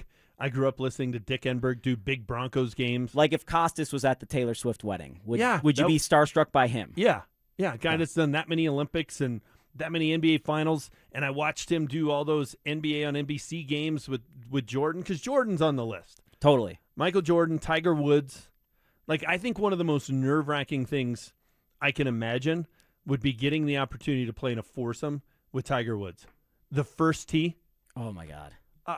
I don't think I would hit the ball. I really don't. Like, I can't imagine anything that would make me more nervous than that moment. I get a little nervous on the first tee all the time anyway. There's another group behind you. If you're at a nice course and there's a starter, you're just sort of like, just hit it, right? I think about it with Stoke, who played with like Wyndham Clark last year. I'm like, how are you going up to that first tee with U.S. Open champ up there? And I'm not a very good golfer, so that's probably why that's additionally stressful. But if I was invited, I'd say yes. I mean, and I might pick up my ball after 3 holes. Just be like, guys, I'm gonna be the guy that goes and grabs beer for us if need be, and I'm done. But that would be fun. But I think Tiger and Michael, just being a lifelong sports fan, those are the two biggest stars. Because I've met John, I've met Peyton, I've met the guys that I grew up rooting for. But like Ben Affleck, if Ben Affleck, you're at Taylor Swift's wedding, it's like Ben Affleck or like Tom Cruise or something like that. You think you're starstruck by those guys? Yeah, Tom Cruise for sure. Well, I'm a big Mission Impossible fan, so I think that would get me too. Yeah, Tom Cruise would be on the list. I mean, probably the biggest movie star in the world at this point, maybe of all time. Harrison Ford. You grow up and you're watching Star Wars and Indiana Jones, and now he's amazing on Shrinking later in his career. Such a good show. Like, he's a movie star. J-Lo. Yeah. You're not going to be nervous if J-Lo's talking to you? That's just a pretty woman. I'm nervous if any of them talk to me. Kate Beckinsale, she makes the list. Like, that's a whole different list. But yes, I would have gone to the wedding. And anybody who says they wouldn't have is either lying or an unbelievable hater. I was just curious. I mean, if you had an invite and it's like, okay, I got to buy a plane ticket to New York, get a hotel for a couple nights in Manhattan, make a fun weekend of it for the 4th of July, and you're there to watch those fireworks, sign me up. This is KKFN and KKFN1 HD1 Longmont, Denver, and KRS-FM Laramie. We are Dover and Cecil, today Shapiro Marilat. Brought to you by Wayback Burgers. Did you see, because we knew Peyton went. There were some other former Broncos that were there, saw on Instagram. Like, yeah, of course, I'm going to that. Derek Wolfe was there. I saw Wolf. Saw the his pictures former of coworker. I saw Derek Wolf. Well, he was pictures- roommates with the Kelseys, right? In Cincinnati. That's right. Because I was trying to figure it out at first. They went to college together. Yeah, I was trying to figure it out, and I was like, Me well, too. that makes sense. That's what it was. He was there, but some very cool pictures. He and his wife in Times Square. Like, yes, why would you not go make a weekend of that? And then, like, Adam Sandler's your officiant. Yeah, he's making up a original song about you for the wedding. Like, you get the Hanukkah song, but your wedding song? That is an event unlike anything else you would go to in your life. You would be a fool to say no. I pose that The Wedding Singer is one of the most underrated rom-coms of all time. Fantastic. Love Fantastic that movie. And it's the same thing of, like, if you win a championship and you didn't vote for the guy who's in office, whoever that was, and you say, I'm not going, you're missing one of the most unique opportunities you're ever going to have in your life. I do feel, by the way, that the Nuggets missed out because they never went to the White House, and I don't think it was political. I just think it didn't work out timing-wise after they won the championship. And I personally would have, you're my boss, I would have been like, yo, man, like, put me on a flight to D.C. I get to go cover this in the White House. Heck yeah. And, you know, I remember when the Broncos won and the whole controversy was that Brock Osweiler didn't go. And I kind of understand his rationale. He was too tall to fit through the door, right? He had just signed a big $72 million deal with Houston, and they were having mini camp or OTAs or whatever it was, and he didn't want to miss work with his new employer to go celebrate with his old employer. Like, that's actually kind of a pure reason not to go. Like, that's somewhat admirable, but you still say it's one day, it's OTAs, I'm going to the White House. I mean, look at the guy, Sean Sweeney, who was coaching the Spurs in the finals, an assistant coach on the bench. He was still doing that while he was trying to get the Magic up and running as the new head coach of the Orlando Magic.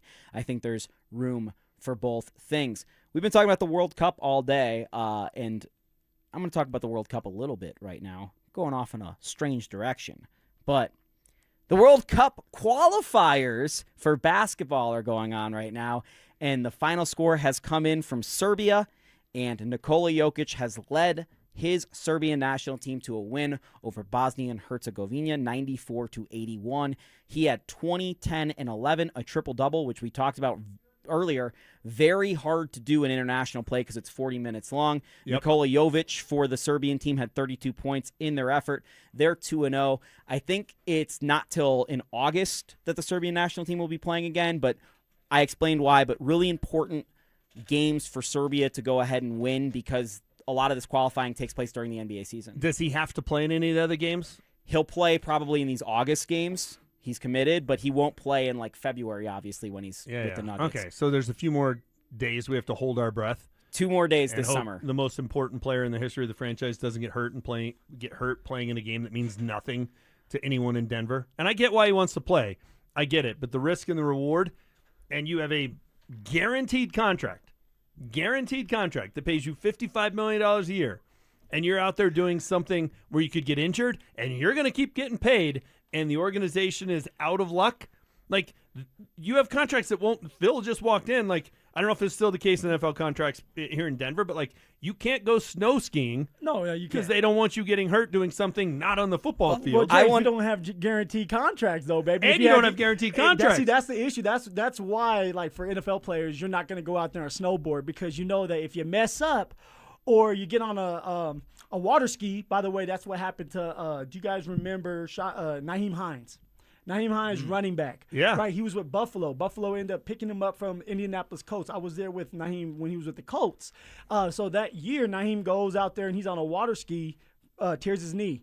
They take his contract away, don't have to pay him anymore, but he doesn't have guaranteed money. So someone like Jokic, he does have the guaranteed money. He has the flexibility to go out there and play. He does, but the organization doesn't. They should be the organization, James. If I'm running the organization, I'm telling him, I'm telling Jamal, I'm telling everybody, you're not allowed to play international games. Phil, prime of your career. Yeah. You're on a guaranteed contract. Yeah. And I say, you're going to represent Team USA, and we're going to play in this World Cup qualifier game. I'm doing it. I'm doing it. I mean, one is for the country, James. 2, I'm going to have to get my workout in anyway. These players are out there playing basketball no matter what. They're in these 3v3 tournaments and what was the one of them called? It was like the Big 8 or something. Well, they're like that. Big Three. Big Right? Three. League. And they're playing these pro-am games as well. The pro-am I games. So just- they're getting their cardio in. You guys may not remember this name. Robert Edwards played running back for the Patriots. Mm-hmm. Blew out his knee playing beach flag football at the Pro Bowl. Blew out his knee. So at least What he's a way at to go. and career never the same. Never the same player. Well, how long ago was that, James? Was Long that back time in- ago. Oh, there you go. The Long time surgery ago. was Is just there different back in the day. protections for a guy that gets hurt at the Pro Bowl? Like if it's an NFL-sanctioned event? I don't know. Well, and you're right. From Yeah. a player perspective, when you don't have a guaranteed contract like an NFL player, like Jokic has nothing to lose here, but the organization has everything to lose here. He is $250 million at stake right now, man. He hasn't signed that extension. But you truly think if Jokic gets hurt, not significantly, but gets hurt, gets banged Well, up, he's that they're talking gonna about hold him? significant, though. Oh, okay, He's they're talking still gonna sign significant. Jokic. So Jokic, even if he gets banged up like that, let's say knock on wood, he's still going to sign that contract because If he it's tears an Jokic. ACL, he's signing that He's contract? signing it. He will definitely sign it. Well, Jokic will. is the team doing is it? Yes. Oh, yeah. Oh, yes. Who else are you going to go for? I mean, I guess that's true. They don't have a lot of other options other than to give him a ton of money and hope he's the same guy. I don't like these competitions. The risk and the reward, they're not even close. I get why they want to play. I love the patriotism to it. The other thing I think that kind of rubs me the wrong way with Jokic in these situations, because Melo always played, and I didn't like him playing. Mm-hmm. And Melo, until KD, and Jake pointed this out, until KD won another gold medal, now KD's the best American Olympian of all time from basketball. It was Melo before that. It was. Yeah. But he didn't go out and act like he cared more about the Olympics than he did Nuggets playoff games. It bothers me that Jokic, not even the Olympics, the World Cup games, World Cup qualifier, cared more about how they played a couple of days ago than how they played in Game 6 against the Timberwolves. That bothers me. James, how do you know that, though? How do you know that it didn't bother him? He went to a microphone and said they were not good enough. But there's some things that's out of his control when it came to the Nuggets and it came to everybody else doing their part. But it doesn't bother you at all that win or lose in the playoffs, Nikola Jokic gives off the vibe of, I can't wait to get on a plane and go to Serbia. So you're talking out of both sides of your mouth right No, now. I'm not. Here's why. This bothers me and this bothers me. That's the same side of my mouth. Tonight is the biggest soccer game in the history of the United States. Yeah. Yep. Okay. Do you care about what Flo Balogun does for Monaco? His I League One don't. team? But if I'm Monaco, I do. Okay. Well, I'm sure the people of Serbia feel that this is the biggest competition Nikola Jokic can compete And I'm for. sure they care about it. Right. I'm just saying, if I'm the Nuggets, if I'm Josh Kroenke, and I'm paying you $55 million a year, and the money is guaranteed, I am telling you, you're not allowed to play in this So tournament. tell me this then, James. Are you happy that someone like Jamal Murray's not attending his? Yes. Well, aren't you kind of concerned that my man's not going to get his cardio in and that he's going to come back maybe a little pudgier? And I'd buy him a treadmill. He's going to feel offended. Here's a Peloton. But isn't it kind of like playing like club and then little league or something like that, where it's like, you play for your local team, right? The guys that you grew up on the block with in the neighborhood, but then you've got this club team that maybe is going to put you on the path for high school baseball, college baseball, whatever it might be. Can't you do both at the same time? You and can, check your boxes. but that's actually a good example. So, like, high school players play in these 7-on-7 leagues. Yeah. Where it's basically club. They play 7-on-7 for their team, too, but they also play in these teams and they travel around. If I was a high school coach, I'm telling my guys you can't go do that. We'll do plenty of 7-on-7 here. I'm not having you play on this overly competitive team. I don't know why these coaches are as into it as they are. Tell me this, James. And you're in Mesquite, Nevada, tearing your knee. Okay, so what if a kid goes out there and does it? So what if he's your best player and he goes out there and he says, you know what, coach, I still want to do it. I'm not listening to you. Then what would you do? Hold my breath and hope he doesn't get hurt. Okay, Well, there are those contracts like for star players that have like a legitimate for the love of the game clause. Where like I've heard about that, where like you have the right by contract to, if you want to play pickup, if you want to do this, you want to do that. Like I know certain players have that written in as well. Obviously, I don't know if Jokic has that necessarily, but like I don't think it's the worst thing. I won't use any names. I won't even use the school. Mm-hmm. I just know there was a 7-on-7 tournament. It was one of these travel teams, and they were like in Wichita during the spring. And the rumor came out of it, and this kid is one of the best players in the state, that he tore his ACL. Now, thankfully, he did not. But that was the rumor coming out of it, and I remember thinking, if I was his high school coach, I would be so bleeping furious at that.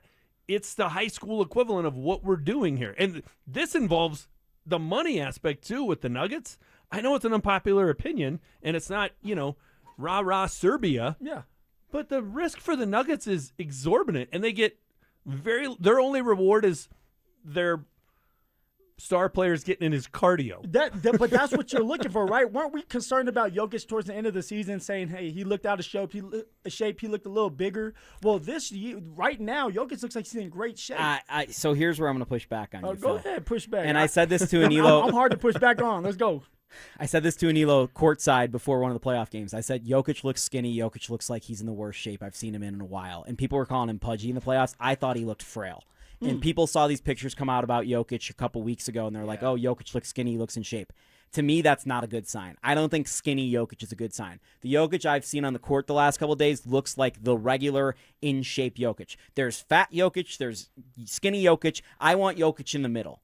Like, that's the best Jokic. So, to me, the playoff version of Jokic, he was too skinny. He was too frail. So, why do you think that was then? I think I don't know how you get skinnier by just sitting there. I think he was doing cardio. I think he was just sitting there doing cardio. Felipe's got him on the treadmill. Yeah. I mean, even then, because like your body, like the treadmill's not going to get you that skinny. Like, I wish that was the case, truly. Even when I was playing, we would get on the treadmills, and I'm like, okay, I'm going to do this every single day, and I'm going to lose 10 pounds. That's not the case. You have to be running up and down the court, the field, whatever the case may be, going full speed. And so that's why I asked, I'm like, why, like, doing a cardio on the treadmill is not going to get that man skinnier. I think there were some factors going on off the court as well that may have contributed to that stress-wise. I can't really get into that because I can't report it with confidence.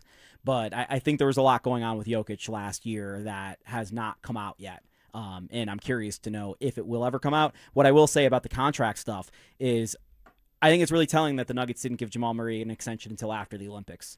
And when I look at Nikola Jokic's extension this summer, I think there's a reason why these 2 games happened and the extension hasn't happened. And there are 2 more games to come in August. And I would just note that the Nuggets waited with Jamal Murray until his international duties were done that year at the Olympics. I think that's a fair point. No. I think smart. Yeah, That's it is smart to a certain extent. Look, let me say this, too. Like, leave it to James and Jake to talk about Nikola Jokic and Serbian national basketball on a day where we could sink our teeth into LeBron James coming to the Nuggets, Payton Watson update. Show, baby. It is 100%, but you got USA tonight as well. Phil and I are going to break it all down here on the drive today. Looking forward to hanging out with Phil for the next 4 hours. We'll talk about all of those topics, starting with LeBron James and the prospect of him becoming a Denver Nugget. That's next. The Rockies aren't winning the West, but